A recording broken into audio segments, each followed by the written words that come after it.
أهلا أهلا ومرحبا بكم مجددا. نكون عبد الحمد مساكم. لومون كم تلومود صومنا وسمينارنا بحدش قاشان حدش هارستن كنقربينا مالتيو. نايلوم شد قاشانا دبلومات دكتور محمدي علي محمدي كونيو. اتي حزلنا زغرب أرست خاني بتعم أقدس أرستيو زندناتات جبوتن إرتران بمنصر داقمي مقراط ميزانات زوبا قرن أفريقيا يكون مالتيو.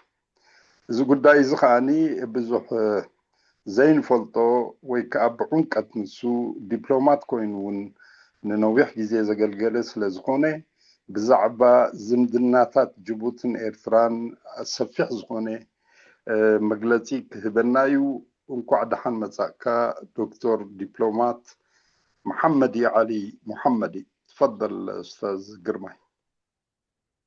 شكرا. شكرا لكم. السلام عليكم ورحمة الله وبركاته. أولا بادئ لبدء أشكر الإخوة لحظة أستاذ الذي نظموا. محمد. لحظة دكتور، خليه يترجم التقرينة خلي بالعربي. بالعربي حيتحدث أستاذ قرمي وبعدين حنعطيك مجاله. تفضل أستاذ قرمي، افتح المايك حقك. قرمي عطينا لنا فتاة.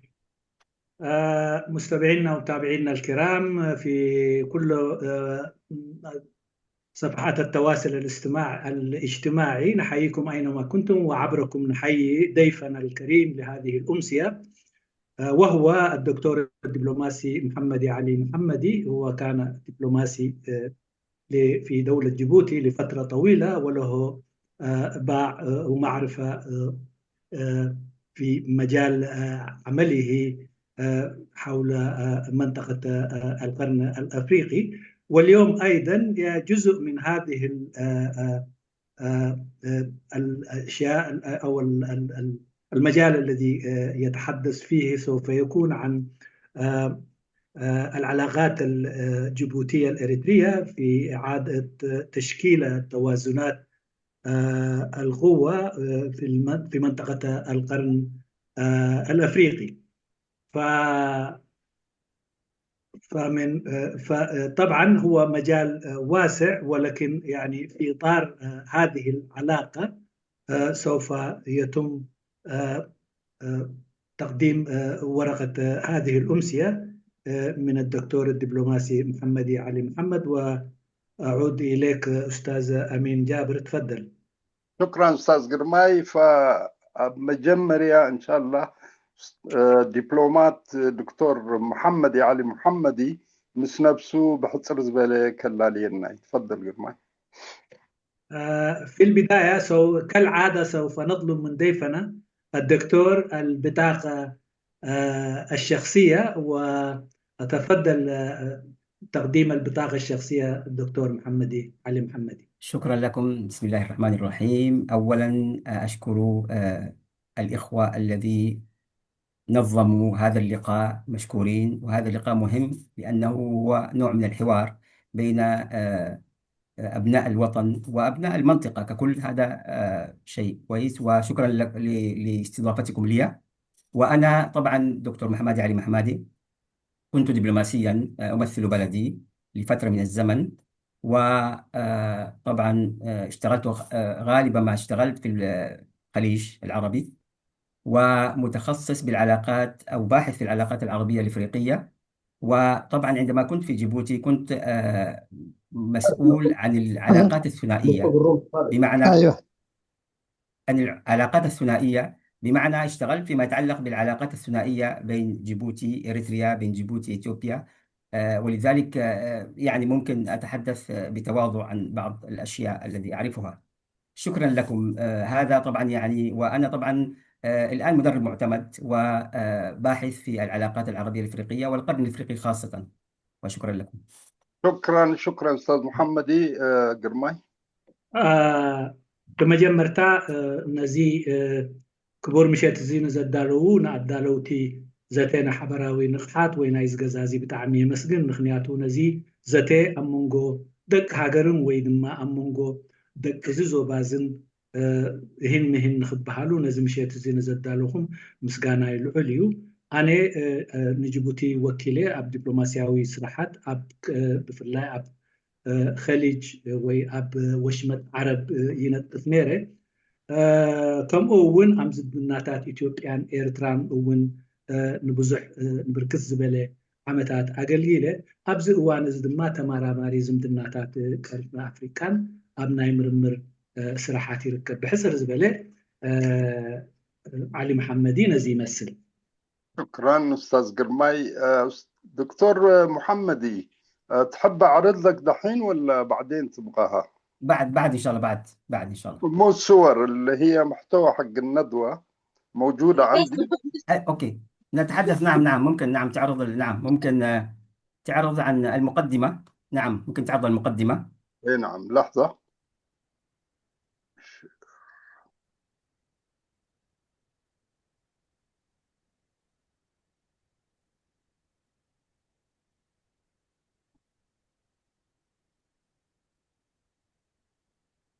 هذه هي، تفضل. نعم شكرا. طبعا احنا هذه النقاط هي نقاط استرشادية، ونحن عندما نتحدث ممكن نتحدث يعني باختصار عن بعض الأشياء وبتعمق عن أشياء أخرى. في البداية ممكن نتحدث عن أهمية الدولتين. أولا طبعا يعني علاقة جيبوتي وإريتريا علاقة وطيدة قديمة قبل الاستعمار وتواصلت ما بعد الاستعمار. هي أولا لابد أن نقول حقيقة قبل أن تكون علاقة سياسية هي علاقات اجتماعية بين إريتريا وجيبوتي. طبعا كبلدان أخرى نفس الشيء، لكن لماذا؟ لأن كما يقولون الحدود ليست جغرافية أكثر منها إنسانية. يعني امتداد خاصة القبيلة العفرية امتداد إلى داخل إريتريا، ولذلك نحن نعتبر يعني طبعا يعني قرابتنا مع إريتريا حتى مع البلدان الأخرى كبيرة، ولذلك هذا مهم، ممكن تساعدنا بعد في أمور نقولها. لكن مع ذلك نقول في البداية ما هي أهمية الدولتين؟ تكاد تكون الدولتين لها أهميتين متساويتين تقريبا. لما؟ لأن أولا جيبوتي هي بلد طبعا يعني تطل على باب المندب، وهذا يعني أنها تطل على أكبر، يعني على موقع مهم يمر منه تقريبا أكثر من 10 ممكن في المئة من الطاقة العالمية أولا. ثم كذلك طبعا يعني جيبوتي تستضيف قواعد كبيرة، هي مركز يعتبر على مستوى العالم بلد ممكن تستضيف أكثر عدد من القواعد العسكرية، وهذا طبعا خاص بجيبوتي، وهذا طبعا يعطي لها أهمية. وكذلك أهمية جيبوتي أنها هي يعني منفذ بحري للأشياء اللي تذهب إلى إثيوبيا. يكاد يكون يعني 95% من الأشياء التي تذهب إلى إثيوبيا تمر من جيبوتي. هذا طبعا يعطي جيبوتي الأهمية. هذه النقاط الثلاثة يعطي أهمية كبيرة لجيبوتي. ما هي أهمية إريتريا؟ أولا طبعا إريتريا بلد طبعا مهم. لماذا؟ لأنه أولا هو طبعا عنده ساحل طويل، يمتلك ساحلا طويلا على البحر الأحمر، يمنحها طبعا، أتحدث عن إريتريا، أهمية جيوستراتيجية ولها مواني مثل عصب ومصوع. طبعا هذه المواني تدل على أن هناك طبعا يعني لها إمكانية لأن المواني أصبحت اليوم الموارد المهمة على مستوى العالم، إذا لها مواني. ثالثا كذلك العمق فيما يتعلق لها كذلك موارد طبيعية مثل مثل الذهب والنحاس والزنك، مما يعطيها ثقلا اقتصاديا. والنقطة الثالثة كذلك العمق الأمني. تلعب إريتريا دورا محوريا في أمن منطقة القرن الأفريقي وحركة الملاحة في جنوب البحر الأحمر كما أسلفنا. وهذه النقاط تجعل جيبوتي لها أهمية وإريتريا لها أهمية، بمعنى يمكن يكونوا متنافسين، ممكن يكونوا متعاونين، وهذه النقطتين مهمة. ممكن الأخ يترجم. شكرا لكم.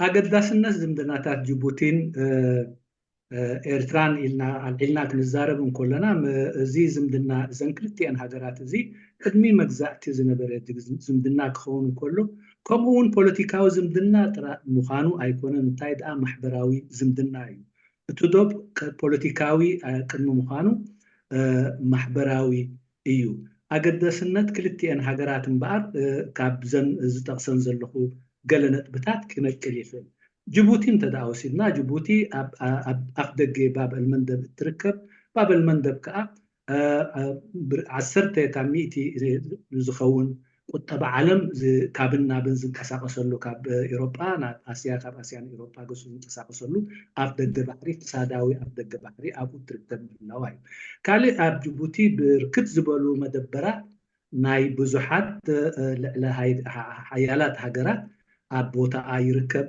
ሳልሳይ ጅቡቲ ቀንዲ ኣፍ ደገ ባሕሪ ንኢትዮጵያ እያ ካብ ኢትዮጵያ ናብ ኢትዮጵያን ዝኸይድ ሰደድ ዝኸይድ ይኹን ንኢትዮጵያ ዝኣቱ ኣቑሑት ይኹን ብ95 ካብ 100 ብወደብ ጅቡቲ ኣቢሉ ይሓቱ እዚ እምበኣር ዓብይ ተራ ክህልዋ ይገብራ ንጅቡቲ ከምኡ ከዓ ኤርትራ እንተደኣ ወሲድና ኤርትራ ኣብ ገማግም ቀይሕ ባሕሪ ነዊሕ ገማግም ዘለዋ እያ ካልእ እውን ኣብዚ ገማግም እዚ ኩሉ እዚ ዝበልናዮ ናይ ንግድ ዝሓልፈሉ ገማግም ባሕሪ እዚ ብርክት ዝበለ ወደባት ኣለዋ ከምኡ እውን ካልእ ቁጠባዊ ኣገዳስነት እውን ወርቅን ነሓስን ዚንግን ዝኣመሰሉ እዞም ማዕድናት እዚኣቶም ብብዝሒ ይርከባ ከምኡውን ፀጥታዊ ዕምቆት ኣለዋ ንሱ ከዓ ናብዚ ቦታ እዚ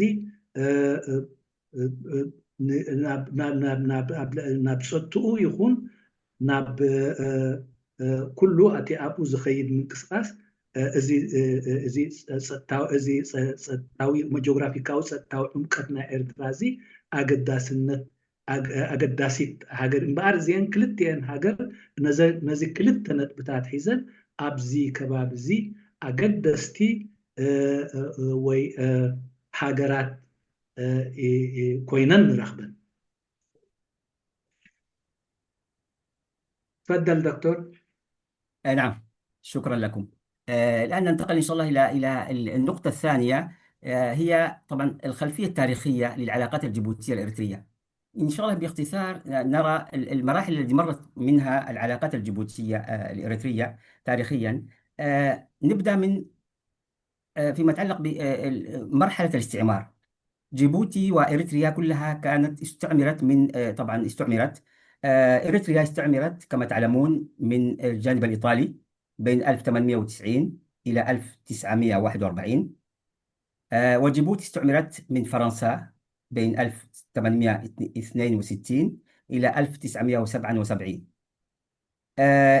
هناك كذلك طبعا هناك الإدارة الأجنبية المشتركة لهم طبعا استعمروا من الاثنين ثم إريتريا خضعت يعني بما يخص إريتريا خضعت لإدارة إثيوبية بعد الحرب العالمية الثانية بينما جيبوتي بقيت تحت فرنسا حتى الاستقلال ورغم اختلاف المستعمر فإن القبائل هناك طبعا كما قلنا قبل أن أسلفنا أن القبائل والمجموعات السكانية التي ترتحل بين البلدين كانت طبعا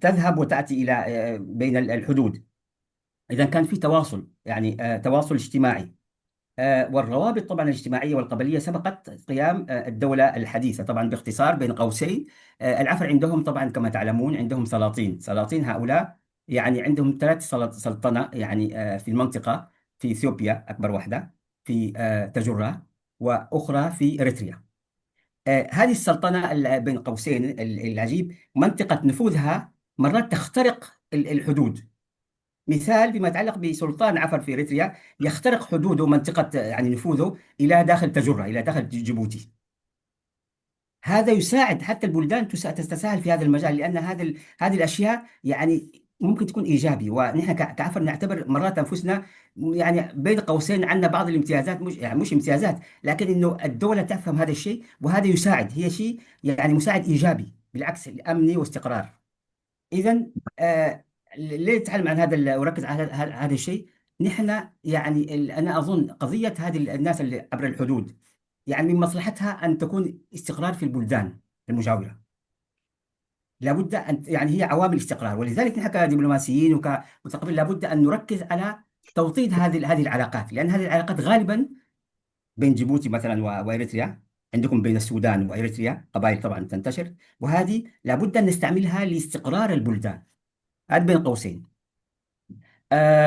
إذا يعني بداية الثورة، يعني في بداية الثورة ماذا كانت الآن؟ ننتقل إلى مرحلة بداية الثورة الإريترية بين 1961 1961 إلى 1991. قولوا لي إذا أخطأت في التاريخ. بداية الثورة الإريترية ضد طبعا إثيوبيا التي بدأت 1961. بدأت طبعا هذا أنا مش متخصص، بس أعطيت عن المعلومات اللي عندي. بدأت بجبهة التحرير الإريترية ELF، ثم لاحقا بالجبهة الشعبية لتحرير إريتريا EPLF. ماذا كان دور جيبوتي في ذلك الفترة؟ دور جيبوتي كان ممكن نقول دور إيجابي. أولا جيبوتي كانت ممرا سياسيا ولوجستيا لبعض الحركات الإريترية. ثانيا وجود اللاجئين الإريتريين في جيبوتي ما لم ينقطع، حتى الآن اليوم موجود، في ذلك الوقت كان موجود. كذلك هناك تفاعل اجتماعي وثقافي بين الثوار والسكان المحليين. إذا ما قبل يعني الثورة وإلى وقت استقلال البلد نرى أن العلاقات بين جيبوتي وإريتريا كانت علاقة ممتازة. وممكن تترجم اوكي تفضل. ካብዚ ቀፂልና ንሪኦ እምበር ቅድሚ ካልኣይ ክልቲአን ሃገራት ረባይተአን ክንሪኦም ከለና ብመድረክ እንተዛዒብና ኣብ መድረክ ናይ መግዛእቲ እዋን እዚአን ክልቲአን ሃገራት እዚኣተን ኣብ ትሕቲ መግዛእቲ እየን ነይረን። ኤርትራ ኣብ ትሕቲ መግዛእቲ ጣልያን፣ ኢትዮጵያ ጅቡቲ ድማ ኣብ ትሕቲ መግዛእቲ ፈረንሳ ነይረን። ዕለቱ ከምቲ ዘለዎ ከምቲ ኩላህና ንፈልጦ እዩ። ክልቲኣተን ድማ ኣብ ዝተፈላለየ እዋን ኣብ 75 ኣብ 91 እዚአን ክልቲአን ሃገራት ናፃ ወፅአን። ኤርትራ ድሕሪ ካልኣይ ውግእ ዓለም እንደገና ናይ ምምሕዳር እንግሊዝ ካብኡ ቀፂላ እውን ኣብ ናይ ኢትዮጵያ ናይ ኢትዮጵያ ኩነታት ኣብኡ ተኣትዩ ማለት እዩ። ስለዚ ኣነ ኣብዚ ብዙሕ ናይ ታሪክ ሰብ ኣይኮንኩም፣ ብዛዕባኡ ብዙሕ ስታይ ዝብሎ የብለውን። ግን ኣብ መንጎ ዘን ክልቲአን ሃገራት ግን ማሕበራዊ ዝምድና ነይሩ። ኣብ መንጎ ዝተፈላለዩ እቶም ቀቢላታት እውን ማሕበራዊ ጉጅሌታት ናይ ዘን ክልቲአን ሃገራት እዚኣተን ኣብ ነንሕድሓቶም ዝተኣታተውን ኣብ ነንሕድሓቶም ዝበፃፅሑን ዝምድናን ናይ ስጋን ናይ ካልእ ዝምድናታት ነበሮም እዩ። ከም ዝፍለጥ ኣብዚ ቦታ እዚ ሰለስተ ስልጣናት ነይሮም ማለት እዩ። እቲ ዝዓበየ ስልጣን ኣብ ኢትዮጵያ ስልጣን ናይ መወዳእታ ስልጣኑ ዓሊ ምራሕ ዝነበረ፣ ከምኡውን ኣብ ጅቡቲ ናይ ቶጁራ ናይ ኢትዮጵያ ብኤርትራዊን ከምኡ ዞም ካልእ ስልጣን ነይሩ ናይ ስልጣን ረሓይታ።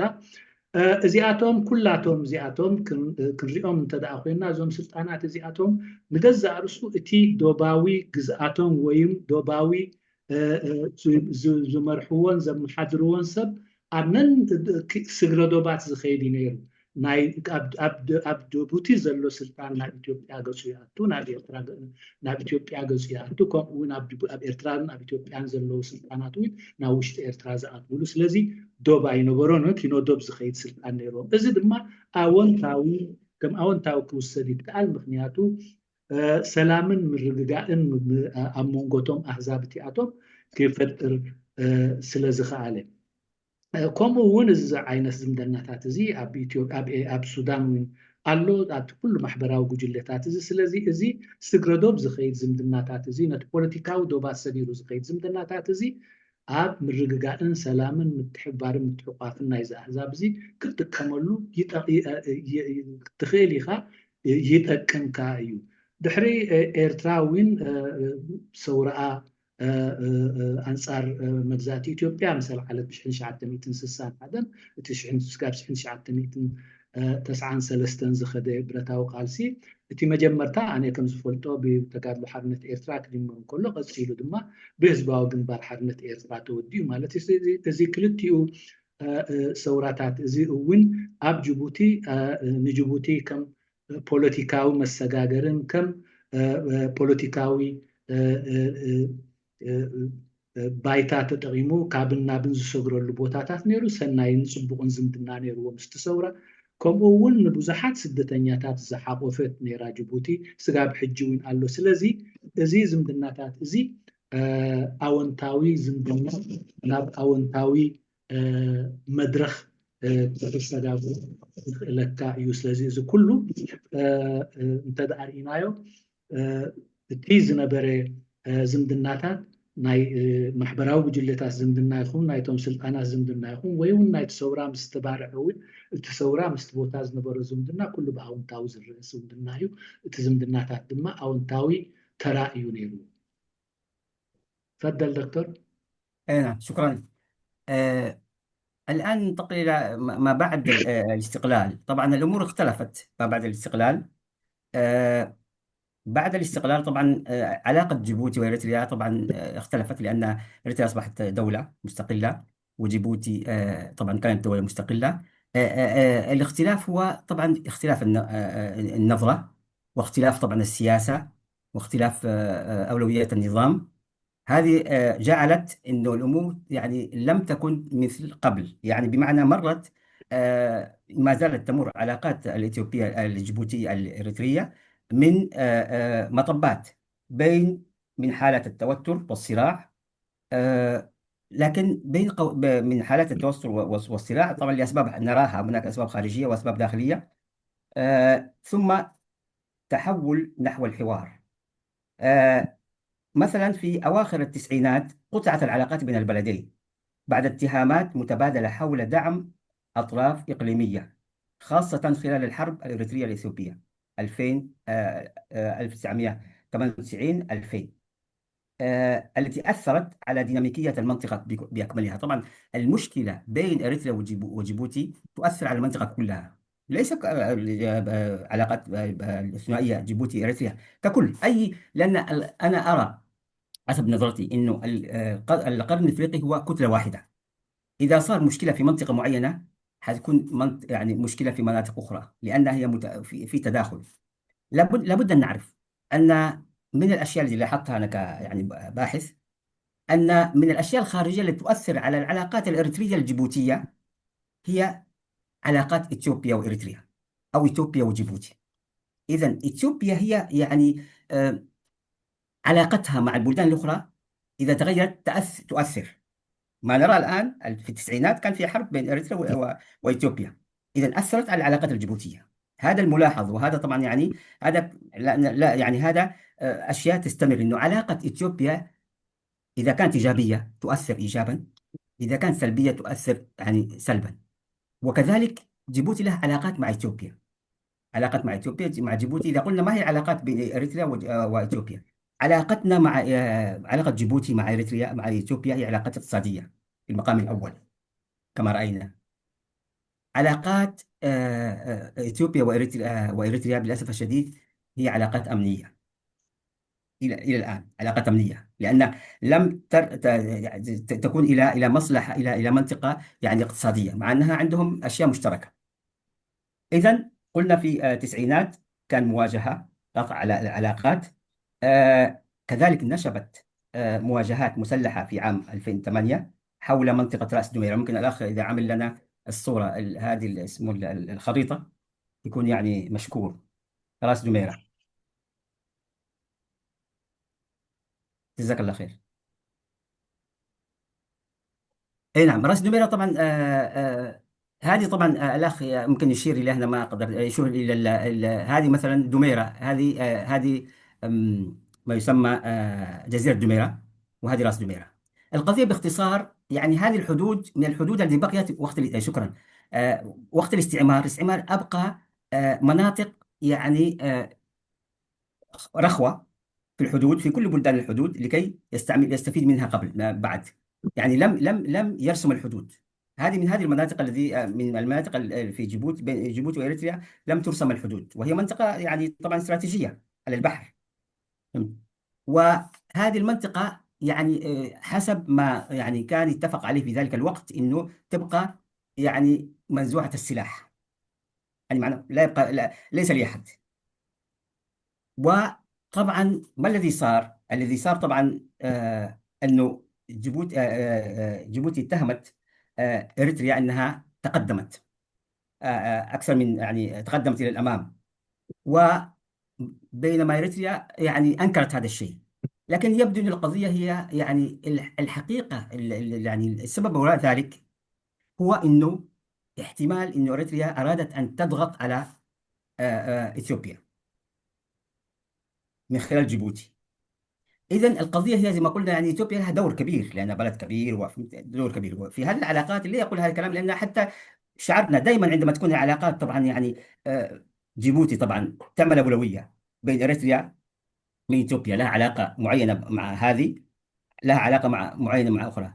ما أريد إلى أن أصل إليه إنه علاقة إثيوبيا مع كلا البلدين يؤثر على علاقة البلدين نفسهما. نعم.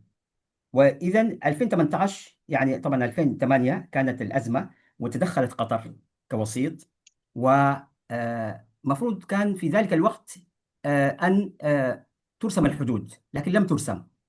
وبقي طبعا الجيش القطري كان في بين الجانبين، بين الحدود بين إريتريا إريتريا وجيبوتي في راس دويرة إلى 2017 عندما جاءت نشبت الأزمة الخليجية. وكانت كما تعلمون موقف إريتريا ما كان مع، يعني لم يكن مع قطر كما تعلمون، وجيبوتي نفس الشيء.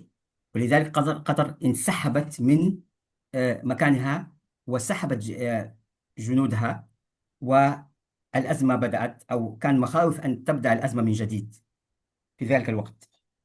بعدين في 2018 تم الاتفاق على تطبيع العلاقات بين الطرفين وفتح صفحة جديدة في العلاقات بين بعد سنوات من التوتر. لكن في حقيقة الأمر أيها الإخوة لم تكن العلاقة منذ قبل، دائما في هناك سوء فهم. يبدو أن هناك بين النظامين عدم ثقة. هذا الملاحظ، عدم ثقة، أسباب طبعا ما نعرف، يعني عدم ثقة. والآن فيما يتعلق بمشكلة الحدود، إريتريا طلبت أن ترجع قطر إلى كوسيط، لكن يبدو أن جيبوتي لم توافق على ذلك. إذا ما زالت الأمور طبعا يعني في ما زال التوتر، يعني احنا بين ما يسمى لا حرب ولا سلم. تفضل أخي، تفضل. اوكي ድሕሪ ናፅነት ግን እቲ ኩነታት ከምቲ ኣቐድም ኣቢልና ዝበልናዮ ምርግጋእ ሰላም ዝምድና ገለ ዝነበረ ተቐይሩ ፖለቲካዊ ፍልልያት ካብ ዝተፈላለዩ ናይ ቀዳምነት ፍልልያት ዝነቐለ ይኸውን ፍልልያት ተራእዮም እቲ ዝምድና እውን ውረድ ደይብ ዘለዎ ሓርፋፍን ውፅን ዝምድና እንዳኾነ ክኸይድ ፀኒሑ ድሕሪኡ ኣብ ተስዓታት እቲ ኣብ መንጎ ክልቲኣተን ዝነበረ እውን ዝምድና ፍጹም ተቋሪፁ ነቲ እዚ ምቁራፅ ናይዚ ዝምድና እዚ እውን ነቲ ኣብቲ ዞና ዘሎ ኩነታት ክፅይሮም ክፀልዎም ክኢሉ ምክንያቱ ኣብ ሓደ ቦታ ዝርከብ ፀገም ኣብዚ ከባቢ እዚ ብቐጥታ ነቲ ካልእ ፀገም እዩ ዝፀልዎ ካልእ እቲ ዝምድናታት ኢትዮጵያ ዓባይ ሃገር እያ ስለዚ ምስ ጅቡቲ ዝህልዋ ዝምድና ምስ ኤርትራ ዝህልዋ ዝምድና ይተብኣሉታ ነቲ ክልቲአን ሃገራት ዝምድናታት ይትንክፎ እዩ ማለት ብኣሉታ ይኹን ብኣወንታ ይፀልዎ እዩ እምበር ዝምድና ኢትዮጵያን ጅቡቲን ክንሪኦ እንተደኣ ኮይና ዝምድና ኢትዮጵያን ጅቡቲን ቁጠባዊ እቲ ዝምድና ኤርትራን ኢትዮጵያን ክንርኢ እንከለና ድማ ፀጥታውን ካልእ ዘይተፈትሑ ነገራትን ክኾኑ ይኽእሉ እዚ ይመስል እቲ ዝምድና መንጎ ክልቲኦም ስለዚ ዝምድና ኤርትራን ጅቡቲን እውን ኣብቲ ድሕሪ ናፅነት ማለት ኣብቲ ናይ ከባቢ ክልተ ሽሓት ኣቢሉ ዝኸውን እቲ ዝምድና እናሓርፈፈ ዝኽእሉ ጉዳይ ናይ ራስ ዱሜራ ነይሩ። ኩሉ ግዜ መግዛእቲ ንሓደ ሃገር ገዲፍዎ ክኸይድ እንከሎ ሓደ ዘይተነፀረ ዶብ ወይ ዘይተሓንፀፀ ከሰሓሕብ ዝኽእል ነገር ገዲፉ ይኸይድ። እዚ ከዓ ንዕኡ ንመፃኢ ከገልግሎ ብዝብል ይኸውን። ስለዚ እቲ ናይ ራስ ዱሜራ እውን ብንጹር ዝተሓንፀፀ ኣይነበረን። ስለዚ ኢትዮጵያ ኤርትራ ናብቲ ቦታታት እቲ ገፃ ኣስፊሓ ከይዳ ጅቡቲ እውን ነዚ ኣይተቐበለቶን። ስለዚ ኢትዮጵያ ኤርትራ ድማ ነቲ ኩነታት ኣይተቐበለቶን። ግን እዚ ኩነታት እዚ ክኸይድ እንከሎ እቲ ኣብ መንጎ ኢትዮጵያን ኤርትራን ዝነበረ ውግኣት ይኸይድ ስለዝነበረ ነቲ ኩነታት ኣብ ኢትዮጵያ ዘሎ ኩነታት ተፅዕኖ ንምፍጣር ኢሉ ይኸውን። ምክንያቱ ከምቲ ኣቐድም ኣቢለ ዝገለፅክዎ ኣብዚ ቦታ እዚ ናይ ዝኾነ ይኹን ዝምድና ነቲ ካልእ ዝምድና እንተብ ኣወንታዊ ይኹን እንተብ ኣሉታዊ ይኹን ስለዝፀልዎ ካብኡ ዝተበገሰ ይኸውን እምበኣር እዚ ቦታታት እዚ ድሕርቲ ናይ ናፅነት ግዜውን እንተኾነ ነፃ ካብ ኣፅዋር ክኸውን ተባሂሉ ኣብ መንጎ ክልቲኣተን ሃገራት እዚ ዝመስል ስምምዓት ነይሩ። ግን እቲ ስምምዕ ከምቲ ቀድም ኣቢልካ ዝተጠቕሰ ክጠሓስ ተኻኢሉ ብድሕሪ እዚ እቲ ኩነታት ናብቲ ክምዕብሎ ዝኽእል ደረጃታት ማዕቢሉ ኣብ መንጎ ክልቲአን ሃገራት እቲ ምዕብልና ኣወንታዊ ምዕብልና ይነበረን። ካብኡ ንኔው ኣብ 2008 ቀጠር ነቲ ኩነታት እቲ ንምርግጋዕ ሓይልታት ፀጥታ ናይ ቀጠር ኣብ መንጎ ክልቲአን ሃገራት ኮይኖም ነቲ ቦታ እቲ ስጋብ ብሰላም ዝፍታሕ ኣብቲ ቦታ ከም ዓቀብቲ ሰላም ኮይኖም ሰፊሮሞ ነይሮም እቲ ቦታ። ብድሕሪኡ ግን እቲ ኣብ ወሽመጥ ዓረብ ዝተረኽበ ኣብ መንጎ ቀጠር፣ ሱዑድያ፣ ኢማራት ዝተረኽበ ፀገማት ኤርትራ ብዘለዋ ምቕራብ ካብ ቀጠር ናብቶም ካልኦት ክልተ ኣንፃር ቀጠር ዝነበሩ ሸነኻት ስለዝዛዘወት ቀጠር እውን ኣብ እቲ ቦታ እቲ ኣብ 2017 ከይዶም ስለዚ እቲ ቦታ እውን ከምቲ ጌና ሰላም ንጹር ዝተሓንፀፀ ዶብ ብዘይብሉ ከምቲ ዝንቅድም ዝነበረ ኮይኑ ተሪፉ ብድሕሪ እዚ ኣብ 2018 ማለት ኣብቲ ቦታ ፍርሒ ነጊሱ ማለት እዩ። ምግጫው ኣብ መንጎ ክልቲኡ ሃገራት ከይፍቅር ኮይኑ ግን ኣብ 2018 ዝምድናና ናብ ሰላም ተመሊሱ ኣብቲ ኩሉ ግዜ ዘይረዳዳእካ ግን ከዓ ኩሉ ግዜ ናይ ምትእምማን ጉድለት ወይ ኣብ ነንሕድሕድካ ዘይምትእማም ግን ኣብ ቦትኡ እዩ ነይሩ። ካብኡ ንኔው ድሕሪ እዚ ኩነታት እዚ ኤርትራ ከም እንደገና ሓይልታት ቀጠር ነቲ ናይ ፀጥታ ሓይሊ ኮይኖም ወይ ኣብቲ ቦታ እቲ ክመፁ ኤርትራ ጠሊባ ብጅቡቲ ግን ብወገና ነዚ ጠለብ እዚ ኣይተቐበለቱ። تفضل دكتور. شكرا، بارك الله فيك. الآن ننتقل إن شاء الله إلى يعني إعادة تشكيل إعادة التوازنات في منطقة القرن الإفريقي. القرن الإفريقي يعيش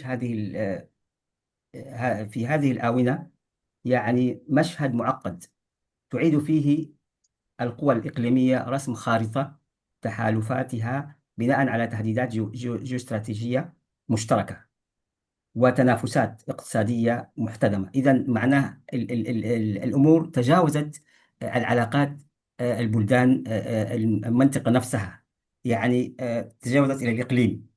ولذلك يعني نحن على مستويين. نحن كنا نتحدث الآن على العلاقات الجيبوتية الإريترية، ورأينا أن هناك في تفاعلات، إثيوبيا من جانب والتفاعلات، والآن زاد الأمور تعقيدا.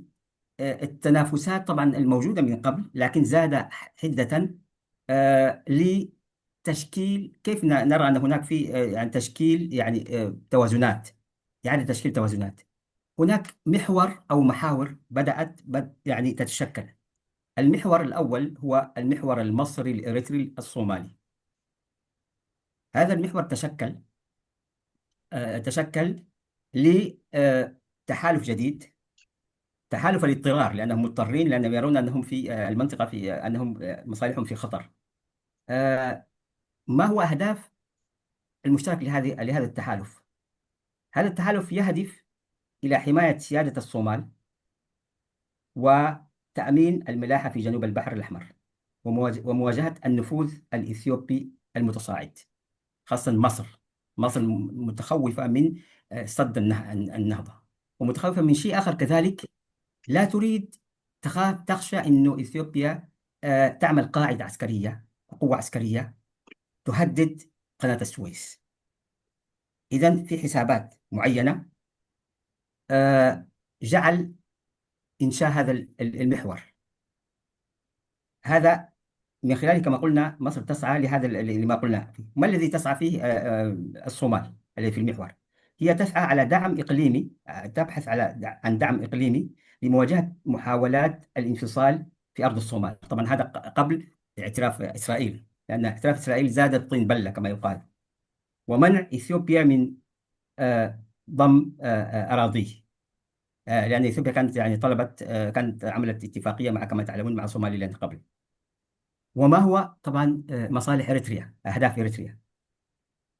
إريتريا بعد سنوات من التحالف مع إثيوبيا ضد جبهة تيغراي تدهورت العلاقات بين إثيوبيا وأسمرة كما تعلمون، وأديس أبابا، بين أسمرة وأديس أبابا، مما دفع إريتريا للعودة إلى مربع التنسيق مع مصر لحماية أمنها الساحلي ومنع تطويق إقليمها.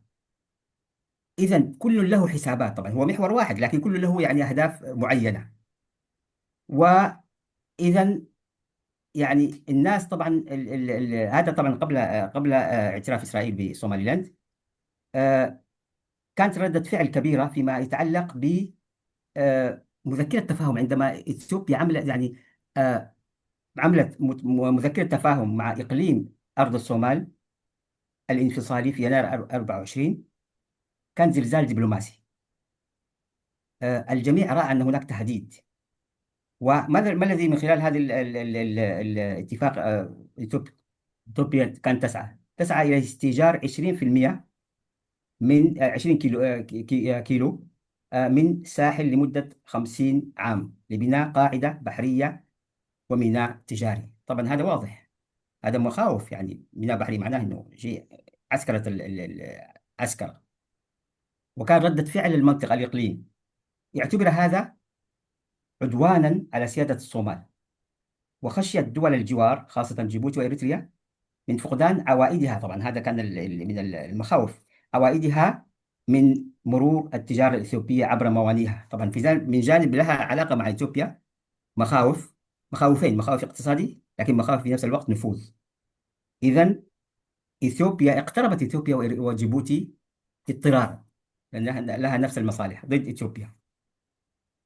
إذن كان العزل الدبلوماسي لإثيوبيا واقتراب الخصوم إثيوبيا التاريخيين اقتربوا من خلال هذا المحور. طبعا في محور آخر هو التنافس، المحور الذي أنشئ الآن إثر التنافس السعودي الإماراتي. طبعا لسه في الإجراء. طبعا الإمارات فيها تركيا، فيها إريتريا، فيها جيبوتي، يعني كل البلدان التي لها مصلحة في هذا يعني ضد الإمارات يعني تحالفت. إذا معناه نرى أنه الأمر ليس سهلا أيها الإخوة، في المنطقة في تنافسات كبيرة.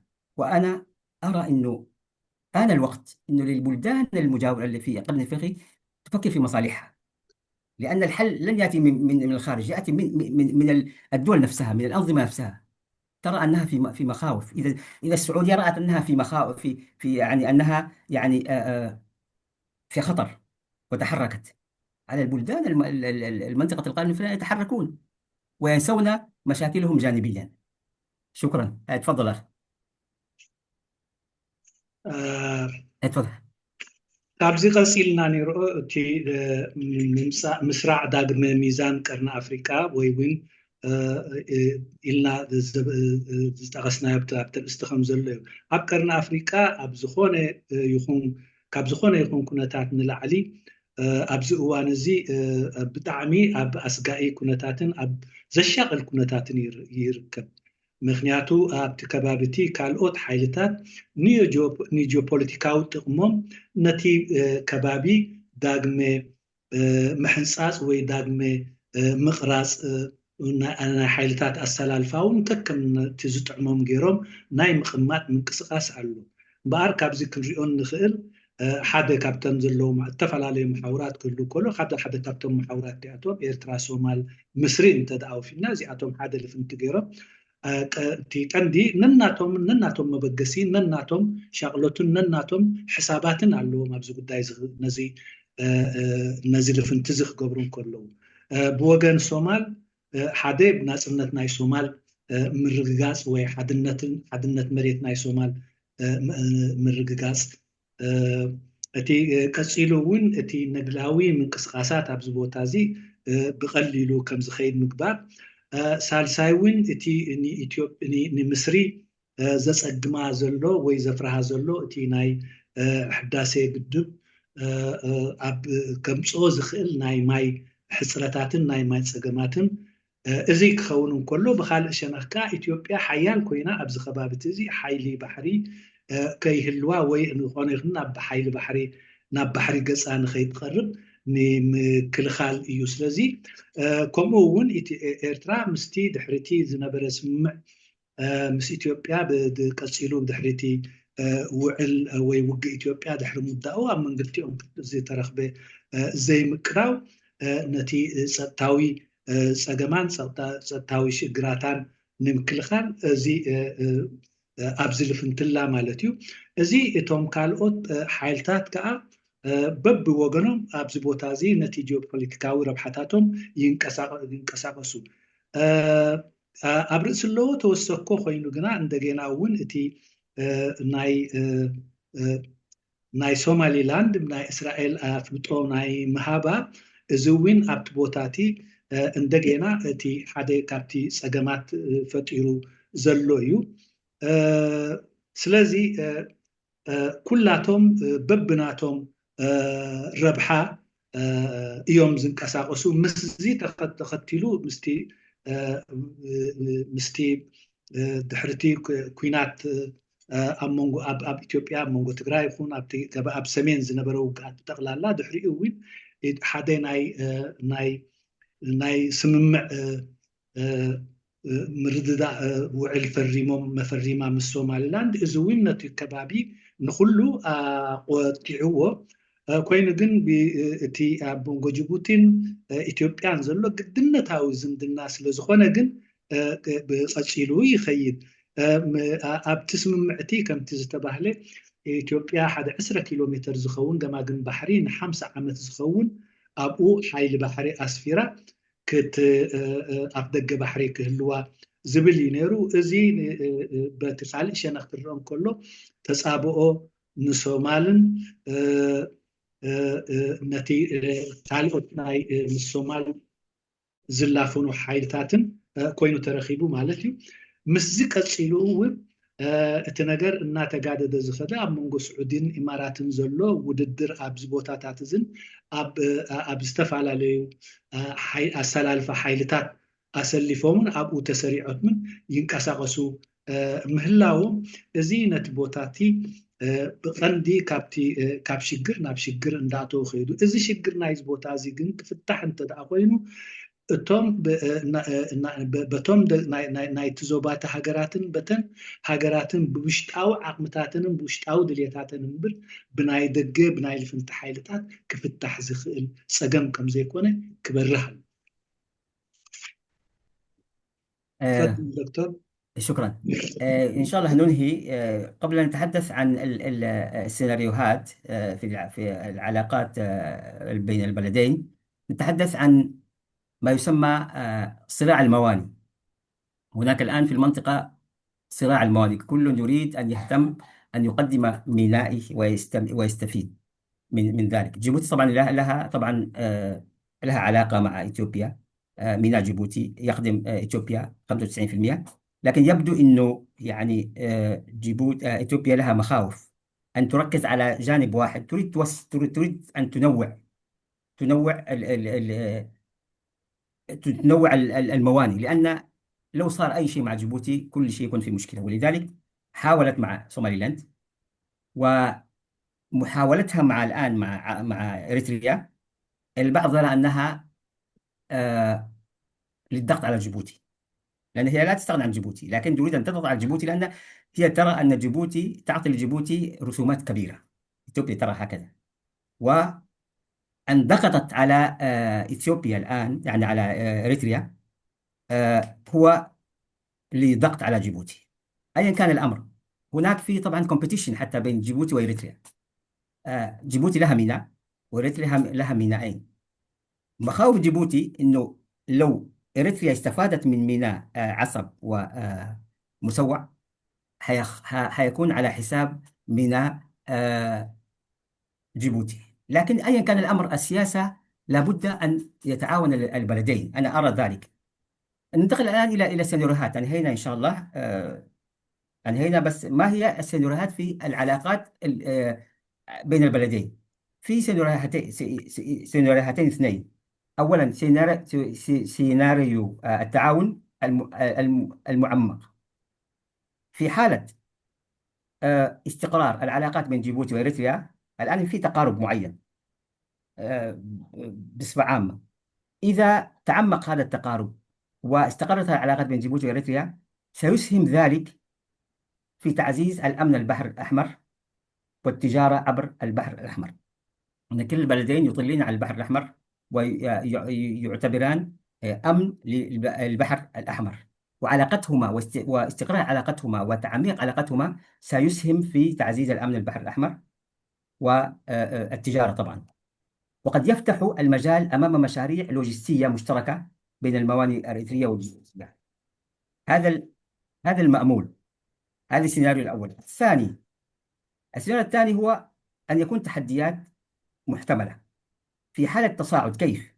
في حالة تصاعد التوتر بين إريتريا وجيبوتي، عفوا بين إريتريا وإثيوبيا أو أطراف أخرى، فإن ذلك قد يعيد توجه الاهتمامات نحو التحالفات العسكرية، ويضع ضغطا على العلاقات الثنائية مع جيبوتي، الثنائية بين جيبوتي وإريتريا. إذن في كل الأحوال الاستقرار لابد أن يكون استقرار. إذا لم يكن استقرار، الجميع في خطر، سواء إثيوبيا، سواء إريتريا، سواء يعني المنطقة كلها. بس هذا طبعا يعني المأمول، لكن إلى الآن الأمور ماشية إلى التصاعد. هذا يعني نتمنى ما نتمناه، والله أن الأمور يعني تذهب إلى إلى التخفيف، والناس تعقل، والجميع يرى أن مصلحة المنطقة الأقل الإفريقية هي منطقة زي ما قلنا متكاملة شاملة. مشكلة الآن في تيغراي حيكون مشكلة مع يؤثر على الأمن المنطقة كلها. ولذلك المأمول أن الجميع يأتي إلى طاولة المفاوضات، أو على الأقل يخفف من التوتر ويقدم مصلحة المنطقة قبل المصالح الأخرى. هذا شكرا، جزاكم الله خير. شكرا، بارك الله فيكم. تفضل. እምበኣር ቀፂልና ንሪኦ እቲ ሲናርዮ ዝምድና እዩ። ኣብዚ ቦታ እዚ ናይ ወደባት ቃልሲ ወይ ናይ ወደባት ውድድር ኣሎ። ብወገን ኢትዮጵያ ክንሪኦ ከላ ኢትዮጵያ ካብ ሓደ ወደብ ነቲ ዘለዋ ፀገም ካብ ሓደ ወደብ ንላዕሊ ናይ ምህላዋ ምክንያቱ ምስ ሓደ ዝምድናኣ እንተደኣ ሓርፊፉ ምስቲ ካልእ ድሓን ዝኾነሉ መታን ክኾነላ ኣብ ብዙሕ ቦታታት እያ ወደብ ንምርካብ እተኣጉድ ኣብቲ ዝሞቃ ከዓ ትኸይድ ማለት እዩ። እቲ ኣብ መንጎ ጅቡቲ ዘሎ ግን ኩሉ ግዜ ከምቲ ቀድም ኣቢለ ዝጠቐስክዎ እቲ ምትእስሳር ኩሉ ግዜ ግድነታዊ እዩ። ግን እዚ ምትእስሳር እዚ ኣብ መንጎ ኤርትራን ኢትዮጵያን ኣብ መንጎ ኤርትራን ጅቡትን ብዘሎ ምክንያት ዘይኮነ ዝሕርፍፍ መብዛሕትኡ ግዜ ምስ ካልኦት ኣብ ዝግበር ፀገማት እውን ምስ ኢትዮጵያ ኣብ ዝግበር ብቐጥታ ናብቲ ምስ ጅቡቲ ናይ ኤርትራን ናይ ኢትዮጵያን ናይ ኤርትራን ናይ ጅቡትን ዝምድናታት እዩ ዘንፀባርቕ። እዚ ብሓደ ወገን። በቲ ካልእ ወገን ኤርትራ ካብ ክልተ ወደባት ንላዕሊ ክልተ ወደባት ኣለዋ፣ ጅቡቲ ሓደ ወደብ እዩ ዘለዋ። ስለዚ እንተደኣ ኤርትራ ነዚ ክልቲኡ ወደባት እዚ ብግቡእ ተጠቂማሉ ብዋጋ ናይ ወደብ ጅቡቲ ክኸውን እዩ ማለት እዩ። ስለዚ እዚ እውን እዚ ናይ ዶባት ውድድር ኣሎ ኮይኑ ግን ምትሕግጋዝን ምርግጋእን እንተደኣ ሃልዩ እቲ ሲናርዮ እዚ ብምትሕግጋዝን ብምርድዳእን እንተደኣ ከይዱ እሞ ሰላም ኣብ መንጎ እዚአን ክልቲአን ሃገራት እውን እናዓመቐ ሰረት እናሃለዎ እንተደኣ ከይዱ ግና ሓደ ሰላም ኣብ ቀይሕ ባሕሪ السلام عليكم يا جماعة. مرحبا. عليكم السلام ورحمة الله. خلاص أنا أنهيت، ممكن الأسئلة أنا أنهيت، أنا أنهيت إن شاء الله. لا لسه أنا شوية بس الكهرباء عودت أنا. أوكي تفضل. سلام قيح بحرين يرجع نجد أكتبوتات وين بسلام يخيد ناي حبار لوجستيكاوي الربحات سلوزون ما إذا كلتيو حجرات زي مستزلوا ودبات بحبار نايم بابل بحبار نايم بالساقن نايم باين نايم بالساقن عدلات له اتساقم انت جن ولا وين مستقالوت يتعقد اتساقم قالوت يمساعد ساقم انت دا هليو جن بغتنا نزي قال خلتيو تي زمدنا نايزن حجرات نايزن كلتا حجرات زي ان يوز زي زر سلازي اتساقم ابز اوان زي ديابي يزلو حماق الدل كوينو انت خونا جن تسفا نقبر ካብ ዘለዎ ናብ ናይ ሰላምን ናይ ምርግጋእን ኣቢሉ ክኸይድ ብክልቲኡ ወይ ብሃገራት ናይዚ ዞባ እዚ ብዝፃወትዎ ኣወንታዊ ተራ ናብ ንቡርን ናብ ሰላምን ተመሊሱ ዕብየትን ምርግጋእን ናይዚ ኣህዛብ ናይዚ ክልቲኡ ሃገራትን ናይቲ ዞባን ከረጋግፅ ኣነ ዘለኒ حزيز مساكو نجر أبز ودي له يبلنا له قاشنا تفضل أمين.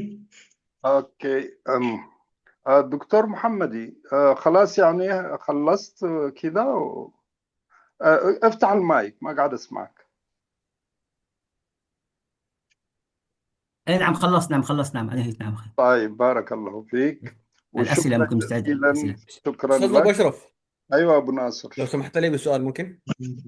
طيب استنى بس دحين ان شاء الله حنستمر كده. في البداية حنعطي مجال للناس عشان تسأل إن شاء الله. عندهم اي استفسارات، وبعد كده برضو حيكون الطريقة الثانية على أساس كل من رفع يده يكون عنده مداخلات وآراء. برضو حنفتح النقاش إن شاء الله. مستعد إن شاء الله مستعد. تسلم. أوكي كابزغت إلنا مباركستي نايلومي قاشانا حزوز متصندب أبزي ودي له بحطوتات كنجمرينا حطوتاتكم تقربوا تي تواهي بدر لجيزي خاخم تلمود أبسلست دقيق كاو أبزينو وحكخون كتسيلنا دحري حطوتات تراينا حجة خنا فكر كتسيلنا جن بإيتوتاتكم ختبسسو عد الكلي مالتيو. تفضل أستاذ صلاح أبو ناصر. شكرا أستاذ أمينو. سعادة السفير محمدي، بالنسبة للحرب الجيبوتية الإثيوبية يعني نعم. هي كانت يعني مرحلة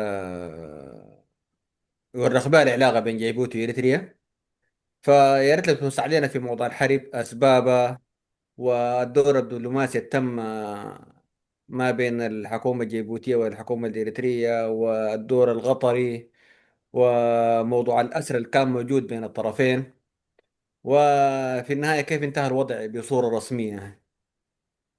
والله أولا طبعا يعني عندما صارت طبعا الأزمة في البداية كانت الأزمة يعني التوتر كان له نتائج صعب، لأن كان في قتلى ربما يعني أسرى من كلا الجانبين، و55 يقال و44 يعني بين القتلى. يا ريت تبدأ من بداية الأزمة كيف بدأت الأزمة؟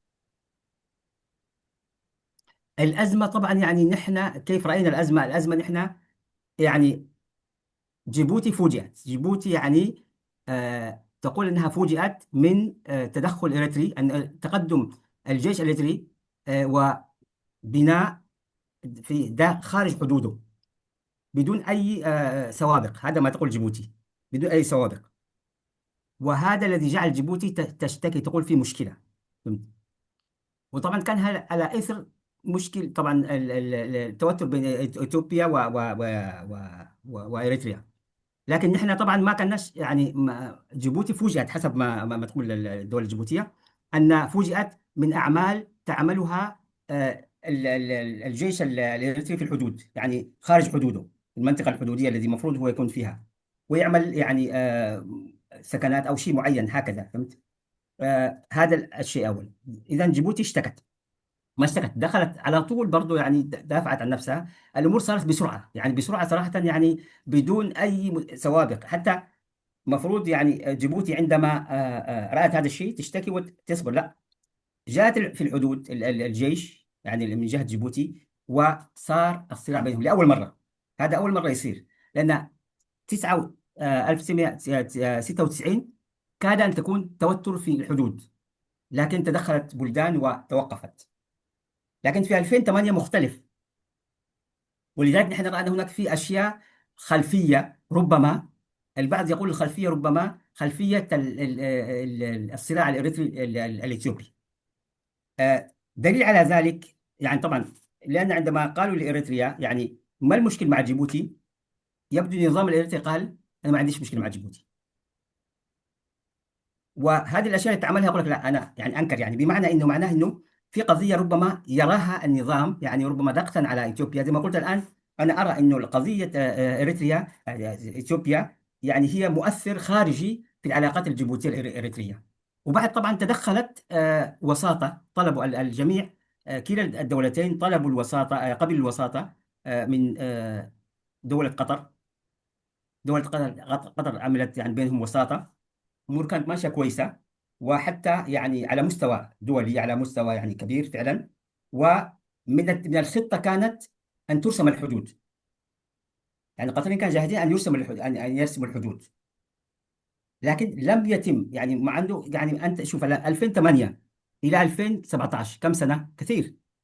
في ذلك الفترة التي بقى فيها الجيش مفروض ترسم الحدود، لم يرسم. إذا معناه أن هناك، لماذا لم يرسم الحدود؟ كان هذا هو الهدف، يعني بمعنى بين الدولتين يبدو أن هناك في عدم ثقة. إذا في 2017 نحن فوجئنا أنه يعني انسحب الجيش القطري، والجميع بقى مع بعض. جيبوتي قالت يعني التوتر زاد، رجع من جديد، لكن لم يكن صدام. إلى الآن ما في صدام، لكن المشكلة ما في صدام، لكن ما في ثقة، يعني ما في حوار. والآن المطلوب حسب علمي أنا، قطر إريتريا مستعدة أن تعود قطر للوساطة، بينما جيبوتي إلى الآن مش قابلة هذا الشيء، لأن تقول الأمور تغيرت، فهمت؟ ولذلك أنا أظن من المهم أن تعيد الوساطة، لأن هذه القضية الحدودية ممكن ترسم، ما فيها مشاكل، ترسم، لأن لم ترسم بعد. لكن القضية أنا أظن قضية ليس بين جيبوتي وإريتريا، لكن أشياء إقليمية داخل فيها الأمن، داخله فيها، لان طبعا الان اريتريا مثل جيبوتي لها امن البحر الاحمر، فهمت؟ اذا هم متوازيين في هذا المجال. اظن يعني هذا هو باختصار يعني ما اردته. والى الان طبعا الامور لم تحل، لكن والاسرى طبعا يبدو ان هناك في اسرى خرجوا، بس نريد نتاكد هل هناك بقي اسرى، لان يبدو ان هناك بعض الاسرى خرجوا بوساطه قطريه بعد فتره كبيره، فهمت؟ لكن الامور الى الان احسن من ذي قبل، لكن التوتر ما زال يعني المخاوف موجودة. نعم، شكرا، بارك الله. شكرا تفضل دكتور. استاذ قرماي، تفضل. افتح المايك حقك. أنا مايك مفتوح، مايك لا مفتوح. لا لا استاذ قرماي. بمسرته تي سجم حطه قدمك.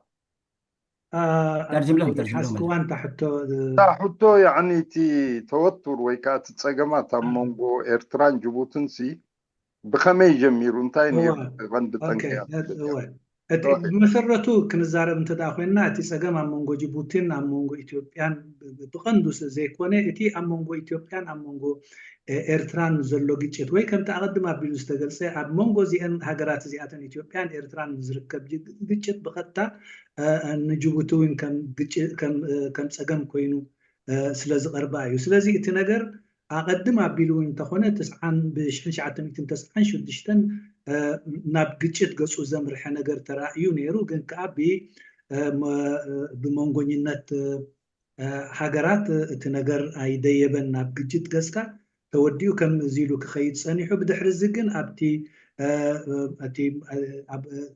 እቲ መወዳእታ ዝተራእየ ግን ጅቡቲ ሰራዊት ኢትዮጵያ ካብቲ ፍሉጥ ዶባቱ ሰጊሩ ናብ ናይ ጅቡቲ መሬት ወታደራዊ ዕርዲ مسرحن محازن مسترعيه بقطتان ابتبوتا بوغن طرعان اقريبا بخاد بتحد وغن كا بقطتان ابتبوتا وتعدرات ابزل اخذل تقچت تخفيتو زتاسرون زموتون زقسلون ون ترخيبو مالتي كاب كل شيء كاب كل وغنات بدحرزي تي زي اب كلتشحن شمونتن زتراعيه مالتي እዚ ግጭት እዚ ግን ምስቲ ናይ ኢትዮጵያን ናይ ኤርትራን ግጭት ብቀጥታ ምትእስሳር ኣለዎ ኢና ንብሎ ኣመጻጽኡ ንጅቡቲ ግን ሃንደበት ነይሩ ከምቲ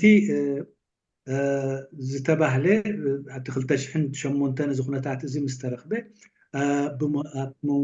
ከም መንጎኝነት ዝኣተወት ቀጠር ነይራ ክልቲኦም ሃገራት መንጎኝነት ናይ ቀጠር ስለ ዝተቐበሉ ገጠራውያን ስጋብ ጋብ 2008 ስጋብ 2018 ኣብቲ ቦታ ነይሮም እቲ መንጎኝነት ብክልቲኦም ይተሓቲቱ ኮይኑ ግን ምስ ዝውን ጎኒ ንጎኒ እቲ ዶብ ክሕንፀፅ ነይሩ እንተኾነ ግን ኣይተሓንፀፀን እቲ ምክንያት ከዓ ኣብ መንጎ ክልቲኦ ሃገራት ናይ እምነት ምጉዳል ስለ ዘሎ እዩ ካብኡ ንኔው ب2019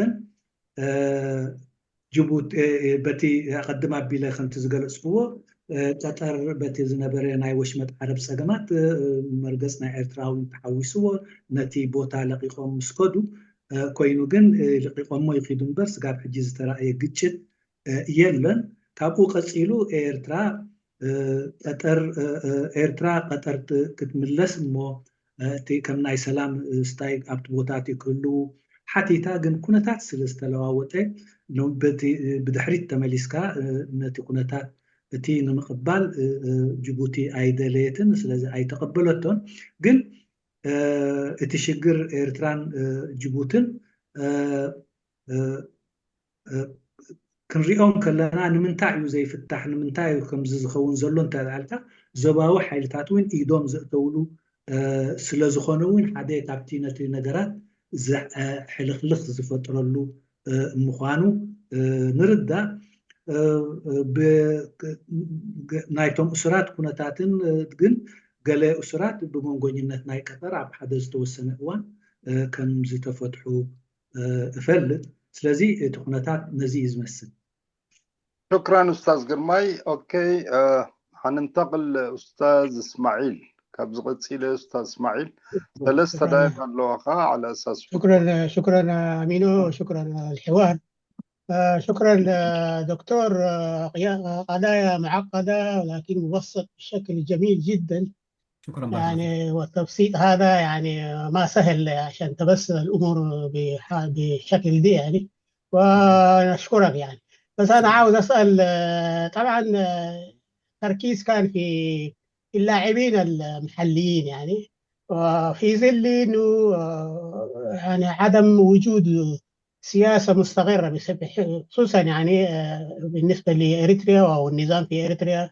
وفي إثيوبيا برضو ما مستقر يعني ممكن يغير أي شيء يعني مفهوم السرد ومفهوم شو اسمه في إطار اللي طرح يعني لكن يعني كل التحالفات هذا يعني بدون امتداداتها مع الكبار يعني دور الكبار مثلا علاقة جيبوتي مع إريتريا يعني في الكبار اللاعبين دول يكون عندهم مصلحة أو كمان ما يكون عندهم مصلحة يعني في النهاية هم اللي محركين يعني من الجسم فما رأيك يعني في هذا الموضوع هذا تأثير الكبار؟ يعني طبعا في إشارة في سرد إنه جيبوتي تستضيف هذه القوة كلها يعني، لكن كمان خارج من جيبوتي يعني عندهم شو اسمه يعني ممكن الدولة من غير يعني ممكن انتظار سقوط السياسة ممكن تنتظرها من السعودية أو مصر يعني،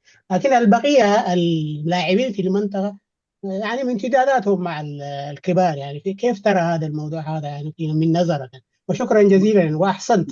ما فهمت اسماعيل السؤال يعني السؤال يعني ما دور الكبار مثلا الامريكان والروس والصينيين وهذول يعني في استقرار هذه المنطقه يعني، او كمان في استقرار العلاقه بين جيبوتي واريتريا. يعني الدكتور نعطي فرصة بس يترجم السؤال أستاذ محمد. معلش ترجمة معلش. أو لا إسماعيل، أي نعم أستاذ إسماعيل.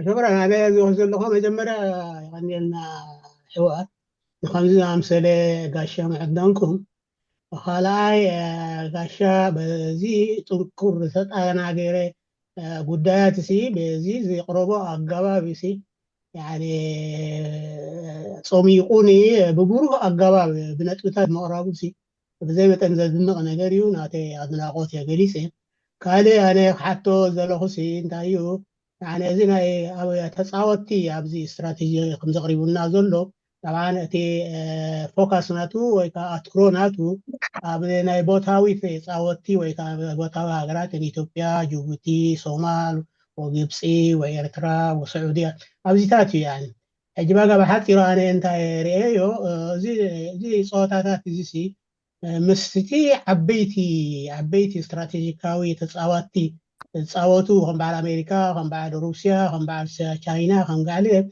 يعني أبي قمة أنت زيتي زيرو يعني يقاير نجري يعني بحيث فيها إثيوبيا إيرتران زولو سرعتات سي تغير يعني ማለት مدب زخونه ቀጻሊ ዝኾነ ታሹ ስለ ዘይብሎም يعني ስለዚህ ሲንታይ ርኢቶ ካብዚ يعني ثانك يو. شكرا أستاذ إسماعيل. فدكتور محمدي أنا بستأذن كده بطلع مشوار، وإن شاء الله أستاذ صلاح أبو ناصر حيمسك الإدارة، فأنا حدا حتصر زبالة جيزي أخو تسل زخونكو أستاذ صلاح أبو ناصر بالتوفيق. تفضل دكتور. شكرا بالتوفيق. نعم، السؤال اللي طرحه أستاذ إسماعيل يعني ما دور الكبار في العلاقة الثنائية بين إريتريا وجيبوتي والبلدان الأخرى؟ أنا أرى طبعا يعني الكبار لهم مصالحهم ومصالحهم دائما لا تتقاطع مع مصالح الدول المنطقة. على دول المنطقة أن تجتمع وتؤثر أو لابد أن يكون هناك تجتمع على مصالح معينة، الدول جيبوتي مثلا وإريتريا والبلدان الأخرى، وتقدم للكبار يعني ما هي أولوياتهم. لكن لو كانوا متفرقين هكذا الأمور لا تمشي، لأن الكبار ما يصلحوا قضيتك، أنت عندهم مصالحهم هم. هذا أول شيء. ثاني شيء، الآن في حاجة اسمها البلدان المطلة على البحر الأحمر. السعودية تقول أمن البحر الأحمر هي للبلدان المطلة على البحر الأحمر، بمعنى جيبوتي وإريتريا الصومال، هذه بلدان اللي لها يعني مطلة على البحر الأحمر. لماذا؟ لأن خاصة هناك أنا أظن أن هناك في مؤسسة أظن تقودها السعودية للبلدان المطلة على البحر الأحمر. لماذا لا يفعلون هذه المؤسسة ويتعاونون في هذا المجال لكي يكونوا على الأقل يجتمعون في مصالح الأمن البحر الأحمر؟ هذا أول شيء يقويهم. ثاني شيء يقرب الأزمات. يعني الآن إريتريا وجيبوتي ترى نفسها متنافسين لأن كلهم عندهم ميناء، بالعكس ممكن يكونوا متكاملين. لكن أظن النقطة الأولى أن يرون الخطر جاي من برا، ما هو يعني البحر الأحمر. ولذلك مسؤولية البلدان المطلة على البحر الأحمر هي أن تساعد أو تحمي أمن البحر الأحمر. ولذلك أنا أرى أهمية أن يجتمعوا، أن يقتربوا، أن يكونوا مشتركين ولا ينتظروا من الكبار. إذا اجتمعوا هم يعني ممكن يفرضوا على الكبار آرائهم. والكبار الآن هي فرصة أن يتحدث الناس الذين مطلين على البحر الأحمر. ولذلك كما يقول الشاعر أبت العصي إذا اجتمعنا تكسرا، وإذا افترقنا تكسرت آحاده.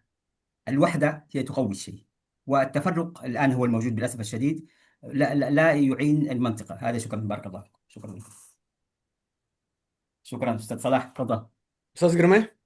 اسماعيل يترجم براه ولا؟ والله يا اخي ممكن يساعدك اذا حبيت. اوكي. أنا حصر زبالة توم عبيتي متاتهم اللوهم جن متاتهم وين مستزباو حيل زجراجو أيقونن سلازي إتن قيح بحري من قيح بحر زمع دوا هجرات وي إتن أبقى ما جن قيح بحر زلوا هجرات وي بسم ناي قيح بحري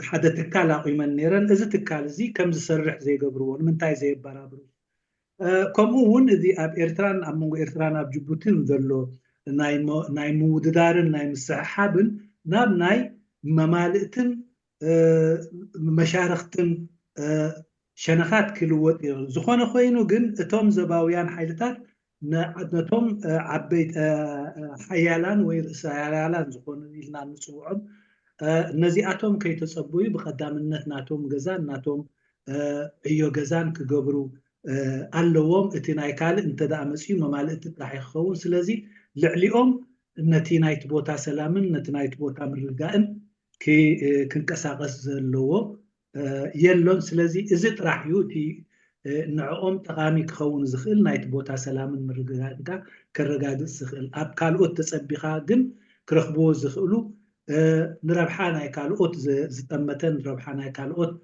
بزيادة زقربن بربحهم واقع مصوم تزيفين نربحانا أحزاب نايز زوبازي إلهم كمصوم كقربون نعوم نربحانا إذا أحزاب زخون في التحول حيزهم قرب الكاب زح زي تصبي سلازي أب نفسهم راح كمركوس اللهم كمتي قد أماي زبلو مالت انت دقا مالت بزحات فتلي انت دقا حبيروم انت دقا تأساسيرو حيالات كوينو ولا أنبساوين زيبتكم كخونو يخلو يوم زبالو عنانتي تحستو نايتي زمسو قطمية استعبيلة نعوي نزيز مثل سلازي أب حدنت مدلدال كم زلو أب حدنت محيال كم زلو أب فللاين أب من الساقن كا متكامن وتكاتن مسبارن كم زلو كفليتهم بزي درجة سخن كساقس اللون يزبل يبل قال اسماعيل زبودلت له شكرا استاذ قرمي. بيتنتفكوه بس ممكن أتدخل شوي دقيقة بس؟ تفضل. كنت أتحدث عن المؤسسة، بس يعني أكيد لكم هناك في مؤسسة عفوا مؤسسة تجمع، هي مؤسسة اسمها مجلس الدول العربية والإفريقية المطلة على البحر الأحمر وخليج عدن. أسست في 6 يناير 2020 في الرياض، وتضم 8 دول: السعودية، مصر، السودان، اليمن، الصومال، إريتريا، جيبوتي والأردن. وتهدف هذه المؤسسة هذا التكتل إلى تعزيز التعاون السياسي والاقتصادي والأمني وتأمين الملاحة الدولية وحماية المصالح المشتركة في هذه المنطقة الاستراتيجية. إذا في مؤسسة بالرياض فيها ناس، يعني ماذا يفعلوها؟ وهذا يكون تقارب، هذا اللي قصدي. شكرا، بارك الله فيكم. شكرا دكتور. بزعبات التكالي قال صنيحو اب اسرا حدا بزتمسرت تكال نيرو حدا اكال نيرو سخا بايتو هاجرات عربن افريكان اب جماجن قيح بحري زركبان نايزياتن ينسنكا شمونت هاجراتين مصري، يمن، قبسي، إرترا، إثيوبيا، أردن إرترا، أردن زلونين زياتن كا حدين سلام مرقان قيح بحري ناي سلام ناي قيح بحرن بسلام كا نقد قيح بحري بقيح بحر عبايلو زحلف كاب نابن خيب اتبوتاتات زما كاب زخون يخون وطري نصا ناي مقبار تران خصاوت إلو زتمسرته بايتو ينيرو إذا بايتو زين من تاي كسرح زي كبر وي كم زسرح زي كون. شكرا استاذ قرماي. طيب استاذ عبد الباسط دبوس تفضل. هلو هلو سمعنا له تسمع لها. هو سلام نجازا بكله الحوار كازي مدلاوكم مسقانا يقباكم دكتور محمد يها نمسكنو كم جاينا الحواريها ممسو مالتي أنا حتر زبالة زلني حتى انتايو انت زي تقاقي مجمرة جيبوتي ኣብ ትሕቲ ፈረንሳ ኣትያ ድሓር ጣልያን ሒዛ ንኤርትራ ምስ ሓዘት ንነዊሕ ዓመታት ብሓደ ከይደን እየን ማለት እዩ። ክልተን ከዓ ኤውሮጳውያን ስለ ዝኾናስ ኣየናይ ናይ መን ምዃኑ ፅቡቅ ገይረን ይፈልጣ እየን ማለት እዩ። ዳሕራይ ግን ኣብ 1935 ናይ ዶብ ምቅያር ተገይሩ ዝብል ኣሎ ኣብቲ ደቡባዊ ጫፍ ናይ ኤርትራን ሰሜናዊ ሸነኽ ናይ ጅቡትን ወይ ከዓ ኣብዚ ናይ ራስ ዱሜራ ዝብል ማለት እዩ። ስለዚ እቲ ዘሰሓሕበን ዘሎ ናይ ክልቲአን እዚ ጉዳይ እዚ ድዩ ወይ እንታይ ትፈልጦ ነገር ኣለካ ብዛዕባ እዚ ሓደ። ካልኣይ ትሕቶይ ከዓ እቲ ክልቲአን ሃገራት ምስ ተሰሓሓባ መንጎኛ ኮይኑ ሰላም ከስፍና ዝመፀ ናይ ቀጠር ሓይሊ እዩ። ድሓር ግን ኣነ ፐርሰናል ከም ዘለና ሓበሬታ እቲ ናይ ኤርትራ መንግስቲ ስለ ዘይደልዮ ቀጠር ገዲፍዎ ከም ዝወፀ እየ ዝፈልጥ እሞ ሕጂ ግን ፍልይ ዝበለ ሓበሬታ ሂብካ ኣብኡ ዝያዳ መብርሂ እንተትህበና ከዓ ፅቡቅ እዩ ዝብል ሓሳብ ኣለኒ። የቀኒለ ይወዲ ኣለኹ። استاذ قرماي.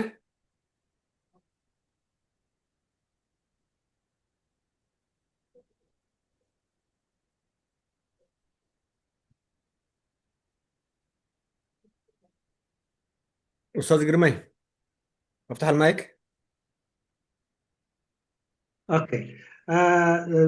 سؤال الاخ دبوس بيقول اولا هي معلومه، بيقول انه في معلوماتي ان جيبوتي هي التي دخلت تحت الاستعمار الفرنسي قبل الاستعمار ايطاليا لاريتريا. بعد ذلك استعمرت اريتريا ايضا من قبل ايطاليا، فالدولتين هي دولتين استعماريتين غربيتين، وكان تفاهم فيما بينهما بالنسبه للحدود او بالنسبه لمستعمره كل منهما. ولكن في عام 1935 أجريت بعض التغييرات حدودية وبالذات في مناطق راس دوميرا. هل من الممكن أن تكون هذه التغييرات هي التي أدخلت البلدين في النزاعات بعد استقلالهم؟ هذه نقطة. النقطة الثانية أيضا يعني بعد 2000 بعد النزاع الجيبوتي الإريتري طبعا بعد أن دخلت قطر كواسطة وكان الجيش القطري هناك، هو يعني ترك القطريين المنطقة بسبب أنه عدم قبول إريتريا تواجدهم هناك. ولكن أيضا أنت ذكرت معلومة أخرى، هل هذه هي معلومة إضافية أم لم تكن المعلومة الأولى أنه رفض إريتريا بالنسبة للقوة القطرية اللي كانت بدور تطلع بدور حفظ السلام في المنطقة؟ لا أنا النقطة الأخيرة ما فهمت، يعني النقطتين تحدثت يعني ممكن توضح؟ الدور القطري الآخر شيء قلت يعني. لا هو بيقول أنت طبعا كنت ذكرت إنه القطريين بعد ما انسحبت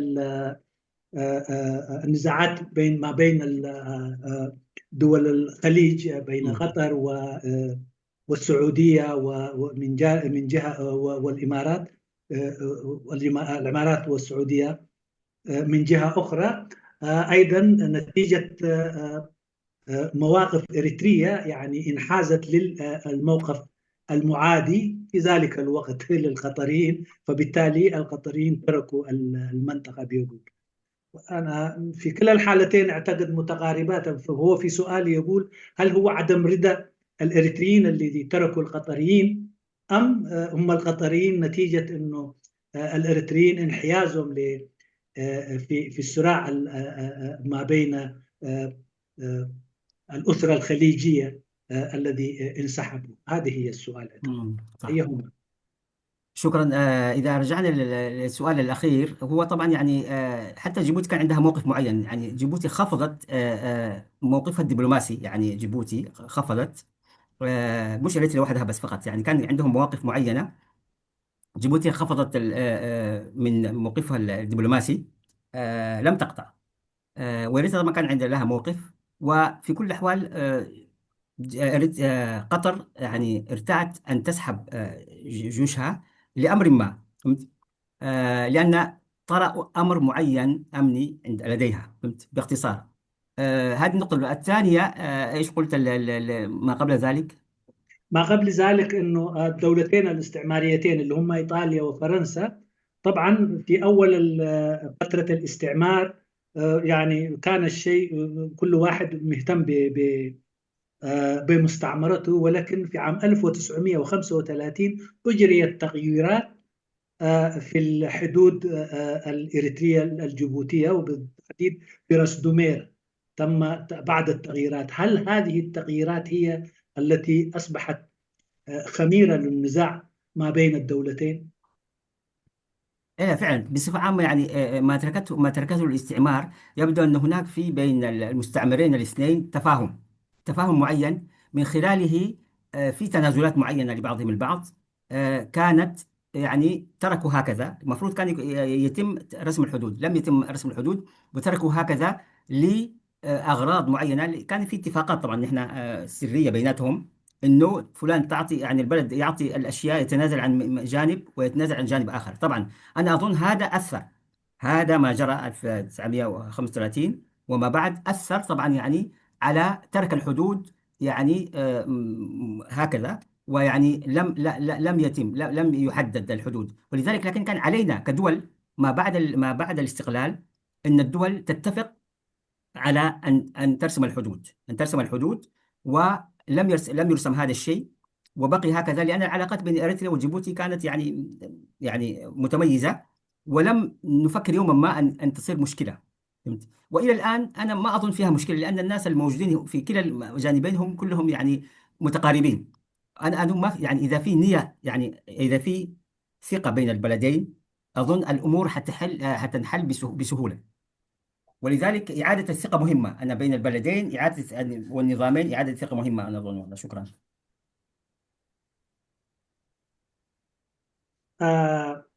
بتقدمي تحط خدمر هو أمونغتهم كلتا جزاتي مرددا نيرو نن حدوين جزاتي أبزنبرو لوان حد جتاتي جبرو سلازي كمون مستراو كجتفون كلون مستراو اسم معتوين اللو يجبرو يوم نسخة زي نصور دوب أمونغو كلتي هاجرات قديف كام خاد إزين قد دارسون دحرواي متورة بحتى نعو خبلو بخمس درجة قديف أمه يخدو يوم كم جيرون وين كيدون يوم جن تنكلتي أن هاجرات بدحريو بفلا كنا أبسبق زمدنا أبزنا برالو أوان أبكن دسقيلا كم تزنبرو قديفون أو مخاد شعو أتوانتيك حنسوسو تدوبتي كنصرو يقبأ نيرو مخنياتو قليليو كجبر زكاليو جن أب متأممان أب زوجودللو متأممان أب زيلولو ناب قريت أب زمرح كالو جن كجبر زكال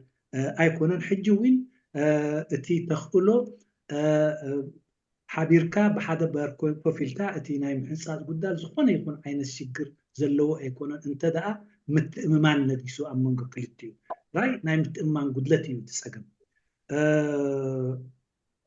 سلازي ازي تي قدما يحطك هون كله تي خال اي حطه هو انا خستاي قبلون كله خط راح ايرترا كونت ناب تي امونغو خطرنا امونغو سعوديان ኢማራት ብሓደ ወገን ኣብ መንጎ ቀጠር በቲ ካልእ ወገን ዝነበረ ምስሕሓት ናይ ስድራ ቤት ጋልፍ ወይ ናይዞም ሃገራት እዚኣቶም ጅቡቲ እውን እንተኾነ ኣብቲ እዋን እቲ ዝነበራ ዝምድና ምስ ቀጠር ኣብቲ ዝተሓደ ዲፕሎማስያዊ ደረጅኡ ኣብ ምብታኽ ዲፕሎማስያዊ ዝምድና ኣይበፅሐን ግን ኣብቲ ዝተሓደ ደረጅኡ ወሪዱ ነይሩ ስለዚ እቲ ኩሉ እዚ ኩነታት እዚ ተሓዋዊሱ ነቲ ኩነታት እቲ ክፈጥር ክኢሉ እዩ ስለዚ እቲ ዝምድና ምዝዛው ጥራሕ ናይ ወገን ኤርትራ ኣይኮነን እዚ ኣብ ግምት ብምእታው ከዓ ጅቡታውያን ኣብቲ ቦታ እቲ ንናቶም ቀጠራውያን ንናቶም ሕሳባትን ንናቶም ኩነታትን ነቲ ቦታ ክገድፍዎ ክኢሎም ስለዚ እቲ ዘለና ሓበሬታ እውን እዚ ይመስል شكرا استاذ جرماي. استاذ عبد القادر تفضل. السلام عليكم. عليكم السلام ورحمة الله. شكرا أستاذ على سعادة السفير على المحاضرة الشيقة. طبعا كان عندي سؤالين بس السؤال الأول يعني تم الإجابة عليه. فالسؤال اللي أنا عايز أطرحه هو يعني قبل فترة قصيرة النظام الإريتري كان دعا إلى اجتماع كل من ينتمي إلى العفر أو يتحدث باللغة العفرية أنهم يأتوا إلى إريتريا ويعملوا اجتماع. يأتوا من جيبوتي والحدود مفتوحة ومن إثيوبيا إلى إريتريا. فأنا كنت عايز أسأل يعني سعادة السفير يعني هو الاجتماع هذا تقريبا فشل لكن يعني سؤالي هو هل هذا يعني أثر أو عنده في المستقبل تأثير على السلم الأهلي في جيبوتي يعني إثارة النعرات الطائفية وهكذا وهذا هو السؤال وشكرا جزيلا. شكرا لك. استاذ جرماي تفضل. መጀመርታ ምስጋናይ ሕቶ ዘለኒ ከቅርብ ይፈቱ እሱ ከዓ ቅድሚ ቁሩብ እዋናት ኣቢሉ ይኸውን ስርዓት ኤርትራ ንተዛረብቲ ዓፈር ኣብ ጅቡቲን ኣብ ኢትዮጵያን ዝርከቡ ሓደ ዋዕላ ክገብሩ ኣብ ኤርትራ ፀዊዑ ነይሩ ግን እቲ ዋዕላ ብርሃን ኣይረአየን ስለዚ እዚ ኣብ መንጎ دقيق نخون هي النعرات القومية قلت بين مين ومين؟ يعني النعرات القبلية أو يعني في جيبوتي عندهم يعني الإخوة العيسى والعفر فهل هذا يعني يثير أو يشكل أي مشكلة في السلم الاجتماعي في جيبوتي أو المجتمعي السلم المجتمعي؟ نعم. أوكي إتي أب جيبوتي أمونغو كلتة ናይ ጅቡቲ ኣህዛብ ወይ ዘቕሙ ኣብ መንጎ ክልቲኣቶም ዘሎ ቀቢላዊ ወይ ቀቢለ ቋንቋዊ ዝኽንብሎ ፍልልያት ኣብ ማሕበራዊ ፀጥታ ናይ ጅቡቲ ፀገም ኣለዎ ዶ ትብል? تفضل دكتور. اي نعم شكرا. طبعا أنا دخلتونا في قضية داخلية يعني أنا أعتبر يعني كمثقف أن هناك في إشكالية معينة بين بلداننا بصفة عامة أننا دخلنا في الدولة القطرية التي تقوم على المواطنة وما زلنا نتعامل بعقلية قبلية. نتكلم عن بلدي وهذا مشكلة يعني صح في مظالم في أشياء لكن الحل لن يكون إلا بالحوار بين فرقاء الوطن والبعض ما فهم هذا الشيء الآن. بعض الناس بعض المثقفين ما فهموا إنه ما في حل إلا بأن نرجع إلى المواطنة. كيف المواطنة؟ أن نرتفع عن العقلية القبلية وأن نعتبر أنفسنا فرقاء في الوطن ونترك جانبا هذا التحزب للقبلية. وبالأسف الشديد نحن مشكلتنا في جيبوتي يعني هي أن القبلية جاتنا من برا.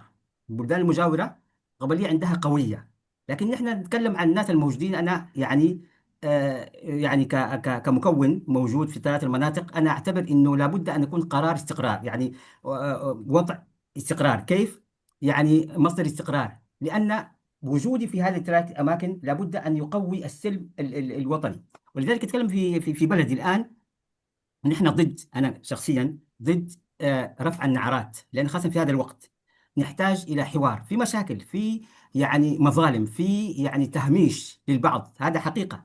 لكن الحل ليس أن نرد بالتهميش التهميش الآخر، لا، هو الحوار، ونعترف بالخطأ والحوار. وأنا أرى أنه المهم أنه الجميع يعني حتى نقول نتكلم عن الداخل، عن الداخل، وإذا البلدان الأخرى يريدوا يساعدونا ينصحوا الآخرين على الحوار، على الحوار بين فرقاء الوطن. هذا طبعا صح لجيبوتي، لكن حتى لإريتريا.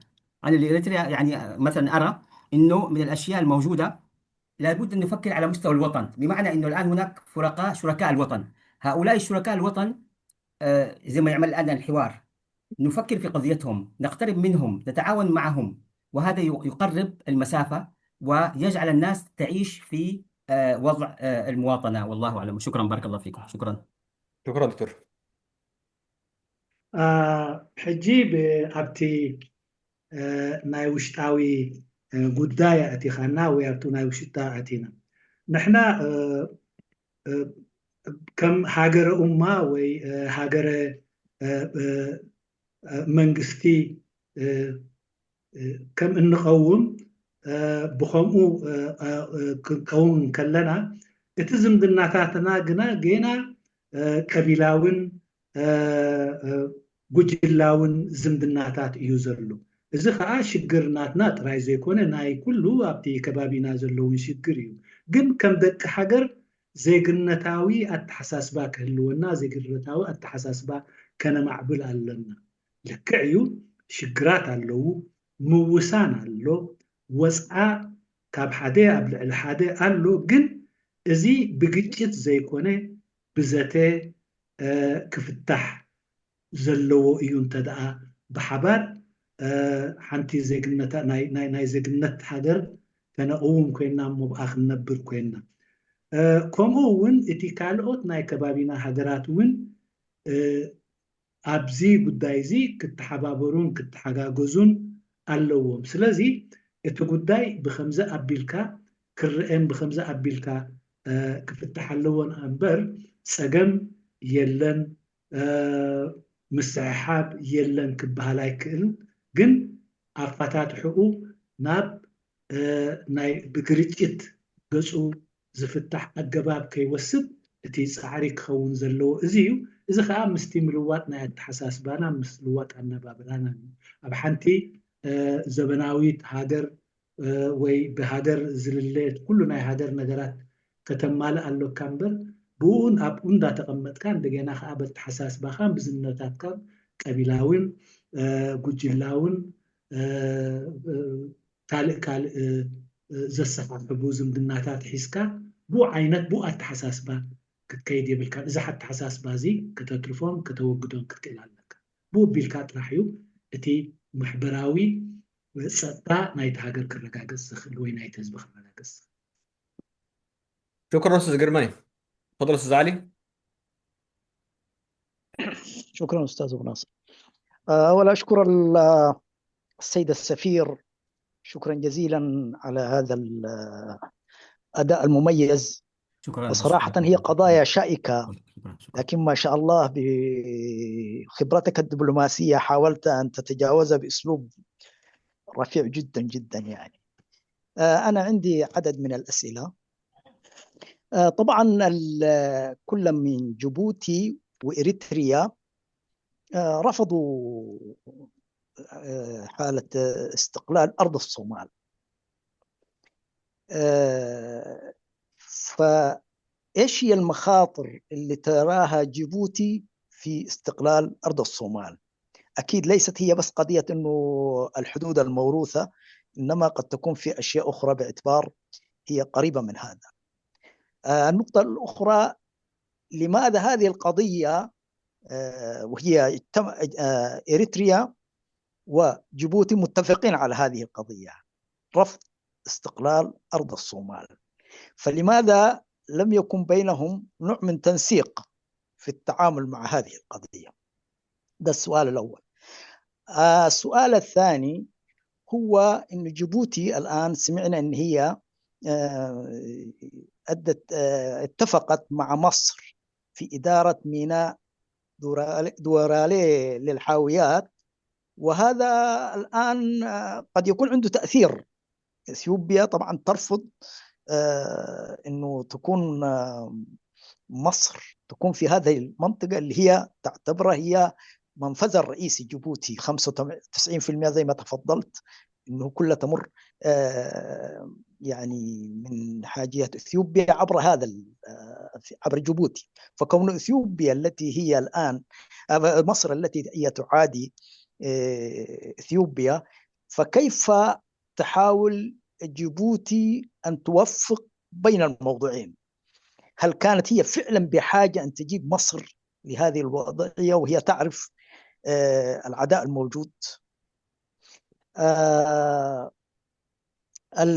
السؤال الثالث هو كان في مشكلة واضحة بين جيبوتي وإثيوبيا، أو بين أحمد نقول والرئيس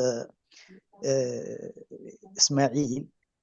في آخر فترة كان في نوع من مناوشات، لكن الآن فجأة وبدون مقدمات كان في اجتماع ثلاثي في جيجيجا. أكيد هذا الاجتماع سيد السفير لم يكن لافتتاح مشروعات هزيلة زي ما سمعناها. فأنا أسألك الآن ليس كدبلوماسي وإنما كباحث، ما هي يعني ما رشح من هذا الاجتماع؟ وبخاصة سبقه اجتماع لقيادات أمنية من كينيا وإثيوبيا وغيرهم يعني. فهذه الأسئلة اللي عندي وشكرا لك. يعني فقط أنا أذكر أنه المؤسسة اللي هي متعلقة بالبحر الأحمر هي بدأت اجتماعاتها مبكرا سيد السفير، هي من 2017، وكان هذه في الوقت ذاك اشترك معهم الأمريكان والإمارات وكذا، لكنها فعلا زي ما تفضلت من 2000 وقبلها كذلك في 2018 كانت هي بدأت من مصر. في 2020 أصبحت فقط للدول اللي هي مطلة بالبحر الأحمر وأصبح مقرها الرياض. شكرا جزيلا. شكرا أستاذنا أبو محمد، شكرا لك. خير علي زغربو حتو مقابلة قد بمجمرتا مسغاناي اني كبور دبلومات محمد علي محمدي نحل اخلخ زتبلن زت اساسرون قداي بزلو تمكرو بقلل زبلن بخرداء زخيلنا قباب بيرغريو حدا حتوي جيبوتين ايرتران نناسنت سمين سومال وي مريت سومال وي سومالي لاند اي عملان انتاي تشكر زي منيئن نمنتاي كلتياتن تسماميئن حدا جيبوتين هو كالي جيبوتي ابز اوانزي اب ودب اورالي ني بمصري ابو كم زهلو غير الله هلونا ناي مصر ابو ترغاغيصلو مست كله مس ኢትዮጵያ ዘለዎም مسحابن نابسل إيجاسو سجيرو زلو سلازي جيبوتي خا مس إثيوبيا زلوا كم تستباهله 95 تاميتي كاب سددن نوصان زخيد كابن نابن ناب إثيوبيا كون ناب جيبوتي زمسل كاب إثيوبيا نغراتن زلو كونتات زتاساسرت كنسا إذا كونتات زي كمي غيرا فقيدا ويكا كمي غيرا كتوهدو كيلا كمي غيرا كلتيو كتحزو كيلا كلت تحوي كمي غيرا بحدا كتحزو كيلا زي كالا يحطيو كالي شجر أمونغو مراحي جيبوتي أمونغو ناي إثيوبيا قداماي منسترن زي مرضى نيرو انت خونا جن ابز قرب اوان حدا نسلستيو شنخات زاكبه نسلست شنخات زاكبه سلساوي وعل وي مجبا ابجيجيغا ترايو كابزس ممعزي زسلوخه حبريتا انتي حبريلا الله انت تي ناي بايتو هاجرات ገማግም ቀይሕ ባሕሪ ዝብል ግን ኣቐድም ኣቢሉ ካብቲ ንስኻ ዝጠቐስካ ዕለታት ጠቂስዎ ኣሎ ኣቐድም ኣቢሉ ኣብ ግብፂ እዚ ተጀመረ እዩ ካብኡ ንኔው ቀፂሉ ኣብዚ እዋን እዚ ከምቲ ዝተባህለ ዋና ቤት ፅሕፈቱ ኣብ ስዑድ ዓረብ ኮይኑ እዚ ትካል እዚ ቆይሙ ኣሎ እዩ ዝብል ስለዚ ሳልሰይቲ ከም ሓበሬታ እያ ተወሳኺ ሓበሬታ እያ ተን ካልኦት ግን ተን ሕቶታት ክልተ ድየን ሰለስተ ሕቶ እዘን ዘቕረበን እየን تفضل دكتور. شكرا. أسئلة ما شاء الله يعني ليست سهلة. بارك الله فيكم. شكرا. 3 أسئلة في سؤال واحد.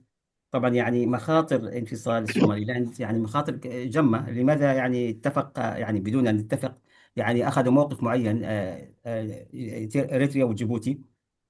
طبيعي لأن انفصال أرض الصومال تفتح بوابة خطيرة. انفصال لناس آخرين. أنتم تعرفون هناك في كثير من أشياء تظهر إذا يعني انفصلت سوماليلاند. مزاعم أخرى وناس آخرين أنتم تعرفون في المنطقة حيظهر يريدون يقول لماذا نحن لا نعمل هذا الشيء. ولذلك طبيعي أنه رفضوا هذا الشيء لمصلحتهم ولمصلحة الشعوب كذلك. ونحن من يرى أنه قضية الآن رأيت كان يتحدثون الآن قضية كان أخذ ميناء مثلا يعني عصب كان يقول الإثيوبي آخر مرة قال يعني مشكلتنا مع يعني إثيوبيا يعني مع إريتريا كان يقول يعني آخر كلام أمام البرلمان أبي أحمد ممكن نرجع لهذا الشيء أحد يا يشوف لنا يتأكد لنا يقول كان إنه قضية ليست قضية يعني عصب أو يعني ميناء لا قضية مشكلة تجراي. إذا معناه قلب يعني بمعنى السياسة تتقلب لكن لا نحن كشعوب لابد نعرف انه مصلحتنا ان نجتمع نكون مع بعض. هذا اول شيء. ثاني شيء نحن ضد الانفصال مع سوماليلاند او اي انفصال لان المنطقه لها مشاكلها واذا فتحنا باب الانفصال يعني ما لا نهايه لها. هذا اول شيء. هذا طبيعي. واي عاقل اظن يذهب الى هذا المسار ان يكون ضد الانفصال. وفيما يتعلق بعلاقه جيبوتي ومصر وإثيوبيا يعني تقارب جيبوتي ومصر تقارب أوكي هو موجود لكن لابد أن نكون واقعيين. لن علاقتنا مع إثيوبيا تبقى هي علاقة وطيدة علاقة الجار. جيبوتي تحتاج لإثيوبيا وإثيوبيا تحتاج لجيبوتي. ما نكون لابد أن نكون واقعيين لأن النظام يتغير لكن العلاقة تبقى. أنت عندك أمامك 100 مليون يعني نسمة وهذا ميناء كبير يعني وهذا يعني ماركت كبير ونحتاج كإريتريا كجيبوتي أن ندعم هذا يعني هو طبعا منطقتنا المفتوحة. إذا البعض الإخوة مثلا الإريتريا يقول نحن عدونا الأول يعني إثيوبيا ممكن النظام الإثيوبي لكن ليس الشعب لأن نحتاج إلى هذه يعني هو الناس تفاعل. ولذلك أنا أظن علاقة جيبوتي وإثيوبيا تبقى علاقة. لازم نكون واقعيين حتى لو كان علاقة مع مصر. وأنا أظن قضية مصر ومشكلة يعني بين مصر وإثيوبيا والسد لابد أن ينحل بالحوار. أنا أرى أنه هذا الأمر. وما يجري في جيبوتي في نهاية الأمر حيرجع إلى الأمور حترجع في نهاية الأمر إلى الماء إلى مجراها لأن ما في حل إلا أن نفتح العلاقة مع إثيوبيا. بس إثيوبيا ماذا تريد؟ تريد أن توسع كما قلت أن تنوع العلاقات ما يكون لها ميناء واحد. تريد ميناء ممكن عصب ميناء يعني أخرى لكن طبعا بالطريقة الذي نحتاج. ولذلك أنا أظن قضية حينتهي في الحوار في المصالح المشتركة. ليه؟ لأن الآن جاءت مشكلة أكبر من مشاكلنا على مستوى الدول. جاء مخاطر كبيرة إسرائيل إمارات أنتم عارفين هذا الشيء. هذا كله أكبر منا ولذلك لابد أن نجتمع. إذا لم نجتمع يعني هنتفرق وحتكون مشكلة والله أعلم. وفيما يتعلق باجتماع جيجيجا ما عندي علم في اجتماع جيجيجا الذي صار ما عندي بس أريد أن أقول شيء معين.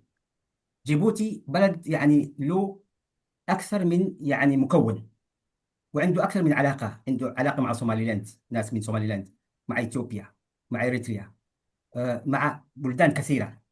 ولذلك مع ذلك زي ما قلنا لم نرتقي إلى مستوى العقلية الوطنية.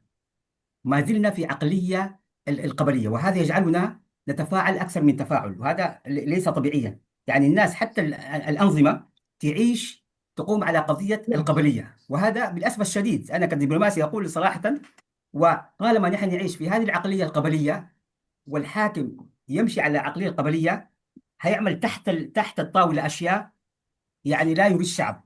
لكن في نهاية الأمر لابد أن احنا نكون واقعيين، لابد أن نرى الآخرين الجميع في البلد كشركاء الوطن. العفر والصومال والعيسى والعرب كلها شركاء الوطن، لابد أن نرتقي إلى مستوى الوطنية. هذا أعيد كلامي وشكرا لكم، بارك الله فيكم. شكرا. شكرا دكتور. اوكي ንምንታይ ተሰማሚዖም ንዝብል ግልጽ እዩ። ምክንያቱ እቲ ናይ ምንሳል ሓደገኛ ኣፍ ደገ እዩ። ኣፍ ደገ እዚ እንተደኣ ተኸፊቱ ኣበይ ደው ከም ዝብልን ኣበይ ከም ዝውዳእን ስለ ዘይፍለጥ፣ ስለዚ ንረብሖኦምን ንረብሓ ካልኦትን ነዚ ጉዳይ እዚ ኣይተቐበሉን ብንጹር። ስለዚ ኣብቲ ቦታ ወይ ናብ ዝኾነ ይኹን ቦታ እዚ ሓድሽ ናይ ምንጻል ተርእዮ ኣፍልጦ ምሃብ ጉድኣታቱ ካበይ ጀሚሩ ኣበይ ክውዳእ እውን ዝፈልጦ ዝፍለጥ ዝከኣል ኣይኮነን። ሽግር ናይ ኣብይ ኣሕመድን ኤርትራን እውን እንተደኣ ኣብቲ ዝነበረ ሽግራት እንተደኣ ኢልና ኣብዚ ዝሓለፈ እዋን ኣብ ፓርላማኡ ከም ዝብሎ ኣብ መንጎናን ኣብ መንጎ ኤርትራን ዘሎ ፀገም ናይ ወደብ ፀገም ኣይኮነን። እንታይ ደኣ እቲ ኣብ ትግራይ ዝነበረ ኩነታት ፀገም ይኹኑ ብናይ ፖለቲካ ጉዳይ ፖለቲካ ተለዋዋጢ እዩ፣ መርገፅ እውን ብዙሕ ክቃይር እዩ። ስለዚ ካብኡ ስታይ ይብል ግን ኢትዮጵያ ግን ኩሉ ግዜ ኣብዚ ከባቢ እዚ ካብ ሓደ ወደብ ንላዕሊ ኣብ ዝተፈላለየ ቦታታት ክህልዋ ትደሊ እያ። ምክንያቱ ኣብ ሓደ ከይትሕሰር እቲ ምርጫ ዝሰፍሐ ንክኸውን ፃዕርታት ተካይድ እያ።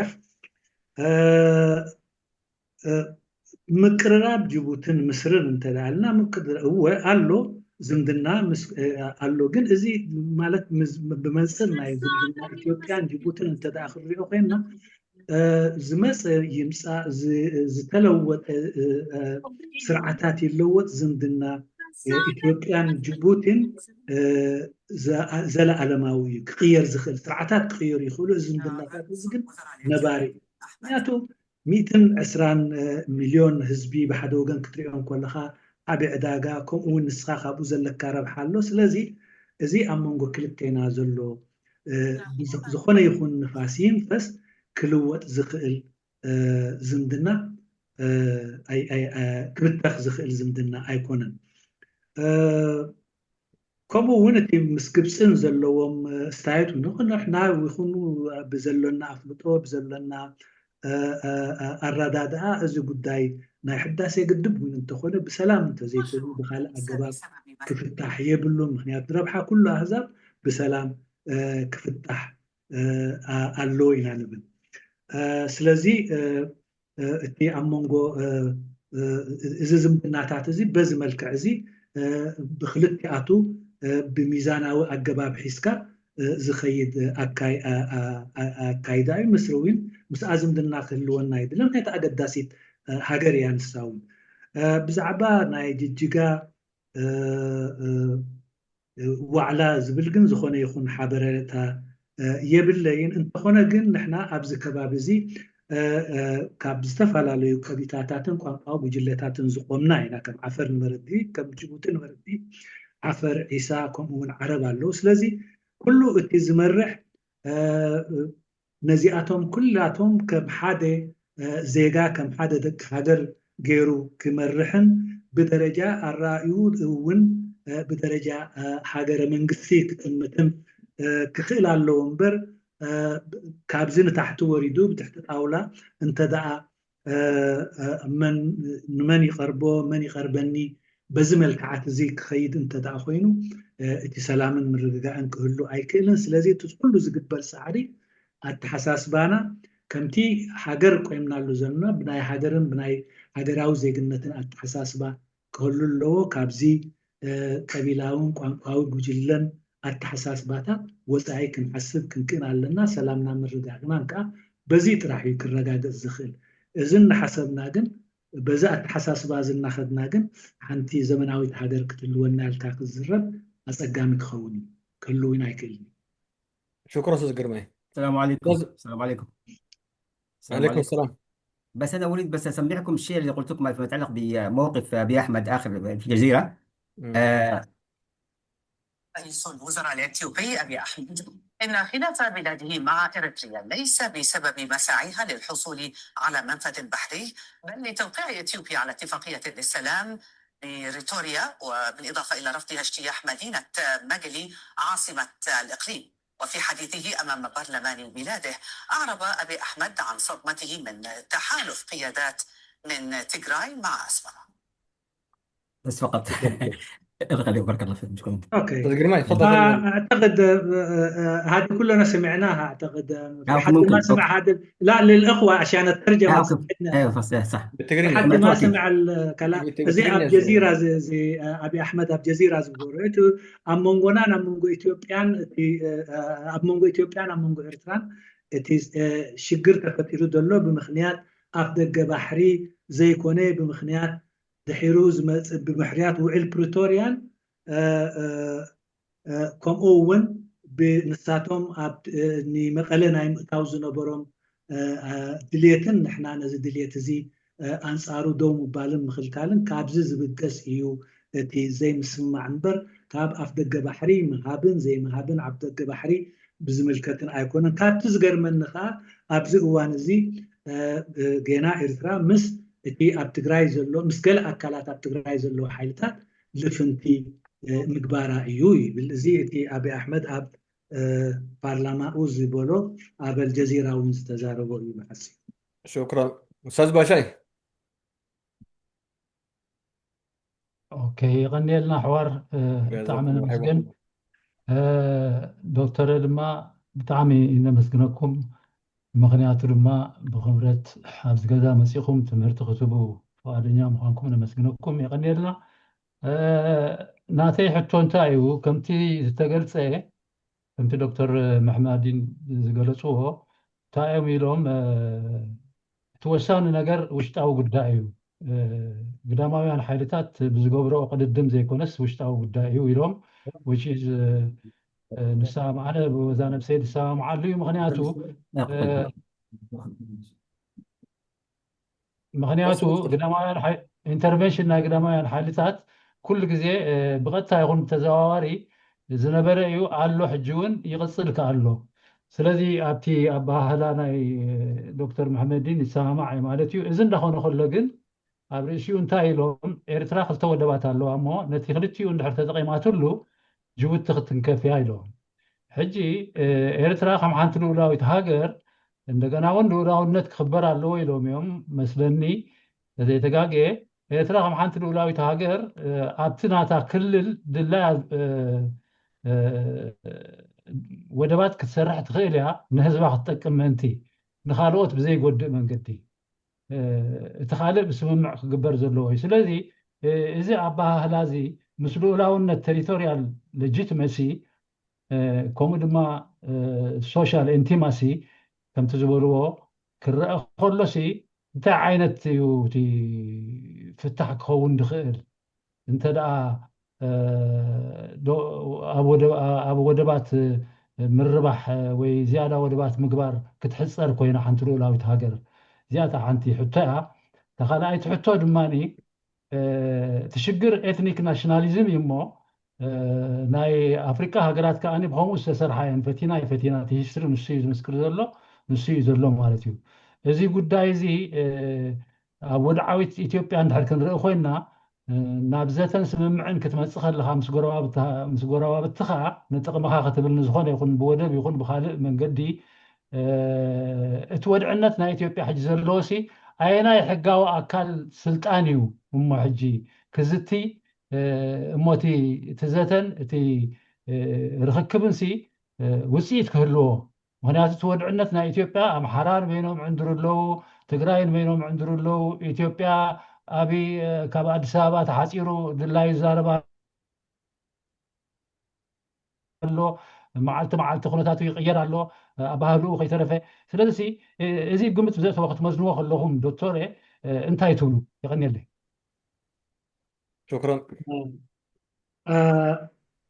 أولا أشكركم على مجيئكم وتقديمكم لهذه الورقة، وكانت أمسية جميلة. أيضا ذكرتم في معرض حديثكم الحل الأساسي هو لحل قضايا الدول وقضايا دول المنطقة هو الوضع الداخلي وليس القوة الخارجية. صحيح هنالك تدخل قوة خارجية، لكن الحاسم هو إذا كان الداخل تماسك وحل مشاكله قد لا يكون لها يعني نتائج التدخلات الخارجية. أنا أتفق مع هذا الرأي تماما، ولكن عندما تحدثت عن الموانئ في المنطقة ذكرت أن إريتريا تمتلك ميناءين وجيبوتي تمتلك ميناء واحد. فلو فعلت إريتريا وعملت كما يعني ما يعني في نشاطات تجارية وأخرى لوجستية في موانئها، هذا سوف يكون على يمكن يكون هو حيكون على حساب جيبوتي. هذا التفكير موجود. إذا كان رأينا من جانب آخر أنه هذا يعني أن تطور الدولة موانئها وأن تفعلها دون الإضرار بالآخرين، إذا كان تحسسوا من هذه المسألة أو وقفوا في الاتجاه المعاكس الآخرين، ألا يكون هذا الموقف، ألا يحسب هذا الموقف هو يعني موقف يعني عدم الاحترام على السيادة للدولة.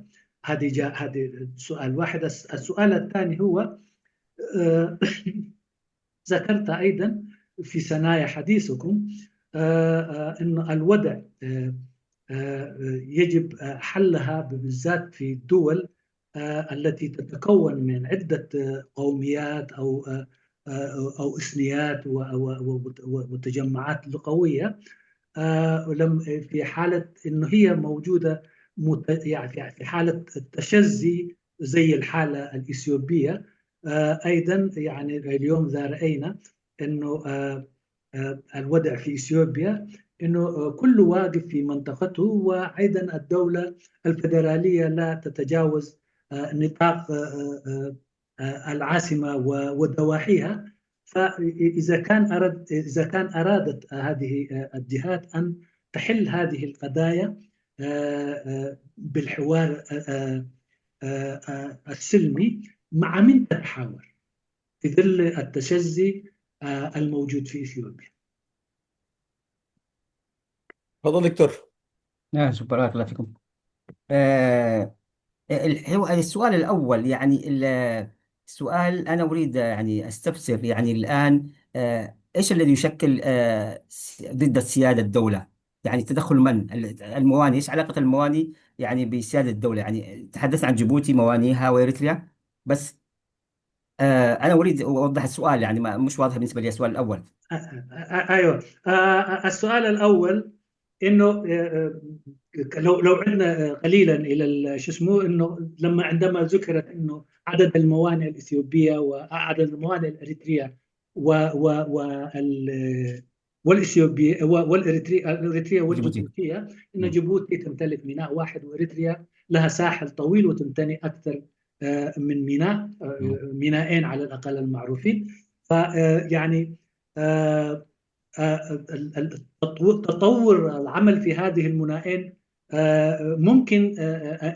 ممكن أن يكون على حساب جيبوتي، أو ويمكن جيبوتي أن تفكر أنه هذا حيكون خصما لها وليس يعني إضافة على مصالحها.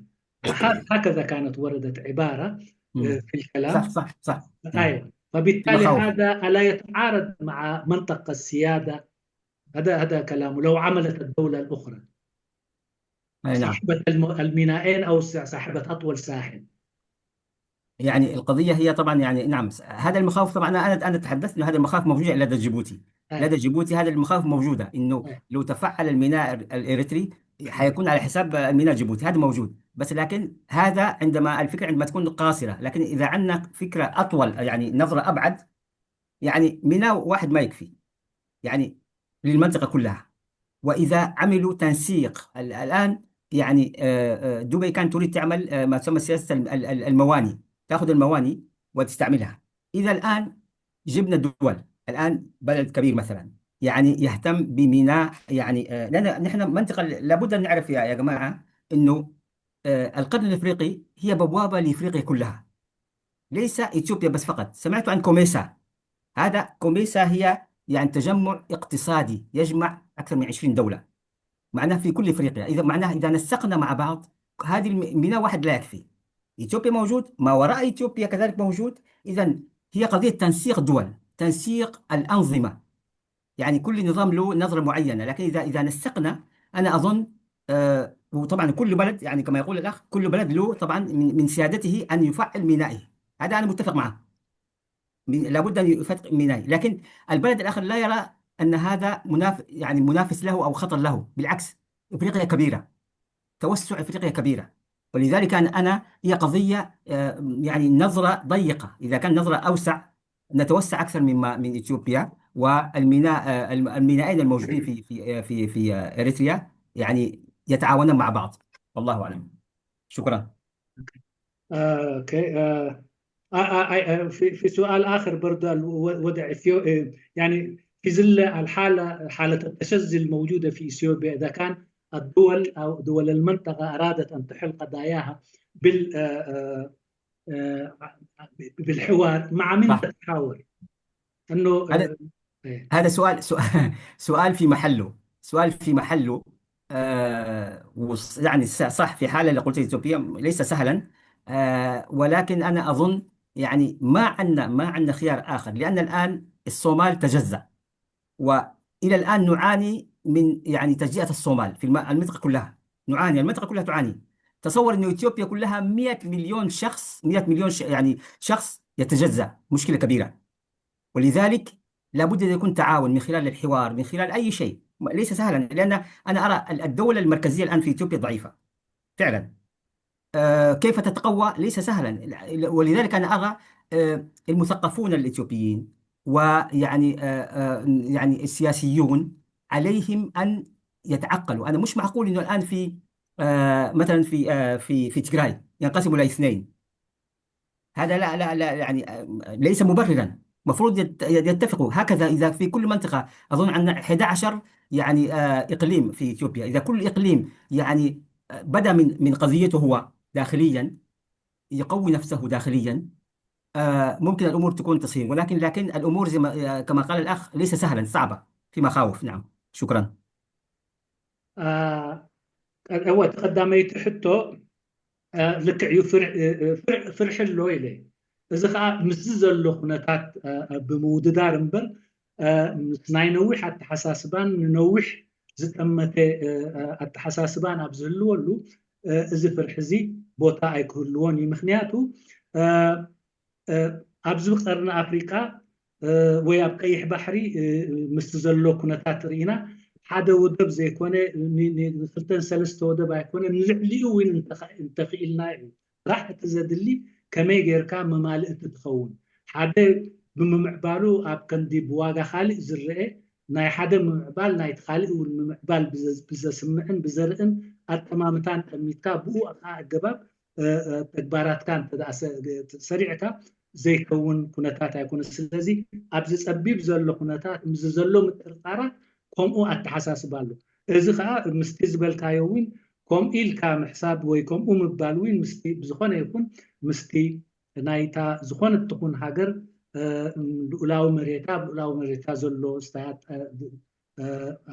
بولاو مريتا زلو دوباتن كالس أجاتاتن ختم عبل فتسيمكا نعو انقفات مخان أيقبان لولاوي النتا وانكسبر زلو يدين أبزك نريو زلنا زي أفدق كرنا زي أفدق قيح بحري أمونغونان أمونغو إثيوبيان نكون زلو أمونغونان أمونغو إيرتران نكون زلو أفدقنا كرنا أفريقيا راح يترف دون 210 حزبي إثيوبيا وين نتنكال أوتنا ناينا حساب ناي كوميسا نتاشمو استيات اللو العسرة حقرات زحقو في ናይ ምድግጋፍ ናይ ቁጠባን ማሕበራ ናይ ፖለቲካን ቁጠባዊ ማሕበር ኣሎ እዚ ንገዛእ ርእሱ እዚ ኣፍ ደገ ባሕርታትና እዚ ንዕኡ ኣገልጋሊ እዩ ስለዚ ብምውሃድን ብምስማዕን ክንሓስብ እንተደኣ ክኢልና ኩሉ ከዓ እቲ ወደባቱ ከማዕብል ሙሉእ መሰል ኣለዎ ግን ብምትእምማን ናይ ሓደ ምምዕባል ናይ ካልእ ብዋጋ ናይ ካልእን ወይ ናይ ካልእ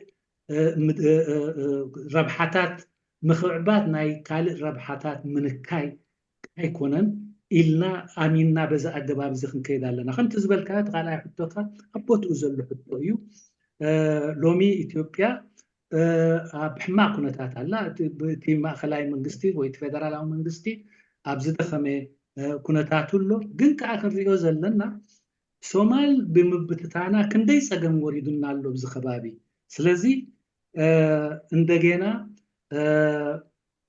ኢትዮጵያ ወይ ናይ 120 ሚሊዮን ሃገር ዝሓዘት ሃገር ከዓ እንተደኣ ተሓዊሳቶ ብኡ ደረጃ ስጋብ ክንደይ ፀገም ክህልወና ከም ዝኽእል ክንሓስብ ክንርኢ ንኽእል ኢና ስለዚ ብዝኾነ ይኹን ምርጫና ዘተን ንክበታተን ዝደለየ ከዓ ተሓባቢርና ከምዘይ ብበታተን ምግባሩን እዚ ክህልወና ዘሎ ብካልእ ወገን እቶም ኣብ ኢትዮጵያ ዘለው ልሂቃን ብዝተኻእሎም ክሓስቡ ክኽእሉ ኣለዎም ጥራይ ናብ ነናይ ፀቢብ ረብሓታቶም ተመርኪሶም ነዚ ዝካየድ ዘሎ ኩነታት ብከምዚ ዝኸይድ ዘሎ ኩነታት ክገድፍዎ የብሎምን እቲ ካልእ ኣብቲ ከባቢኦም ዘሎ ኣሕዛብ ክትሓባበሮም ኣለዎም እምበር ቀሊል ኣይኮነን ሎሚ ክትዛተ እንተደኣ ደሊካ ከምቲ ዝበልካዮ ምስ መን ከም ትዛተ ናብ መን ገፅካ ከም ትኸይድ እዩ ዝጠፍኣካ ይሰማማዕ ምዝ ዘቕረብካዮ ሕቶ شكرا استاذ قرمي. استاذ دانيال برهي. خلصونا لا بأمانيل ولا أمانيل دانيال برهي. مرحبا مرحبا سلام sorry I was distracted. السلام عليكم كلكم يا أخي. عليكم السلام. والمحضرين الإريتريين كلكم مع بعض كلكم أولا أنا من الشمال واليمين من تحت ومن فوق أنا أحطكم على راسي واحترمكم يحترم كله على فوقي. الناس اللي عملتوا كده هذا واضح الجلسة اليوم هذه يشكركم عليكم وأقول ربنا يوفقكم وربنا يوفقنا كلنا. واشكر لك أنا على الأستاذ قرماي زميكير. So, Honorable Excellency Dr. محمد علي محمد أبزيا أنتهي قبل مجمراسي سوري إذا أخي بازيا أنا أبصرحني راسي أتهوان بيازم نبوركيا جنس لزي سمع هو طعمي حريقة له حزينة له خف لي سني حوار أبتي بوست خبرة مخصم عجن أبتنا دبلوماسي سلوز فانا كلوسي حدا نقر قبل دليل مو حتى حتى مالتيو so كنا تتحقرنا أبكرني أفريقيا مجمري أبصرح أبتي زلو خونتاتسي انتايو اتي ابت بريديكمنت اتينا يزلنا حمتي ارتراوانسي كيف تنا كي حسبنا هنا مالت نيمان كي تبهال تخيد نصقام كي تبهال تخيد تدمرنا نيرو صمدو نيرو كله نيرو الاستاذ ابتنا جيبوتي كمتصهولو دفنلي sovereignty زخونت عديا بوليتيكا اب مقله يزلو حيلي اب اديس ابابا بإثيوبيا لو شرحي خاني نا بوليتيكا شرح خاني اب اسمرا يزلو نزي حج كله اطقاليل كخطريو خلخا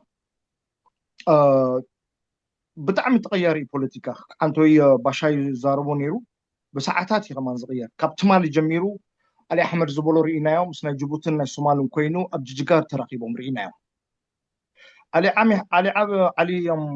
ابي احمد كبي زهدم كاب بريتوريا اجريمنت كبي كي يهدم كاب عنقد 30 شحات تي دي اف وي كاتهم تغارو وي تي بي ال اف كاني ابزي انخي سومالو حجي ابي زغبرو زلو نعاكم تزرداني نحمشيتي اتمت يازيا بعلو وساني بعلو جينوسايدر بعلو كل جباره كله እንደገና ናብ ኤርትራ ላግበላሉ ዋላ ሶሙ ተሓባበርቱ እንትኾኑ ትማሊ የማነ ገብረአብ ወጪው ዋ السخر يكون كان مقالنا بشاشة غيرنا ينزل كإلو تزاربو مالتيو ስለዚህ እዚ ናታቶም ክሽርሕ እዩ ግን ኣብቲ ናይ ዲፕሎማሲ ኡስታዝ መሐመድ ዓሊ ጅቡቲ ሲ እምበኣር ከምኡ እንተኾነት እሞ ምናልባት ቅንኢ ይህልዋ ድኸውን ንሕና ከምቶም ደለይቲ ፍትሒ ኤርትራውያን ኣነ ካብቶም ንኣሽቱ ናይ መናእሰይ ንንቀሳቐስ ማለት እዩ ምስያታትና ሒዝና ከም ደለይቲ ፍትሒ ጅቡቲ ትፈልጠና ዶ ብዛዕባና ሲ ተዛሪባ ትፈልጥ ዶ እቲ ኦልተርናቲቭ ፅባሕ ንጎ ከዓ ደለይቲ ፍትሒ ሃገሮም ሒዞም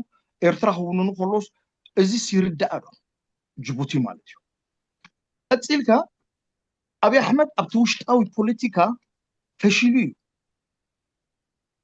እዩ ብኦሮሞ ይኹን ብበዓል ጃልማሮ ዝካየድ ናይ ነዊሕ ግዜ ብተጋሩ ይኹን ዋላ ብፋኖ ኣምሓራ ይኹን ኢንሆል ኣዝ ጀነራል እሱ ዝሰርሕ ዘሎ ኣብቲ ከባቢያዊ እዩ ኢሳያስ ዝሰርሕ ዘሎ ኣብቲ ውሽጣዊ እዩ ስለዚ ኣብቲ ከባቢያዊ ክትርእን ከለካ ከዓኒ ናበይ ኢኻ ትመፅእ ማለት ኢካ መሲልካ መን እየን ዘለዋ ጎረቤትና ኬንያ ኣላ ሱዳን ኣላ ኢጅፕት ኣላ ሶማሊ ኣላ ጅቡቲ ኣላ ኩለን ማለት እዩ እቲ ላይን እቲ ትማሊ ኣብይ ኣሕመድ ዝሰርሓሉ ኢሳያስ ዝሰርሓሉ ዝነበረ I think Abiy Ahmed take over Gobrolo.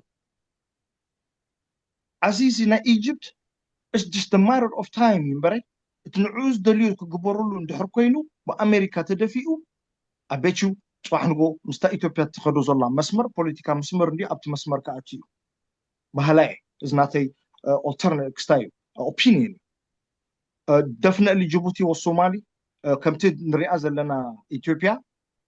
أتوم ناي دقة حيل زلو اتناوشتي بوليتيكا ينعقوه تنعومز دليل زقوه سلازي نزون كلنا مسمر كم تقوان كل يوم سلازي أنا كم دليت فتحي إرسلان أبدق خوي الناسي أتي إساس نبلع علينا بتحت كبلو خلوسي كما يرئيوه بخمينا نزي كستاخن قبرون كله حجن مثالي دحرينا يسي أبز دونالد ترامب قال لك جي دي فانس قال لك تي فايس مالتي ماركو روبيو تناي سكرتيري اوف ستيت هالو دكتور بيتر فام قال لك تناي اوفرسايد ايسترن افريكان زري مايك هامر كامباسادور بعلو بتديس ابالو مالتي اذا حيلي بزي من الله كعمريت الله كا شيخ زايد قالو وانا يساودون اميل بيلو soon is the matter of time امبارح كاب ايرترامس اسياز زعمدلو بزتححزلو متاسساي زخونلو غيزي قربا غيزي مخنياتو بتحاده غيرو دحرمتيو مس عمارات كوينو دحرمتيو مس اثيوبيا حقيزو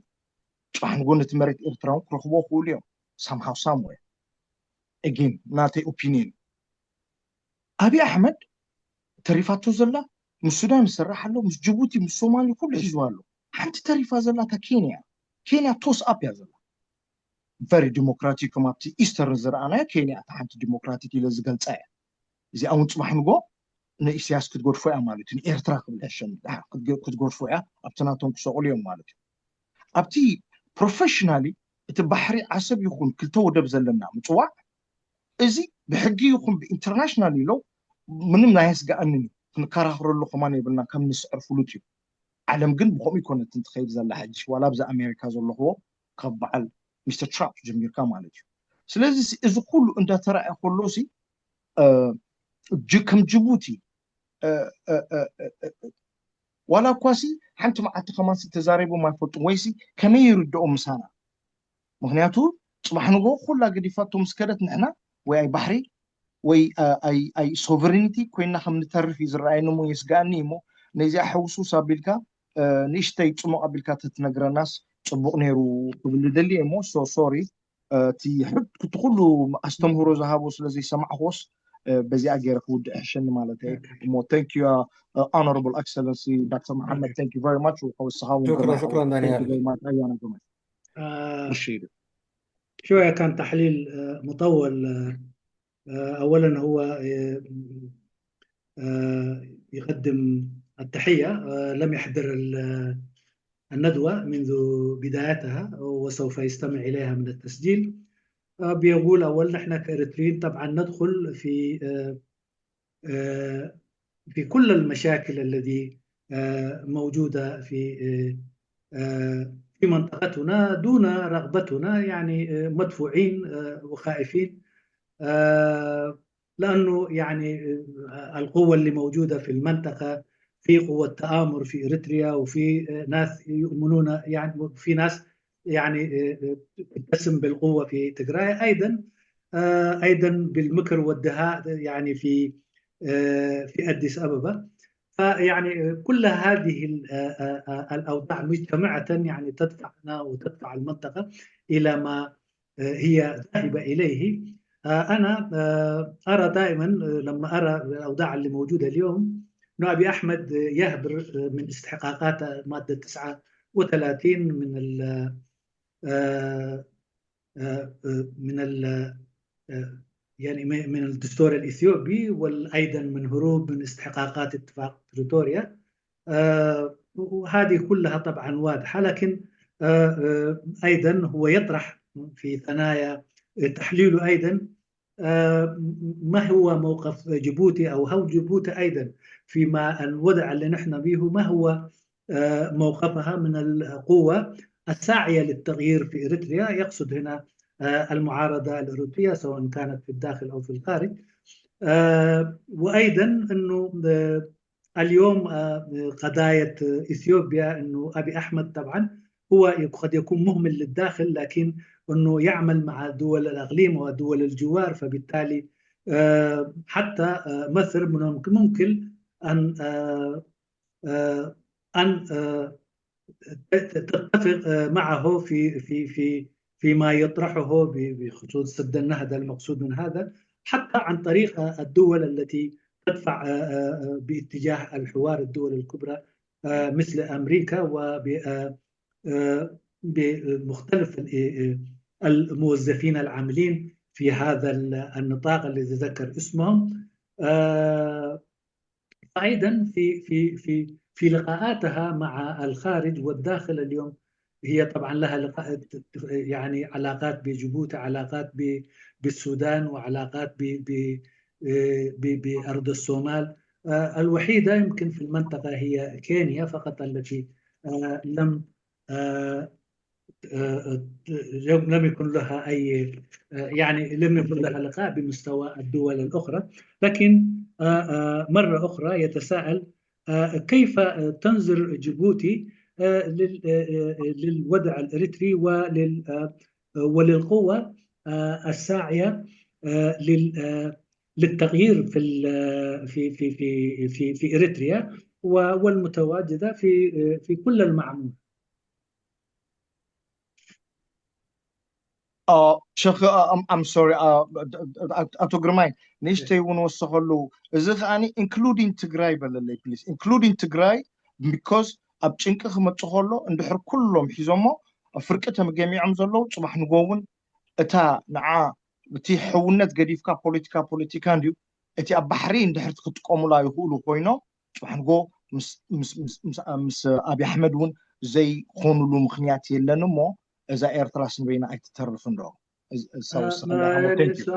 برضو إضافة لسؤاله، هو حتى لو انقسموا الإثيوبيين فيما بينهم، حتى الانقسام يعني الكبير اللي موجود بين تجراي، فإذا كان علموا تجراي بما لهم من انقسامات داخلي وانقسامات مع الحكومة الفدرالية، إذا كان عرفوا إنه حيستفيدوا من الموانئ التي حتكتسبها أو التي تكون حتكسبها إثيوبيا من إريتريا، ألا ترى أن إريتريا حتكون وحيدة دون سند في هذه المنطقة للدفاع عن موانئها وعن سيادتها وعن ملكيتها لهذه الموانئ. شكرا لك يا سيدي. افتح المايك دكتور محمدي. شكرا لك، بارك الله فيكم. طبعا يعني فيما يتعلق طبعا في السؤال ما قبل الأخير، يعني ما موقف جيبوتي من قوى التغيير إريتريا؟ غالبا يعني بلدان طبعا ما تدخل كثيرا إلا لبعض المرات في هذه الشؤون، لأن تقول هذه الشؤون طبعا إذا تدخلت حيكون ردة فعل معين، ولذلك يعني في يعني نوع من الحياد يعني في هذا المجال صراحة. هذا الجانب. جانب آخر فيما يتعلق ب هو يقول يعني يعني تغيير، هو يقول عفوا يعني انه يعني ابي احمد اثيوبيا هي يعني اكتيف فيما يتعلق بعلاقتها مع الاخرين، تتحرك وممكن يعني تفرض نفسها، بينما اريتريا هي طبعا تبقى وحيده، ما في يعني تحرك. انا متفق معك، لابد يكون يعني تشعر انه يعني النظام هنا عندكم منكمش على بعضه، على نفسه، ولذلك يحتاج الى تحرك، لا تحرك، تفاعل مع الآخرين. أنا متفق معه، تفاعل مع الآخرين حتى يكون له يعني موطئ قدم ويسمع صوته. هذا مهم، يعني يخرج من العزلة. أنا متفق معه في هذا في هذا المجال. نعم. نعم. وفيما يتعلق بالتجراي طبعا يعني هو نفس ماشي في نفس الاتجاه، انه يعني ما يعمله تجراي هو لمصلحته، هو لكي يستفيد. لكن يعني هل سؤال اللي بقى اخر سؤال الذي طرح، هل يعني ما في خشية انه اريتريا تبقى لوحدها يعني معزولة؟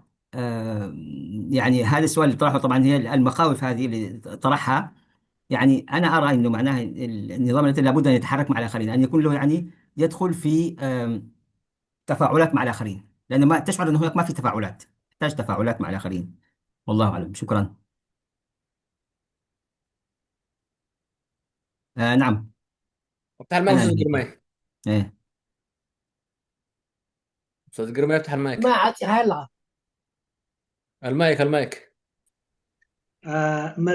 مرقس جيبوتي مس دليت فتحي كما يمثل كما يكون على ونزبل أبز قداي زي كم منقستي كم زز أمثل قداي أبنا وشتاو قداي مئتاو نقطبينا يقطبا منقستات نسخة كاب كالي ملت قبري كاب مفرح شراء أي حزان أي هلوان سلازي اتزلو مرقس ناي جيبوتي كاب كمزي عينت رأيها زبالي أيكونن أبزو قداي انت دا حتيخا ملت قبري هلوو كالي سقماتن كالي استاين كمسة سلازخل شراء أي نحزن أي حازة نون ኤርትራ ኣብ ተነፅሎ እያ እትነብር ልክዕ እዩ ኤርትራ ተነፅሎ እትነብር ምክንያቱ ከዓ እዚ ባዕላ ወይ እቲ ስርዓት ባዕሉ ዝመረፆ እዩ ግን ከዓ ካብዚ ተነፅሎ እዚ እንተደኣ ረብሓ ናይ ኤርትራ ክሕሎ ኮይኑ ኤርትራውን ምስትናታ መርገፅን ምስትናታ ጠለብን ምስትናታ ረብሓታትን ደው ዝብሉ ሓይልታት ክሰርዕ ኮይና ካብቲ ተነፅሎ ወፂኣ ኣብቲ ክትንቀሳቀስ ኣለዋ ኣብ ባይታ ካልኦት መርገፅ እግሪ እንተደኣ ዘይሃልዩካ ካብ ናይ ካልኦት መርገፅ ኣብቲ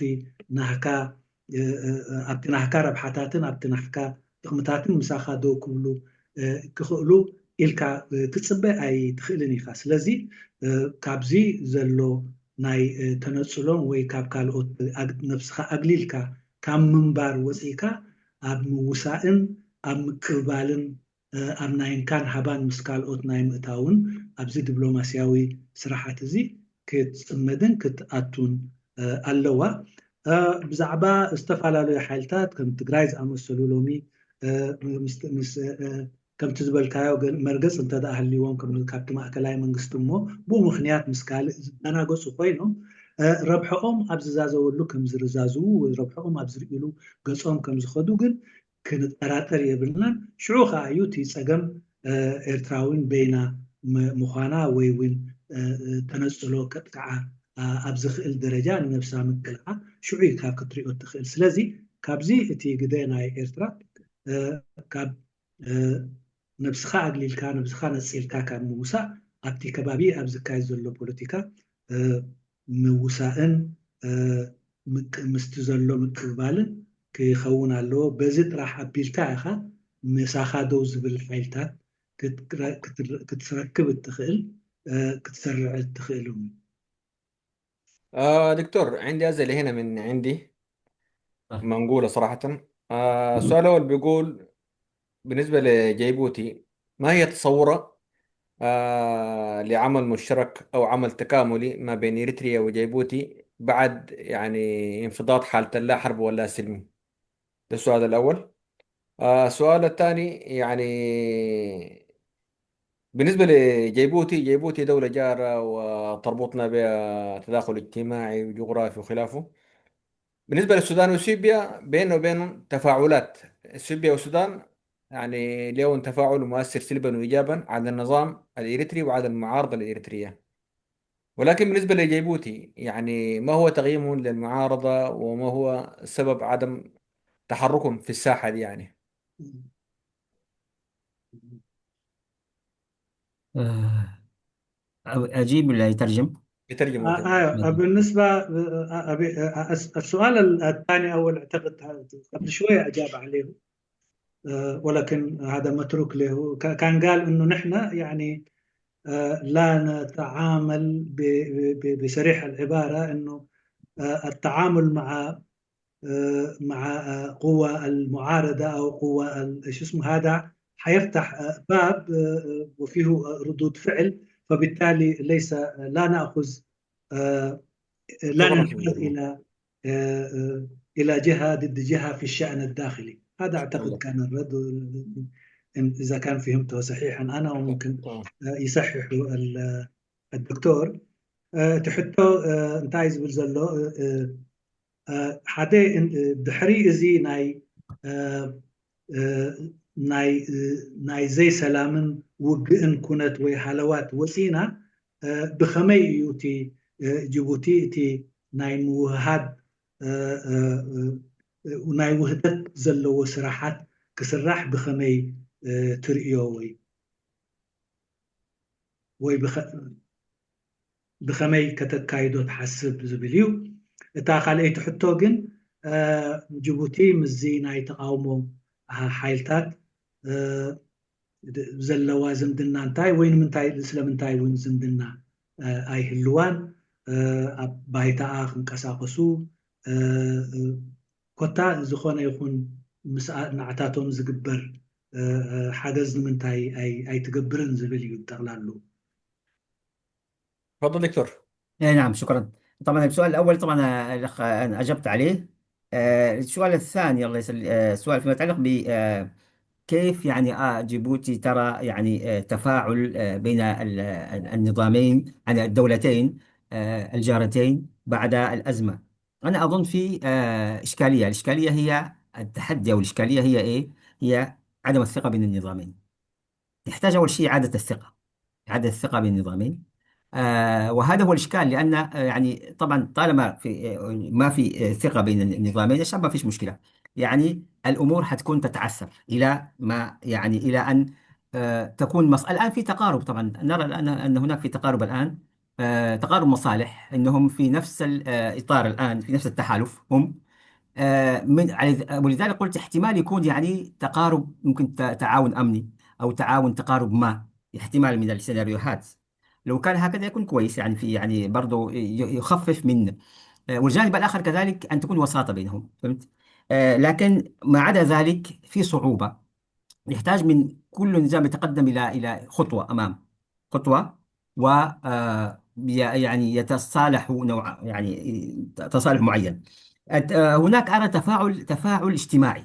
هذا اللي ناقصنا الآن بين جيبوتي وإريتريا. يحتاج تفاعل اجتماعي. هذا التفاعل الاجتماعي لن يكون من جهة الأنظمة، لابد أن يكون من ما يسمى المجتمع المدني في الخارج خاصة، لأن في مساحات مسموحة لها، مثلا مساحة الثقافة، الجانب الثقافي، التعاون الثقافي، التعاون التاريخي، تعاون يعني لي بين خاصة من كلا من جهة جيبوتي وجهة إريتريا. هذا يحتاج، وهذا ربما يحث في المستقبل أن يقرب المسافة في المستقبل. وهذا أول شيء. ثاني شيء أن نفكر في أن يكون هناك يعني فتح، يعني ما يسمى الاقتصاد عبر الحدود. هذا موجود في أفريقيا كلها، في بلداننا مش موجودة. بين إريتريا وبين جيبوتي مش موجود. لماذا الناس لا تفكر حتى من البداية، تبدأ شوية وتعمل يعني هذا الاقتصاد عبر يعني الحدود؟ إذا عملت هذا الشيء الأنظمة تكون مضطرة أن تتفاعل. هذا ينقصنا. أظن الركيزة الذي نركز عليها لابد أن نركز على المجتمع المدني في التعاون بينهم سواء في جيبوتي وإريتريا. هذا ما أرى والله أعلم. شكرا، بارك الله فيكم. شكرا دكتور. እቲ ሓንቲ ሕቶ መሊስያ ነይረታ ቅድሚ ሕጂ ቀድም ኣቢለ ዝሃብክዎ መልሲ ንሱ ከዓ መልሰ ግብሪ ክህልዎ ስለ ዝኽእል ዝምረፅ ኣይኮነን ንኣና። ስለዚ ሻራ ክንሕዝ ምስ ሓደ ኮይንካ ኣንፃር ሓደ ክኸውን ኣይተመርፀን ይብል። ከመይ ገይሩ ምውሃድ ይፍጣር ድሕሪ ምቅንጣጥ ኩነታት ኣይ ሰላምን ውግእን ዝኣመሰለ ሓለዋት ምስ ተቐንጠጠ ዝብል ምውሃድ ድሕሪ እቲ ሽግር ምቅንጣጡ እውን እንተኾነ ቁሩብ ፀገም ኣለዎ። ምክንያቱ ቅድሚ ዝኾነ ይኹን እቲ እምነት ኣብ ቦትኡ ምምላስ ወይ እምነት ምህናፅ የድልየና መንጎ ክልቴና ናይ እምነት ምጉዳል ኣሎ፣ ናይ ምትእምማን ጉድላት ኣሎ። ስለዚ ምቅርራብ እንተደኣ ክመፅእ ኮይኑ ኣቀዲሙ እምነት ክህነፅ ኣለዎ። እምነት ኣብ ቦትኡ ወይ ዝነበረ እንተነይሩ እውን ኣብ ቦትኡ ክምለስ ኣለዎ። ምቅርራብ ኣብዚ እዋን እዚ ኣሎ፣ ግን እቲ ዘሎ ምቅርራብ ይመስለኒ ናይ ፀጥታ ምቅርራብ እዩ። እዚ እውን ምህላው ክፉእ ኣይኮነን፣ ብኡ ኣቢሉ ናብ ካልእ ክምዕብል ይኸውን፣ ፅቡቅ እዩ፣ ባህላ እዩ። ካልእ ጥራሕ ካብ መንግስታት ወይ ካብ ዕላዊ ፖለቲካውያን ትካላት ዘይኮነ እውን ካብ ሲቪካዊ ማሕበራት እውን እዚኣቶም ተርኦም ክፃወቱ ኣለዎም። ናይ ባህሊ ካልእ ንዕኡን ዝኣመሰሉ ዝምድናታት ኣብ መንጎ ክልቲኡ ህዝባታት እዚ ዝሕይልለሉን ዝምስረተሉን ክካይዱ ኣለዎም። ጥራሕ ንመንግስታውያን ትካላት ክንፅበ የብልና ነተስታይ። ሳልሳይ መንጎኝነት ናይ ካልኦት ሃገራት እውን ተራ ክህልዎ እዩ። ስለዚ ምስኡ ተሓባቢሩ እውን ብሳልሳይ ወይ ብራብዓይ ደረጃ ዝስራዕ ዶባዊ ቁጠባዊ ዝምድና ክህልወና ኣለዎ። ሎሚ እዚ ኣገባብ እዚ ኣብ ኩለን ሃገራት ይስራሓሉ እዩ። ናይ ክልቲኡ ኣሕዛብ ፅቡቅ ዝምድናን ዝተረጋግአ ሃለዋትን ናብ ምህላው ከዓ ዓብይ ግደ ኣለዎ። ኣብ መንጎ ክትዘገርም ኣብ መንጎ ኤርትራን ጅቡትን ዝኾነ ናይ ዶባዊ ቁጠባዊ ዝምድና የሎን። ኣብ መንጎ ክልቲኡ እቲ ዶባት ዝካየድ ዝኾነ ይኹን ቁጠባዊ ዝምድና የሎን። እዚ ቁጠባዊ ዝምድና ምህላው እውን ግዲኡ ዝፃወት እዩ። ስለዚ እዚ ኩሉ ነገራት እዚ ክማላእ ኣለዎ። እቲ ኣብ መንጎ ክልቲኡ ናይ ምውሃድን ምምላእን ስራሓት ክካየድ። شكرا استاذ قرماي. عملنا حدود دلوقتي انا خلاص ان شاء الله اخر واحد استاذ يوهنس كخوين، يعني مطلع شوي يوهنس استاذ يوهنس. حسميه تفضل استاذ حسميه. السلام عليكم. عليكم السلام. مساء الخير. تفضل. وشكرا. اولا ابدا بالشكر لغرفه حوار اللواء مشترك وكل الاخوه اللي عملوا هذا، يعني اللي قايمين بهذا العمل، عمل منظم من ترجمه ومن تقديم كل شيء. وايضا الشكر للدكتور محمد علي بتواجده بيننا. محمد علي حمادي. فأنا حقيقة جيت متأخر، وبناء عليه سؤالي هو في شيء ذكرته يا دكتور، اللي هو الشعب الإثيوبي يتكون من 120 مليون تقريبا، ويجب التعامل معهم وإلى آخره سواء جيبوتي أو إريتريا. الإشكالية اللي بشوفها أنا، وعايزك أنت يعني تشاركنا بالحلول. إثيوبيا وللأسف الشديد بدون حياء تطرش في كل زاوية أطماعها، سواء موانئ إريتريا أو حتى جيبوتي. وحتى التجارو اللي مثلا شاركوا فترة من الفترات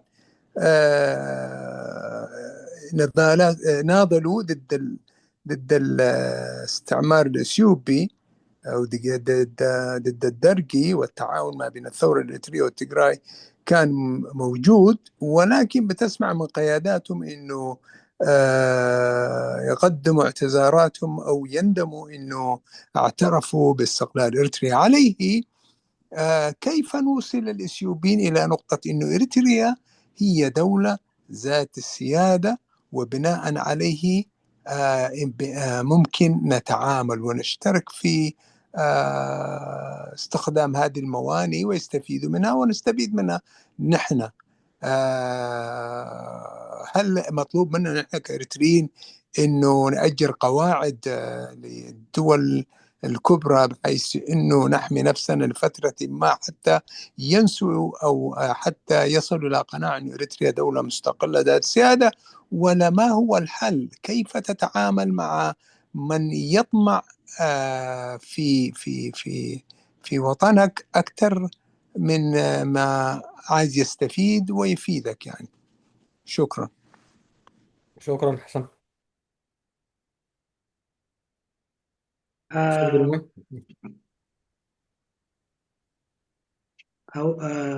اوكي. طبعا كنت تحدثت في انه اثيوبيا اليوم تعداد سكانها هو 100. ترجمة بالتقرينيا صح؟ اوكي. اقدمها بالكاب زرابخا 220 مليون زأكل حزبي زلوا هاجر عبي عداقة بزح حزبي سلازخونه مسؤو مسرح ربحا خمزلو تقمتات قبلو مسؤوتات مقربالن مسرحن أدلاينت مخانو قليس كان تخونه جن إثيوبيا أب سخونه زتمتتو وجن ናታ እትብህጎ ወይ ሃረር እትብሎ ልኡላዊ መሬት ወይ ግዝኣት ናይ ካልኦት ሃገራት ስለ እትጥምት ምስ ከምዚ ዓይነት ህርፋን ምስ ከምዚ ዓይነት ሃረርታ ዘለዎ ኣተሓሳስባ ዘለዎ ስርዓታት ብኸመይ ኣገባብ ክስራሕ ይከኣል ትብል ዋላ እውን እቲ ኣብ ትግራይ ዘሎ ሓይሉውን እንተኾነ ኣብቲ ኣንጻር ደርጊ ኣብ ዝቃለሰሉ ዝነበረ ኣብ ናፅነት ኣብ መሰረተ ውሳኔ ወይ ናፅነት ህዝቢ ኤርትራ ይኣምን እኳ እንተነበረ ሎሚ ድሕሪት ተመሊሱ እዚ ዝወሰድናዮ ስጉምቲ ዘጉህየና እዩ ክብል ኣብ ዝስማዓሉ ዘሎ እዩ። ስለዚ ኩሉ እዚ ሓይልታት እዚ ደማሚርካ ምእማኖም ከምዚ ዝኣመሰለ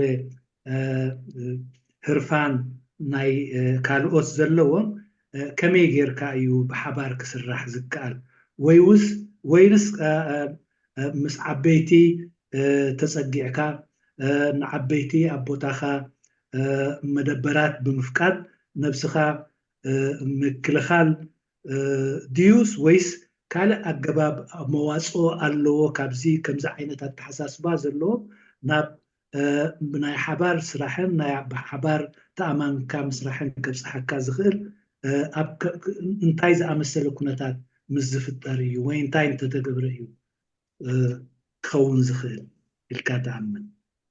شكرا استاذ جرماي. دكتور اتفضل. دكتور. عفوا، السلام عليكم. عليكم السلام، تفضل. سؤال جرما، الأخ جرما هو يقول يعني كيف نتعامل مع طبعا إثيوبيا وسلوكها هكذا، ونحن طبعا كيف نفرض أنفسنا كدول صغار. أنا أظن هذا طبعا يعني تحديات موجودة في كل مكان. أي بلد كبير في منطقة من المناطق يريد أن يفرض سيطرته على الآخرين. ما في حل إلا أنا أظن يعني الحوار أولا، ثم كذلك التكتل. إن البلدان الأخرى كل البلدان تتكتل ببعضها مع بعضها البعض وتقوي نفسها اقتصاديا، سياسيا، علاقيا مع الآخرين. هكذا تصبح تفرض نفسها. القضية ما في حل آخر. وهذا أظن مسار طبيعي نرى في المنطقة اللي نحن موجودين فيها، أنه البلدان الكبيرة وقت من الأوقات تنسى دورها الأخ الكبير وتريد أن تفرض سطوتها، وتنسى أن كل دول لها سيادة.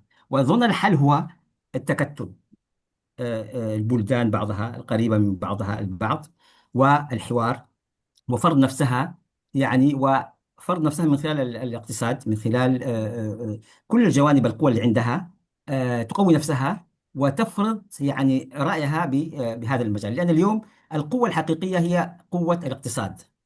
إذا تقوي اقتصادها وتقوي دبلوماسيتها، الجانبين، الاقتصاد والدبلوماسي. الدبلوماسي يعني تقويك كيف؟ تقويك مع الآخر، يعني تعطيك سند خارجي مع الآخرين، والاقتصاد يعطيك قوة داخلية تحترم. وإلا أنا أظن هذا مسار طبيعي. والله أعلم. شكرا. شكرا دكتور. الله يخليك، بارك الله فيكم. أي سؤال آخر؟ في شيء سؤال لا ولا؟ لسه في خلي اوكي بترجم في ثاني سائل لسه. إن شاء الله، تفضل. ሓቂ እዩ እዚ ዝተንከፍካዮ ብድሆታት ኣሎ ሃረርታ ናይ ካልኦት ልኡላዊ መሬት ኣሎ ግን እዚ መፍትሒኡን ሓደን ዘተ ጥራሕ እዩ ካልእ ከዓ እተን ሃገራት እተን ኣሽቱ ይኹና ወይ ኣብቲ ከባቢ ዘለዋ ሃገራት ኣብ መንጎአን ክፃመዳ ኣለዎን ፅምዶ ክፈጥራ ኣለዎን እተን ዓበይቲ እውን እንተኾና ንጉዳየን ብምቅዳም ንመፍትሒ ናይተን ካልኦትና ኣሽቱ ሃገራት ኣቃልቦ ኣይህብኦን እየን ኣብ ግምት እውን ዘእትውኦ ኣይኮናን ስለዚ ሓደ እንተደኣ ፅምዶ ጌርካ እሞ ከዓ ናህካ ረብሓን ናህካ ድልየትን ኣብ ልዕሊ ዝኾነ ይኹን ከተዕቅቦን ከተዕውቶን ትኽእል ኢኻ ካልእ እውን ብምቁጠባ ሓያል ክትከውን ከዓ ክትስዕር ኣለካ ብቁጠባ ሓያል ምኳኑ እውን ናህካ ረብሓታትን ናህካ ድልየትን ካብ መሬት ኣትሒዙ ስጋብ ዝኾነ ይኹን ካልእ ረብሓ ናትካ ዝኾነ ነገር ክትከላኸለሉ ብቕዓት ክህበካ ይኽእል እዩ ስለዚ እቲ ምፅባቅ ሓይሊ ስለ ዝኾነ እቲ ሓይሊ ከዓ ንዝኾነ ይኹን ብሓይሊ ንክመፅእ ዝኽእል ነገር ኣብ ምብዳህ ክሕግዘካን ኣብ ምብዳህ ክጠቕመካን ይኽእል እዩ ኣምላኽ ይፈልጥ ኣነ ካልእ ነገር እንታይ ከም ዘሎ ግን ብወገነይ እዘን ነጥብታት እዚኣተን እየን እተን ናይ ዝኾነ ይኹን ድልየት ወይ ናይ ዝኾነ ይኹን ሕርፋን ክዕግሳልካን ክከላኸላልካን ዝኽእላ ኢለ ይኣምን شكرا استاذ جرماي. استاذ يوهانس برهي. شكرا ابو ناصر. مشكلة سمع له هو سمع لها قرب دمسي اوكي زخبرك دكتور دبلومات محمد علي محمدي سلت ذهب كان مبرهي بطعمي نمسجنك مقنعته أبتي بزح زي فلت أمونغ جبوتن إرترانكم دمامس إثيوبيا حفشة الزبانة زلقناتات سفح مبرهي سلت ذهب كان كما قاز أمسلو الناموسو كم زعينت نات كاترا خصاتو أزي أقداسي بالمالتي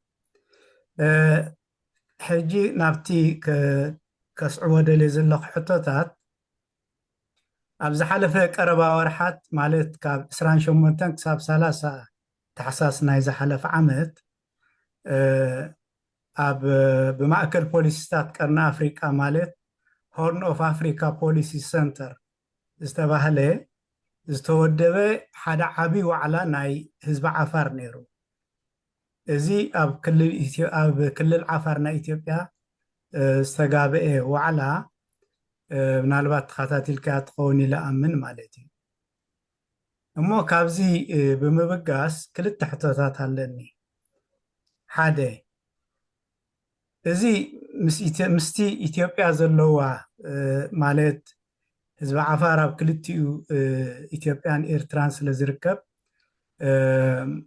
أف دقيقة بحري نمكو صار مسلا لني إلى تقربو موجود كم زلو فلوت إمالتي دقاقيموم ሰበስልጣን ኢትዮጵያ ዝዛረቡሉ ዘለው እዩ ኣብዚ ጉዳይ እዚ ሃገረ ጅቡቲ እንታይ ኣጠማምታ እዩ ዘለዋ ምስቲ ዝተካየደ ዋዕላ ኣብ ግምት እቲኻ ማለት እዩ ካልኣይቲ ሕቶይ ዞባታት ናይ ሃገርና ናይ ቀርኒ ኣፍሪቃ ተን ሃገራት ኩለን ብመግዛእቲ ዝቆመ ዶብ እዩ ዘለወን ህዝብታትና ከዓ ኣብ ዝተፈላለየ ሃገራት ተቆራሪፁ ከም ዘሎ ርዱእ እዩ ማለት እዩ ኣብዚ እዋን እዚ ከዓኒ ጣልቃ ምትእታው ናይ ዝተፈላለየ ሃገራት ኣሎ ዞባና ብኩናትን ወረ ኩናትን ተሓሚሱ እዩ ዘሎ ኣብ ሶማል ዘሎ ኣብ ሱዳን ዘሎ ኣብ መንጎ ኢትዮጵያን ኤርትራን ዝተካየደ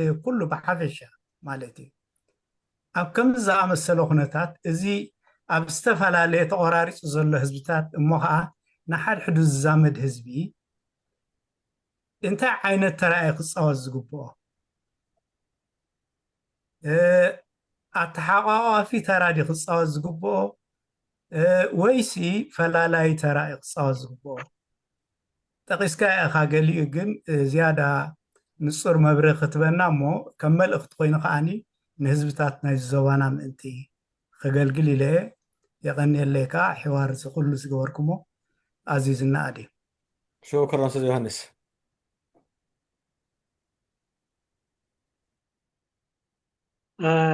أولا أشكر الدكتور محمد علي محمدي لإعطائنا إيضاحات لأمور كثيرة لم تكن واضحة لدينا. على العموم أشكرك على كل ما أعطيتنا. أيضا أولا في شهر ديسمبر الماضي حصلت ندوة لمركز السياسات القرن الأفريقي، وكان هذا في إثيوبيا Horn of African Policy. فهذا طبعا كانت الاجتماع كان لعفر تلك المنطقة. فهذه المسألة مع ادعاءات إثيوبيا بالحق التاريخي والقانوني طبعا هي مسألة مخيفة. فدلوقتي لو أخذنا هذا المؤتمر وبما أنه إثيوبيا جيبوتي موجودة في صلب هذه المنطقة، ماذا كان أو ما هو موقف جيبوتي من هذا المؤتمر؟ هذه واحدة. اثنين، طبعا يعني دولنا هي دول يعني نتاج لنتائج التقسيم الاستعماري، فنلقى شعوب في منطقة معينة يتواجدون في أكثر من دولة، الدولة ما بعد الاستعمار الذي نعيش فيها اليوم نحن. فهذه الشعوب طبعا تم تقسيمها، فجزء موجود هنا، ولكن لها زي مثل ما ذكرت علاقاتها الاجتماعية وعلاقاتها الإثنية لا زالت موجودة. فبما أن هذه العلاقات موجودة، ما هو أو ما وكيف ترى دور هذه الشعوب أن تلعب دور السلام والاستقرار في المنطقة، أو من الممكن أن تلعب عكسه؟ فأنت كيف ترى ما هو دور هذه الشعوب في استتاب هذه المنطقة، أو أي شعوب المنطقة العابرة للحدود من حيث الثقافات واللغات، لأنها في ظل الأوضاع اللي تعيشه مناطق كثيرة ومنطقتنا أخرى، يعني تهب رياح بما لها من تأثيرات أو تلعب دور سلبي في هذه العلاقات المتداخلة ما بين شعوب المنطقة التي تتواجد ما بين دفتين أو 3 دفة من المنطقة. شكرا أستاذ قروان. دكتور تفضل. بسم الله، شكرا. سؤال صراحة وجيز مهم وحساس طبعا. يعني ما ذكره الأخ مهم طبعا. أنا ما أدخل في تفاصيل ما جرى في مؤتمر سمرة. تحدث الناس عليه كثير، وكانت ردود وأشياء حتى بين العفر. يعني الأمور يعني ليست في تجاذبات، فهمت يعني ما قيل حتى الشخص المهم. يعني في أشياء طبعا هذه شيء مرت، لكن نتحدث عن الواقع. الواقع هو طبعا نحن الآن كما قال الأخ يعني قبائلنا عابرة للحدود في كل المناطق في أفريقيا كلها. هل الحل يعني انه نرجع يعني اولا يعني هذه القبائل كانت موجوده من زمان، لكن عندما جاء الحدود يعني اصبحت عابر للحدود. الان نتعامل مع الواقع، هذا هو الواقع نتعامل معه، وليس الحل انه نرجع الى الوراء. وحتى في بعض الاماكن الناس يقولون طبعا في وحده، يعني المهم في افكار معينه، لكن الحقيقه والواقع انه نرجع نقبل الواقع ونتعايش مع الواقع، وكيف نتقلب على الواقع، ليس يعني ان نرجع الى الوراء، لان الرجوع الى الوراء فيه مخاطر كبيره. انا اعطيكم مثال واحد من منطقه اخرى. هل الآن طبعا من يتابع الآن الأخبار يرى أنه ما يجري الآن في إيران، يعني تفكيك إيران كفكرة لأول مرة. بلدان كثيرة ضد هذا الأمر. تعلمون لماذا؟ لأن إيران تتكون من قبائل كثيرة، من إثنيات كثيرة، والمخاوف أنه إذا حسب المحللين إذا انفجرت حتكون مشكلة للمنطقة كلها، الخليج كله. هذا أمثلة من الأمثلة. أمثلة ثانية فيما يتعلق بالأكراد. الأكراد ليس الحل أن يجمعون كتلة واحدة، لكن أن يبقون في كل بلد موجودين فيه يأخذوا حقوقهم. إذا نأخذ هذه الأمثلة ونكون واقعيين. والقضية هي قضية يعني ليست، أنا ما عندي مخاوف، لكن هو وعي الشعوب. الأمور مرتبطة بوعي الشعوب، أن الشعوب لا تمشي وراء بعض الأفكار الغير المنطقية. هذه الخطورة. الشعوب ومسؤوليهم لا يذهبون إلى يعني ما يروج في بعض الأحيان إلى أفكار غير واقعية. ولذلك أظن وعي الشعوب مهمة في هذا المجال، أن يبقوا واقعيين، أن يبقوا في أوطانهم، لأن عز الشخص في المنطقة الذي يبقى فيه. ولذلك أظن الشعوب بصفة عامة واعية.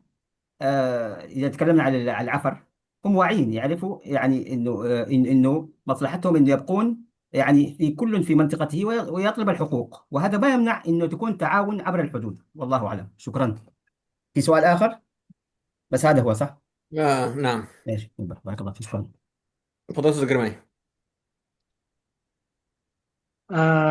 أقداسين تحواساون حتويو أبزرزر قبائل سمرة تزارب بزح أيدلن أو شتون بزح فلوليات الرأيو وعلاء ينيرو جن أبتي أقداسي حتونا خملس زوم أبزي كبابزي أب استفعل على هاجرات زركبو أحزاب قدمي مجزاتي زنبرو يوم حجينا مستي زلو هلو كناتات مسؤول نعون تقبلون كخدو اللوم ندحريت تمليسكا كرئ يبلون مخنياتو زي نربح زخون يخون وين ايكونن لومي نفس وكف زبي ابتو زلو بوتا مسلون قبؤون مسلون النهابي مثلون النخبرة قبؤها النهابي ابتبوتاتي كبيرو كنبر اللوت راح يزبل أنا نجزع رسوز قدايزي بتعمي هواساون بزح سلامات فترسل زخالي كله ومس كله متى إيران زفالا لولاز لوم يابزز لنا يابزز ساعات زغزارة بتدعبيني مستا كلهم مالت صبوق يهابكي زي بلواني إيران أب كبابي أنا برحقون زلو هاجرات انتدعينا زي من نصصالنا إيران كلاتهم فسيمهم كم زي قبلوه مخنياتو بزحات بهراتن بزحات قوانقاو جلتاتن بزحات امنتاتن أو وشتا حقيفة سلزخيب نزي زلو خناتات كم زلو تقبلك مخاطرة تكون زلوغن كلهم اتهم أو وشتا زنبرو مسلاتهم كخبر اللوم مسلاتهم كا قبواتهم نتي مسلوم زخبرلو دولة كهبو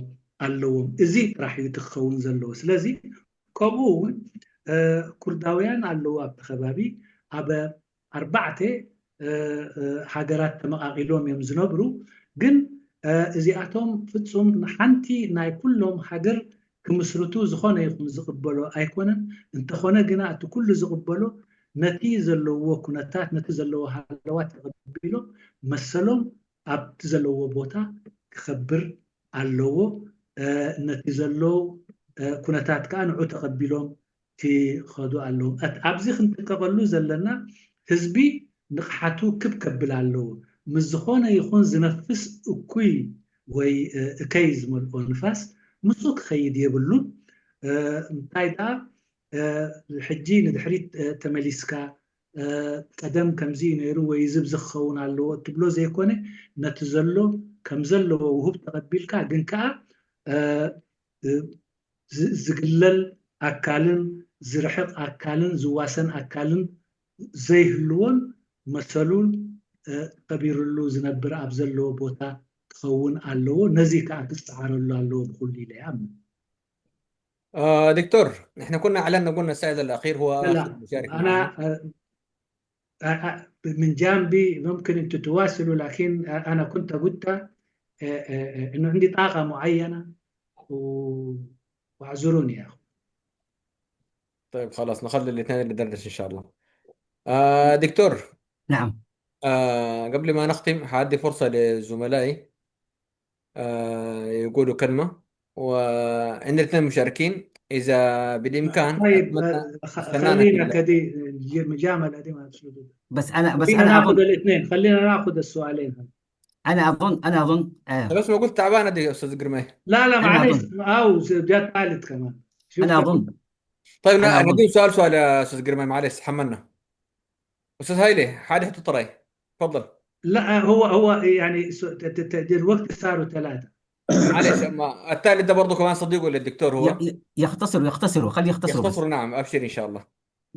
لا ما حاسأل صلاح، بس داير أشكر الدكتور. بارك خليك. الله فيك. طيب أبشر إن شاء الله. بديك تفضل فرصة تفضل جميل. جبريل تفضل والله تفضل. الله يكرمك دكتور. لا محاضرة جدا قيمة تفضل. وحضور أنا عايز أتكلم. فإن شاء خلاص الله يواصل على ما بدأ هو. واصل خليه يواصل. واصل جبريل. واصل جبريل وبعدين نمشي للسؤالين. تفضل. آسف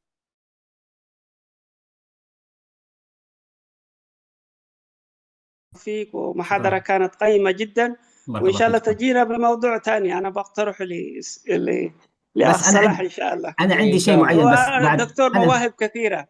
هو في الأصل هو لينغويستيك، فإن شاء الله بيكون عندنا مواضيع ثانية بإذن الله الكريم. أنا عندي حاجة بس أنا عندي بس سؤال، يعني التدخل بس. تفضل دكتور.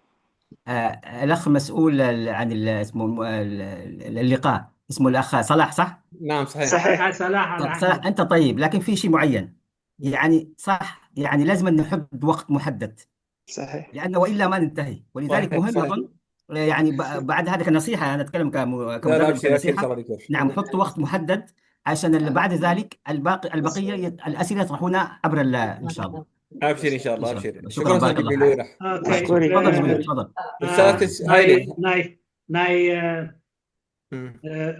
مسجانا يعني رابط ناي مودة مسجانا كم ون دكتور انتاي زبلو نيرو بزح زعباتاتن بزح مداياتن بزح أفلطون سلزلو يمحصنو نيرو ناي مجمرتان ناي مودة من رقاب كاخي يكون وي أبز ممسا كاخي يكون نخص علي أبكال زعبا كن رخبة كان كن رئية كان يلابو يقبل سانيحو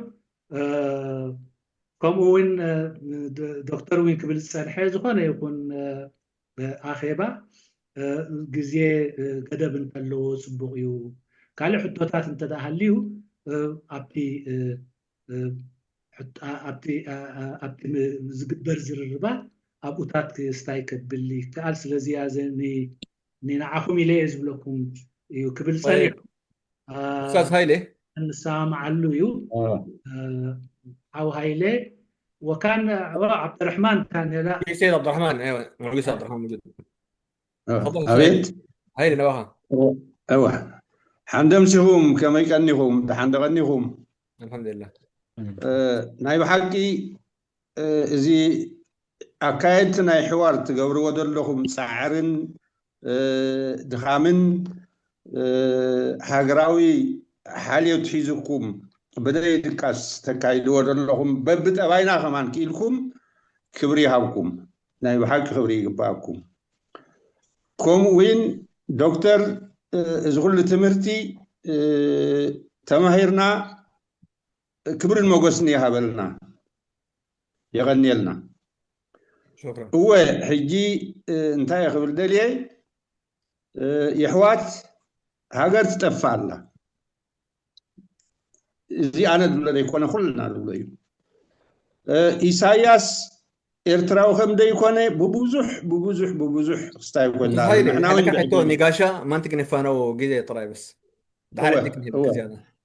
هو حجي يحسر عبيله من على الوقت حتى خالد هيكون أمبر نحنا أكتوال ندمس بزحات مهورات بزحات ليك أو بزحات منكرات أبز جزاء سلدر لهم مع عسينا ندمس نيساياس نرعلو هاجرنا ندحنا له ناي مسائي ناي حالة ده يكونس ناي مسائي نمهارلون مع عسكوني يخون مخنياتو الحلفة الجزير كل شعب عايز حلفة. أستاذ هايلي زي تزاربو دلخا دحان قاشانا مسفاننا بحاضر متصنح دينا أبوك تقربت خل حجيق النعوز ملكتها بتزغربو ملأختي أبو تدي بالكا دحاني نسون جزيو أخيلوك قيد دلس لزلو. ثانك يو تردي كان نتقون. شكرا أمين. تفضل. مين اللي بعده؟ أمين أبجاد.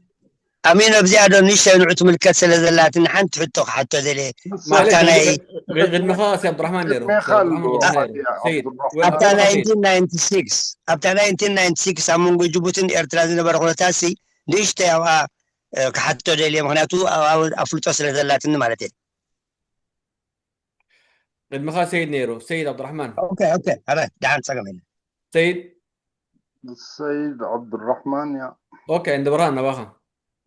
اوكي انا حجيتي مالت ندكتور بزح مسجونو بزح افلطو دلو بتعمي اكسبيرينس دلو دبلوماسي مخانو بلك رينا لنا كن انا حنت حجي ابتي كحصرا ابتي امونغو جوبوتن ايرتران زنبره غريچت كلتا انجو نامدات 1996 ابتي 2008 كلتا مقيلو حق عايشيو حجي بفلاي ابتي 1996 زنبره ጉዳይ ኣንሽዑ ኣብ መንግስቲ ነረ ብኣዲስ ኣበባ እውን ነረ ሽዑ ብስራሕ እታ ጠንቂ ናይ ኣዋጅ ዝያዳ መብርሂ ክበና ስለ ዝደለኽዎ ንኣብነት ልኡኽ ኤርትራ ኣብ ጅቡቲ ነይሩ ብቲ ግዜቲ ጴጥሮስ ሰሎሞን ወፃኢ ጉዳይ ሚኒስተር ዶክተር ሳልሕ መኪ ናይ ሚኒስተር ሃብቲ ባሕሪ ግርማ ኣስመሮም ናይ ጉዳይ ኣፍሪቃ ሚኒስትር ወፃኢ ጉዳይ ድመርሕዎ ሰለስተ أكلات نايت منجستي أخيرا إيجاد مستتاب بجبوتين يروح تجزيتي سيمسفين دما فكذا علوم سيمسفين دما أب نايت بقى كيلو بجبوتين من إيجاد أخيرا يروح حجي بهندبت أب تجزيتي أب أخيرا خلوه منجست جبوتين ترى علامتين إرترا مالته حجي أب تجزيتي وقعهمنا بنا سراويتكم تحسوا مريتنا أكيلو دول كسمت يوم جبوتي دحار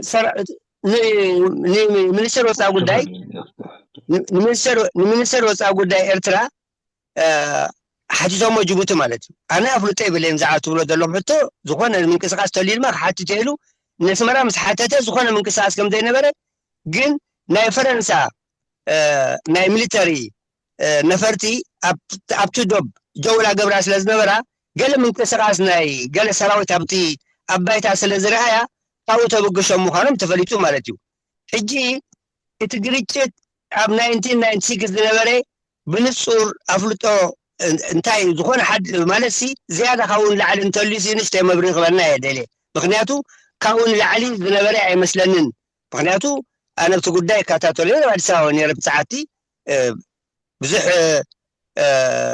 تاسمو إلى قرنا أو أسي زيادة مبريق بنا فردنا أفلت أناسي يكون فلتوس نزلنايو إثناء كلا تشحين شو منتقن لك خمت دوالو يقري كلا بنيرو حساب قونس ونيرو تزولو لك أبايت حكي سرجع أبدي قرب مبريق كبرها نادري. ثانك يو. يغني لنا عند برهان. اوكي استاذ قرماي كفتها مايكا. الأستاذ المتحدث كان موظف في أو دبلوماسي مش عارف في أديس أبابا في ذلك الوقت بالذات في نزاع عام 1996.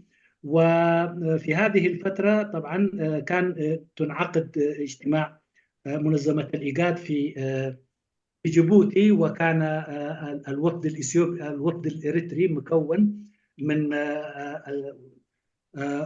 وزير الخارجية حينئذ السيد بطرس وصالح مكي، أيضا وزير الثروة البحرية، وقرما أسمروم سفير إثيوبيا أعتقد لدى سفير إريتريا لدى إثيوبيا كانوا حاضرين. فبالتالي جيبوتي قدمت في ذلك الاجتماع يعني فجأة شكوى بأنها أراضيها استهدفت من قبل القوات الإريترية، فسئل وزير الخارجية في حينها وقال أنا ليس لدي معلومات ولكن سوف اتصل ببلدي وأرد عليكم. فاتصل وقال لا توجد أي تحركات إريترية، ولكن في ذلك الوقت يقال أنه الطيران الفرنسي كان يعني يطير حول تلك المنطقة التي أشيرت إليها بوجود قوات إريتريا، ولكن قد تكون رأت بعض التحركات في ذلك المنطقة. فهل يا ترى كانت السبب هذه أم صحيح كانت هناك انتهاكات إريترية أو تعدي إريتري إلى القوات الإريترية إلى الأراضي الجيبوتية؟ أما 2008 هي مثل ما ذكرتها، ليس لدي أي سؤال استفسر فيه. دكتور إذا عندك تعليق على الكلام ده؟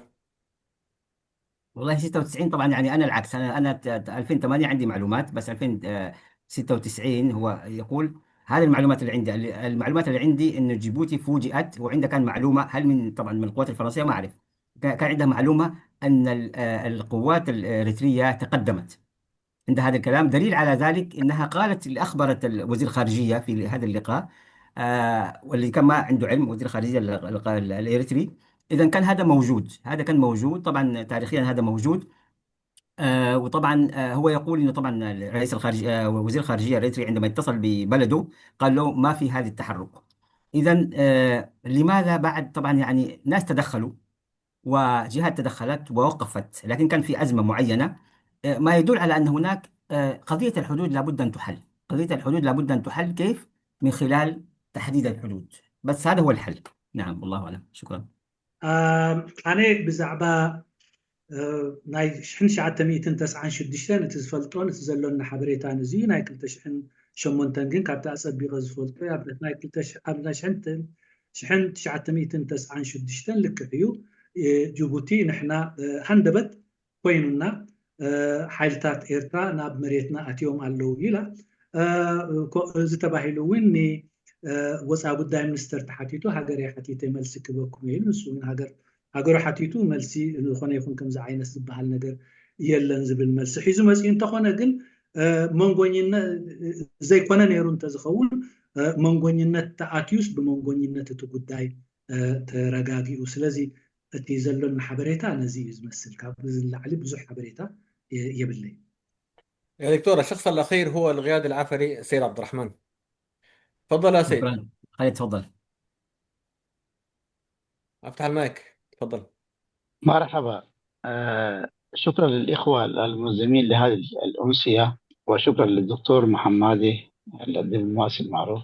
عفر في و هذا عفر ما تجابل هلو عفر السروم انتو عفر ما تجابل يلا اوكي يلا اوكي هلو قلنا ننظف الجو بس. مرحبا مرحبا. تفضل تفضل. عموما انا مداخلتي حول ايش الحدود الاريترية الجيبوتية يعني. منذ الاستقلال اريتريا منذ البداية لم يكن هناك تواصل بين جيبوتي واريتريا، حيث صادف ان هناك منذ استقلال اريتريا كان هناك يعني صادف انه كان هناك حرب قائمة بين المعارضة الجيبوتية اللي كانت مسيطرة وقتها في تقريبا في عام بعد استفتاء اريتريا تقريبا. فريد اللي هو جبهة إعادة الوحدة الديمقراطية في جيبوتي كانت مسيطرة من حدود اريتريا إلى شمال جيبوتي تقريبا قريبة من منطقة أبخ. لذلك لم يكن هناك كان تواصل بين جيبوتي واريتريا. إلى يومنا هذا لا يوجد هذا التواصل. بعد ذلك بعدما كان هناك يعني وساطات فرنسية بين المعارضة وجيبوتي، وتوصلوا لتوافقات ما، ووصلوا أغلب المعارضة دخلت إلى جزء منهم تقريبا، الجزء فضل منهم في الخارج، والجزء الأكثر دخل ضمن توافقات توسطها فرنسا. هذا في تقريبا بحدود 95 ل 94 تقريبا، عام 1994. مع ذلك لم يكن هناك تواصل بين جيبوتي واريتريا، تواصل تجاري واقتصادي وما إلى ذلك يعني. ولكن فيما يتعلق بالملف الصومالي كان هناك تعاون أمني بين جيبوتي واريتريا، تحديدا في الأعوام التالية تقريبا في عام 2005 و6 و7.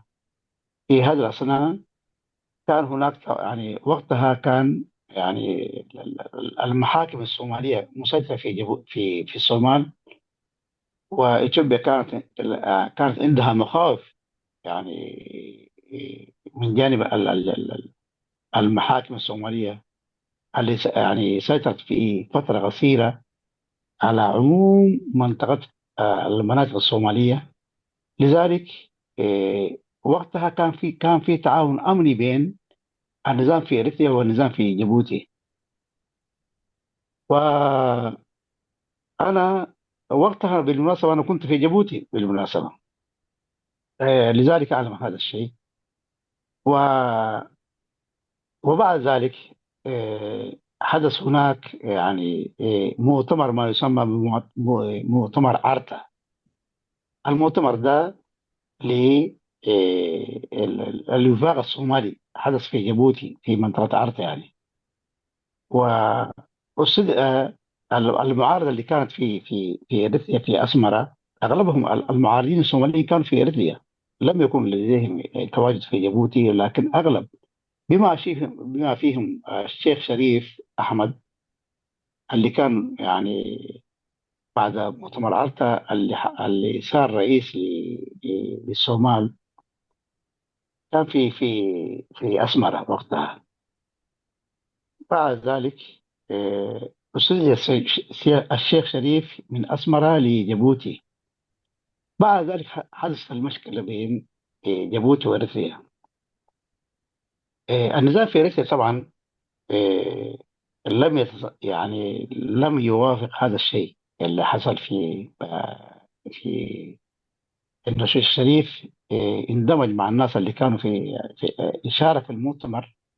مع ذلك منها انبثق إنه الحكومة اللي سيطرت في الصومال. بعد ذلك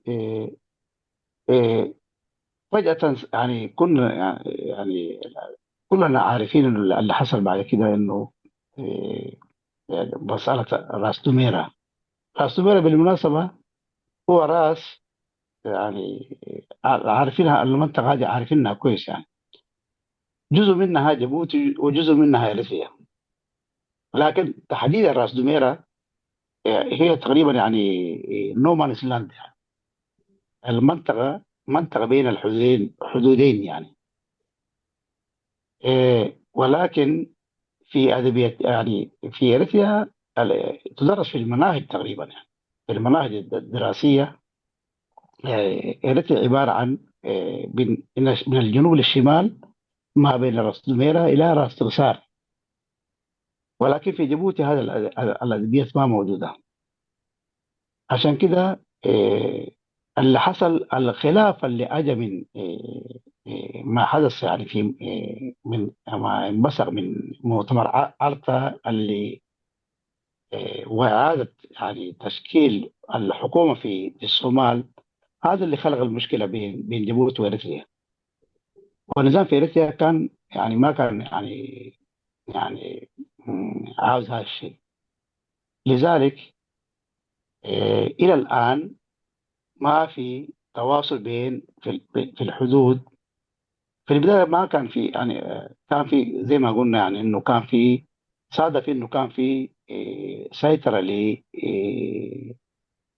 المعارضة المسمى بإعادة الوحدة الديمقراطية في جيبوتي من حدود إريتريا في شمال جيبوتي عموما. بعد ذلك اللي حصل إنه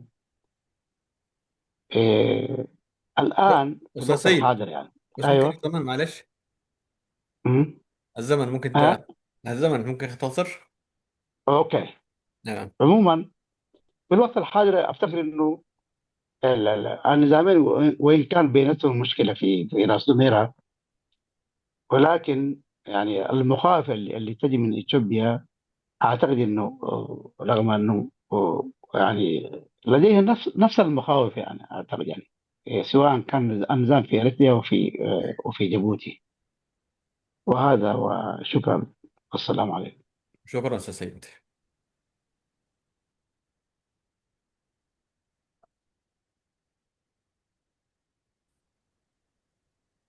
اوكي خلصت؟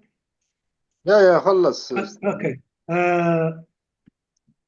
وكانت مداخلة واستفسار وإيضاحات طويلة بالتقرينيا معلش. نوح زبالة حساب مقرابن حبريتاتات እውን مهابن ينيرو ካብ ናጽነት ኣትሒዙ ይብል ኤርትራ ምስ ጅቡቲ ርክብ ኣይነበረን። ምክንያቱ ኣብቲ እዋንቲ ተቃውሞ ጅቡቲ ነቲ ሰሜናዊ ጅቡቲ ስጋብ ራስ ዶሜራ ዘሎ ኩናት ብምሉእ ይቆፃፀርዎ ስለ ዝነበሩ ካብቲ ግዜታ ኣትሒዙ ርክብ ኣብ መንጎ ክልቲአን ኣይነበረን። ግን እዚ ኩነታት ተቃውሞ ኣብ ሰሜን ጅቡቲ ዝነበረ ብመንጎኝነት ፈረንሳ ተፈቲሑ መብዛሕትኦም እቶም ዝንቀሳቀሱ ዝነበሩ ኣካላት ድሕሪ ካብ 94-95 ግዜ ኣቢሉ ይኸውን ናብ ጅቡቲ ኣትዮም ገለ እውን መብዛሕትኡ ኣብ ደገ ተሪፎም ማለት እዩ። ስለዚ ምስ ኤርትራ ዝኾነ ስምምዕ ኣይነበረን። ኮይኑ ግን ኤርትራ ኣብ 2005 2006 2007 ምስ ሶማል ርክብ ነይርዋ። ኣብቲ እዋንቲ ኣብ ሶማል ዝነበሩ ሓይልታት ብኣብያተ ፍርዲ ሶማል ዝበሃሉ ብድሒሮም እውን ብሼክ ኣሕመድ ሸሪፍ ዝምርሑ ዝነበሩ ምዚኣቶም ዝምድና ነይርዎም። ምንቅስቃሳቶም እውን መብዛሕቶም ካብ ኤርትራ ይንቀሳቀሱ ነይሮም። እዚ ንኢትዮጵያ ዓብይ ስግኣት ዝኾናን ወይ እውን ብናይ ፀጥታ ሽግር ጌራ ዝጠመተቶ ሓይሊ ነይሩ። ኤርትራ ምዚ ሓይሊ እዚ ደው ኢሉ ነይሩ።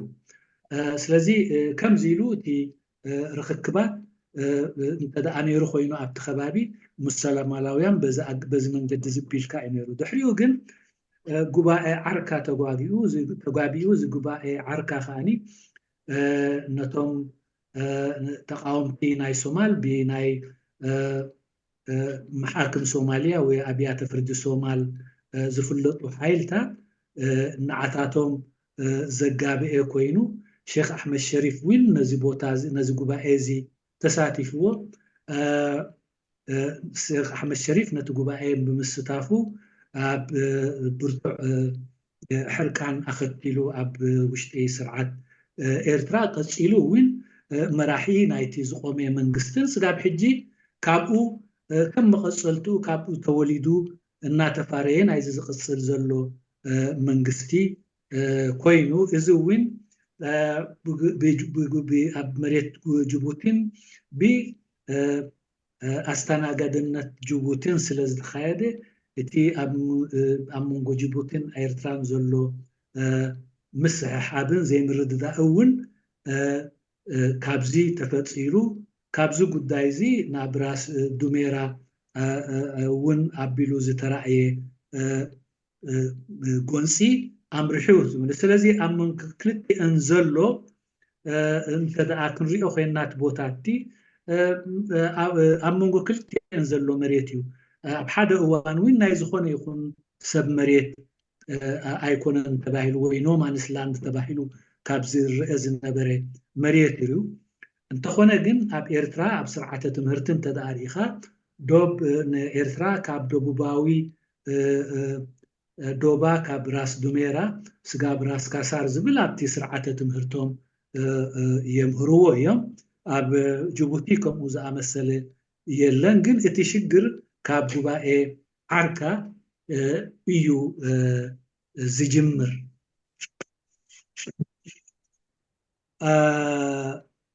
أبز وانزي شجر يحلو منبر كلتي أمون سقات كاب إثيوبيا اللوم سلازي بحفشو تي كونتاتن تشجرن أم عبابلون كاب نوح جزيات حسكا ناخد زمسا خوينو أبتي زلع على الترزوز بس حقن أبتي دحرتي ناي عركا قبائي ويكابتي ناي عركا قبائين كابونو دحريت كستيلكا زلون جزيين إيو كبهالي تعالي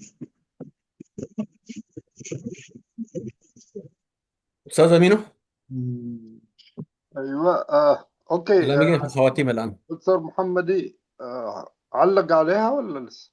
لا علق، لا ما علق تفضل. لا ما اذا كان هو حيعلق. لا انت ما كان في عندك تعليق في الكلام اللي كان يقوله الاخ السيد عبد الله. لا هو ما كان سؤال، بس هو كان هو علق بس جزاه الله خير. لا ما كان سؤال، يعني هو علق تعليقه يعني في محله، تعليقه في محله. لأن هو يقول إنه في أشياء ممكن بين النظامين. أنا اللي قلت، أنا قلت إنه معناه إنه بين النظامين في عدم ثقة. أظن ماشي في هذا المجال، وأنا متفق مع تحليله غالبا. شكرا دكتور دبلوماتي محمد علي. فإحنا حندخل للخواتم دحين، فأعطي زملائي إن شاء الله الفرصة. تفضل الأستاذ أبو ناصر. شكرا الدكتور والسفير محمد علي محمادي على الندوة الجميلة بارك الله فيك. وسع صدرك بارك الله فيك والمعلومات المهمة التي بها في الندوة. بارك الله فيك. شكرا. وإن شاء الله نلتقيك يعني مرة ثانية، وأعتذر إذا كنا أطلنا شوية من الموعد المضروب بيناتنا. إحنا قلنا 3 ساعات لكن مدينا شوية، معليش، لك العود بحط الرضا. ما فيش مشكلة إن شاء الله. شكرا دكتور. الله يخليك. بارك الله فيك. تفضل أستاذ قرماي. اوكي اولا اشكرك استاذ محمدي، الدكتور علي محمادي على هذه الامسيه القيمه. شكرا. ولكن برضو يعني لو في فرصه انه عندي سؤال واحد اود ان اساله. تفضل. طبعا مثل ما ذكرت انه الشعوب شعوب دولة الاستعمار هي شعوب متداخلة، وبالذات انه في مناطق يعني تداخلها وانقسامها هو يعني اوضح ويعني ومن الصعب تجاهله، سواء كان المثلث العفري، سواء كان المثلث الكردي أو المربع الكردي، وهلم جرى ممكن دول كثيرة، لكن هي نحن نتحدث عن التاريخ الذي نعرفه. فهذه الدول طبعا قبل مجيء الاستعمار مثل ما ذكرت إن يعني تربطها علاقات اجتماعية وعلاقات أسنية كبيرة لا يمكن الفتاك منها. إنه لا يمكن فرز العفري اللي موجود في منطقة من مناطق العفر الإريتريا، سواء كان في شمالها وجنوبها، وفي إثيوبيا سواء كان في أبعالة ولا في رحيتة ولا في تجرة. هذه هي يعني عوائل متداخلة. علاوة على ذلك حتى الأربعة مش أربعة، هي 5 سلطنات كانت في المنطقة العفرية: سلطنة تجرة، وسلطنة برو، وسلطنة أوسا، وسلطنة دوبعت، وسلطنة رحيتة. صح وهذه السلطنات إنه السبجكت بتاعتها نقول يعني ما يعني ناسها التي هي يعني تمرون بحكمها أو هم تابعين لها، يتواجدون عبر الحدود. سلطنة رحيتة تجي إلى قريب إلى بر عسولة، سلطنة برو تدخل لداخل إثيوبيا، سواء كان في ولو ولا في منطقة أبعالة. منطقة رحيتة وتجربة أيضا يتداخلون في بعض. هذا هو الوضع اللي ممكن كثير من الناس يمكن حتى في المنطقة يعني لا أقول لا تعيرها الاهتمام، لكن تجهل هذه العلاقة اللي موجودة. إذا طالما هي هذه العلاقة، ومثل ما أنت ذكرت، يجب أن توجد هناك يعني منظمات مجتمع مدني تحل هذه القضايا. مسألة الحدود دي تخليها سلسة، بحيث أنه لا تكون منطقة نزاع، بل يجب أن تكون منطقة تلاقح، منطقة تآخي، ومنطقة تآزر، علاوة على ما يربطها من العلاقات والوشائج التي تم ذكرها. طبعا في إريتريا لا يمكن أن تكون لدينا منظمات مجتمع مدني أن تقوم بهذا العمل. أي مجتمع مدني حتى إذا كان هو دورها لبناء المرحاض لا يعزك لا يسمح به. فبالتالي هل توجد منظمات مجتمع مدني، أو هل توجد فكرة في جيبوتي للقيام بهذا العمل، أو أن تأخذ هذه المهمة على عاتقها وأن تقوم بها؟ هل توجد؟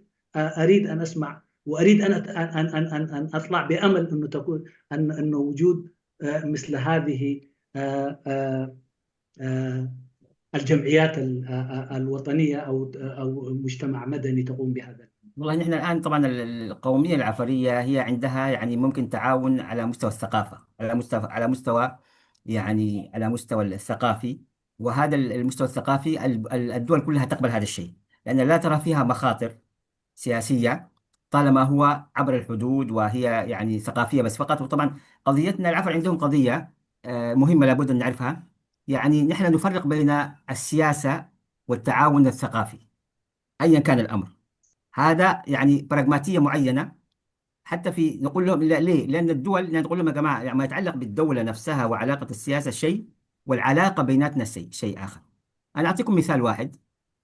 يعني فيما يتعلق الآن في ترجمة القرآن الكريم باللغة العفرية، ترجمة اللغة الكريم باللغة العفرية واللغة العفرية بصفة عامة، في تعاون في 3 مناطق: في إريتريا، في جيبوتي، في إثيوبيا، بمعرفة الدول، والدول تساعد.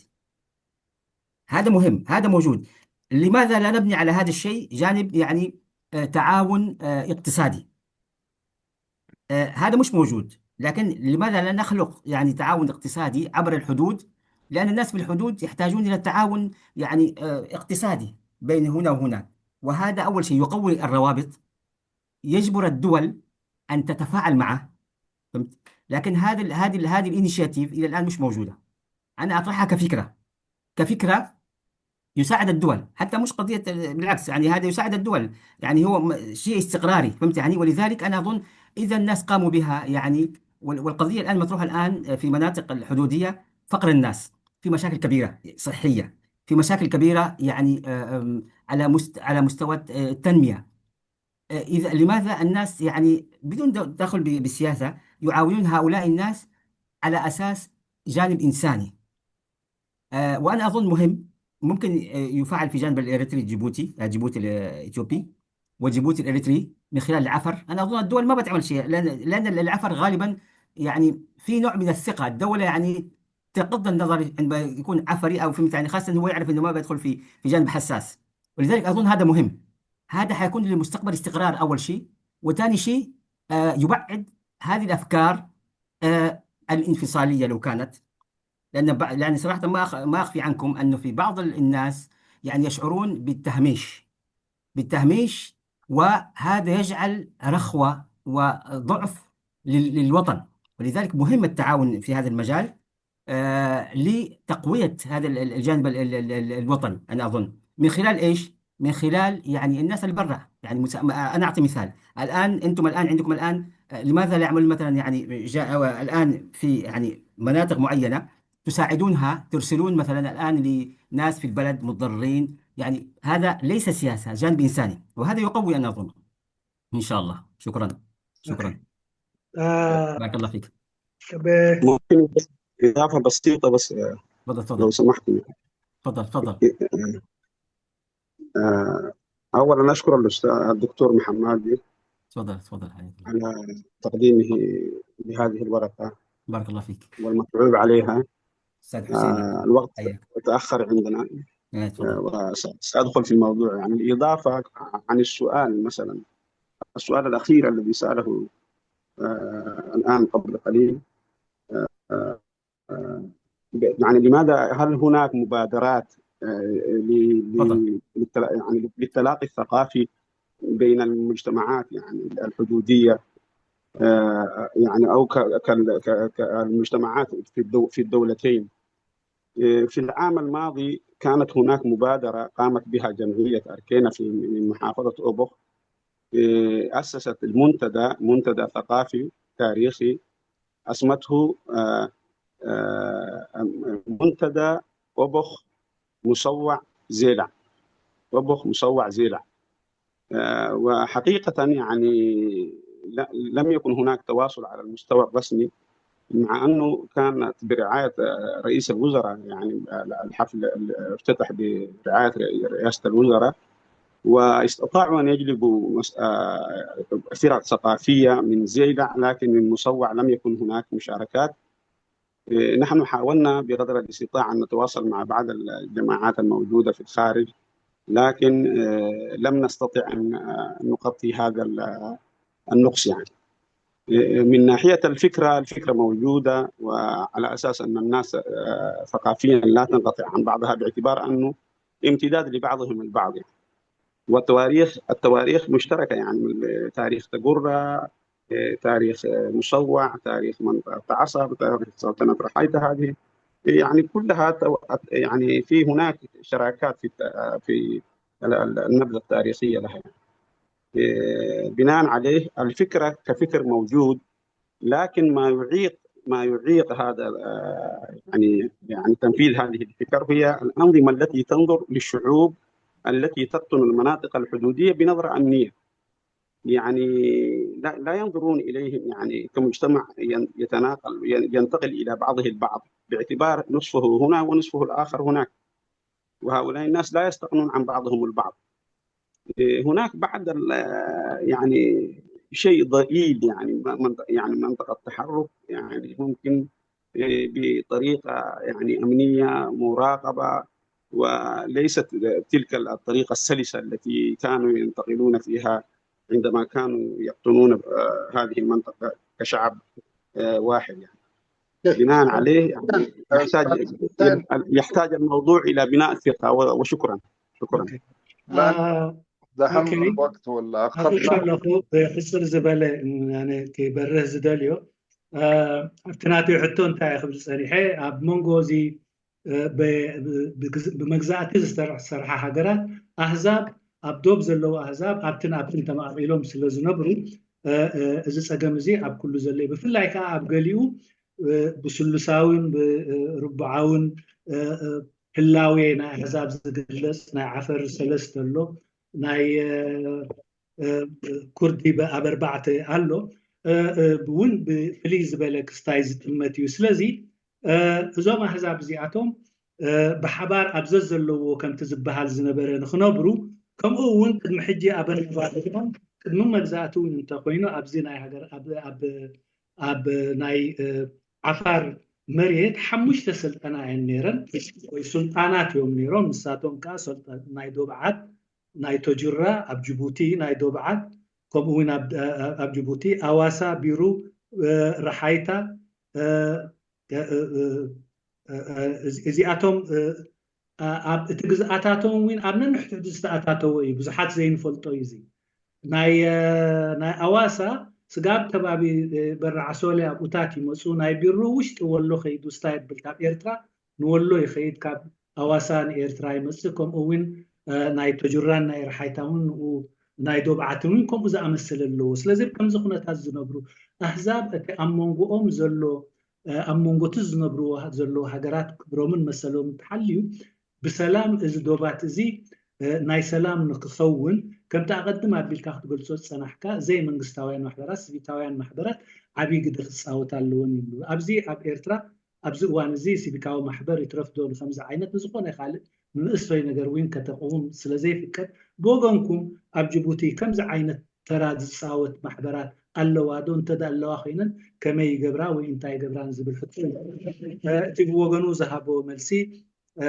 ልክዕ እዩ እቲ ጉዳይ ብባህልን ኣብ ባህላዊ ጉዳያትን ኣብ ካልእ ማሕበራዊ ጉዳያትን ዝነጥፋ ክኸውን ኣለዎ ምክንያቱ ናይ ፖለቲካ ክሕፀራ የብለውን ግን ኣብኡ ጥራይ ተሓፂርካ እንተዳ ትኽየት ኮይኑ ትርጉም ዘለዎ ኣይኮነን ከምዚ ዓይነት ምንቅስቃሳት ኣሎ ይርአዩ ብኣፍልጦ ናይተን ሃገራት ድማ እዩ ንሰን እውን ደገፍ ይገብራሉ እየን ስለምንታይ እውን እዚ ኣብ ባህላውን ኣብ ካልእ ነገራትን ዝነጥፍ እውን ናብ ዶባዊ ናይ ቁጠባዊ ወይ ናብ ድግድል ውውጥ ተሰጋጊሩ ኣብ ዝማዕበለ ደረጃ ዘይከይድ ከምኡ እውን ኣብቲ ከባቢ ዶባት ንዝርአ ማሕበራዊ ፀገማት ናይ ጥዕና ናይ ዕብየት ናይ ትምህርቲ ሽግር ኮታ ሰብኣዊ ሓገዛት ናይ ምቕራብ ኣብኡታት ናይ ምንጣፍ እቲ ሓሳብ ኣሎ እዚ እውን ተስፋ ንገብር ኣብ ሰለስቲኡ ሸነኻት ክርአ ብሰለስቲኡ ሸነኻት እውን ተቐባልነት ክርከቦ ከምኡ እውን ነቲ ናይ ምንፃል ሓሳብ ዝኾነ ይኹን ምክንያት ሃልይዎ ንዘልዕሎ ሰብ እውን ካብዚ ሓሳብ እዚ ክቁጠብን ወይ ካብዚ ሓሳብ እዚ ነዚ ሓሳባት እዚ ከቋርፆን ኣብቲ ዘለዎ ኮይኑ ብሰላም ናይ ክነብርን ናይ ሰላምን ናይ ምርግጋእን ብምንፃል ዘይኮነ ኣብዚ ዘለኻዮ መሰልካ ተሓልዩልካ ግቡእካ ረኺብካ እውን ሓጋዚ ክኸውን ይኽእል እዩ ድብል ተወሳኺ ሕሴን ዝሃቦ እውን ካብኡ ዝተፈልሰ ይኮነ ዝተበግሶ እዚ ነይሩ እዩ ኣብ ሓደ እዋን እቲ ማሕበር ስሙ ረሲዐዮ ኣይርስዖን ምልክት ኣይገበርኩን ባህላውን ማሕበራውን ጉዳያት ንክዝቲ ብናይ ኡቡክ ይመስለኒ ዝፍለጥ እቲ ማሕበር ኡቡክ ምፅዋዕ ዜላዕ ዝብል ስም ወይ እውን ኣርእስቲ ሒዙ ተበጊሱ ነይሩ ብዝኾነ ይኹን ካብ ምፅዋዕ ክዝርከብ ዝተኻእለ የሎን ግን እቲ ክልቲኡ ሸነኻት ተራኺቡ እዚ ሓሳብ እዚ ከም ሓሳብ ኣሎ እቲ ታሪኻዊ ዝምድናታት መሊስካ ንዕኡ ንምጉላህን ንዕኡ ኣነፂርካ ዝምድናታትካ ከም ኣሕዛብ ናይቲ ቦታ ናይ ምሕያል ኣሎ እቲ ሽግር ግን እተን መስግስታት ነቲ ጉዳይ ብዓይኒ ፀጥታዊ እየን ዝሪኦ ስለዚ ነቲ ርክክብ ኣብ መንጎ ኩሉ እቲ ሸነኻት ንኸይህሉ ፀገም ይኾና እሞ ዕንቅፋት ናይዚ ስራሕ እዚ ካብኣተን ይብገስ ምክንያቱ ብፀጥታዊ ዓይኒ እንተዳሪኻ ብዘይፍቓድ ናይቲ ማእከላይ መንግስቲ ናብቲ ካልእ ክኸይድ ኣይፍቀድን እቲ ካልእ እውን ናብቲ ካልእ ብዘይ ፍቃድ ክኣቱ ኣይፍቀድን ፀጥታዊን ፖለቲካውን ረብሓታትን ወይ ራእየንን ስለ ዘቐድማ እቲ ዓንዲ ገታእን ዓንቃፅን ኮይኑ ዘሎ ነዚ ጉዳይ እዚ እዩ ከም ሓሳብ ግን ኣሎ ይኽብል ፀኒሑ የቀኒየልና شكرا أستاذ قرماي في من زملائي أستاذ عقباي في السها عقباي سمعت اللغة مجرى الشغل قد يكون مشغول ايوه مشغول ممكن. إيه فأسفين جدا يا دكتور محمدي ما في فعلا مشكلة أخذناك الوقت أكثر من اللي أنت طلبته ما في مشكلة إن شاء طبعا الله. وهذا كان لأن الندوة مهمة جدا بارك الله وحبينا فيكم. نستفيد منك أكثر وأنت نعم ما قصرت وبارك الله فيك وسعيدين جدا بوجودك معنا ونتمنى أن ترجع لنا برضو بعنوان جديد أو موضوع آخر إن شاء الله. بارك الله فنشكرك فيكم. جزيل الشكر أنا يعطيك أشكركم كثيرا صراحة يعني على هذه الندوة صراحة كانت منفتحة وجيدة وما شاء الله والتفاعل كويس ويعني بالحقيقة شكرا على أنكم يعني استضافة هذه وإن شاء الله يعني كان تفاعل كويس ونتمنى إنه يعني إنه إن شاء الله الأفكار هذه ممكن يعني برضو تتبلور وإن شاء الله تكون يعني نعين بعض وأنتم تعطونا أفكار أخرى وفرص أخرى إن شاء الله. أشكركم جزيل الشكر. بارك الله فيكم جميعا إن شاء الله. أستاذ صلاح أستاذ قرمة أستاذ الآخر نعم دكتور بس ليس هو سؤال بل هل عندكم يعني موقع شخصي أو كمان موقع مؤسسي إنه الواحد يتحصل منه معلومات بما يجري في المنطقة بما أننا بعيدين من هذه المنطقة قد تنقصنا معلومات كثيرة فإذا إن وجدت كيف يمكن الوصول إليها؟ لا أنا صراحة إلى الآن ما عندي موقع إن شاء الله على وطن التأسيس لكن ما عندي موقع معين لكن إن شاء الله وحتى الكتابة الآن كفكرة يعني أبلور هذه الأفكار كلها إن شاء الله أجمعها ممكن نكتب كتابة أو شيء هكذا لكن نحتاج يكون تواصل معنا ما أطلب منكم الآن أن يكون معنا تواصل يعني تعطونا يعني تزودونا بإخوة عندهم مثلا يعني كتب أو باحثين أو في هذا المجال من عندكم نتعاون نتواصل سواء كتاب سواء إن شاء الله ويكون بين تواصل مع الأستاذ صلاح إن شاء الله. أشكركم جزيل الشكر إن شاء الله وأنا صراحة يعني تحملت بالعكس يعني أنا فرح إنه الإخوة تحدثوا كثيرا ما شاء الله وكل واحد أعطى ما عنده هذا جيد وشكرا أشكركم جزيل الشكر وإلى اللقاء إن شاء الله. بارك الله فيكم. شكرا وإلى اللقاء يا دكتور. شكرا. السلام عليكم حياكم الله ورحمة الله. ناصر أستاذنكم شكرا السلام عليكم. تفضل. السلام عليكم.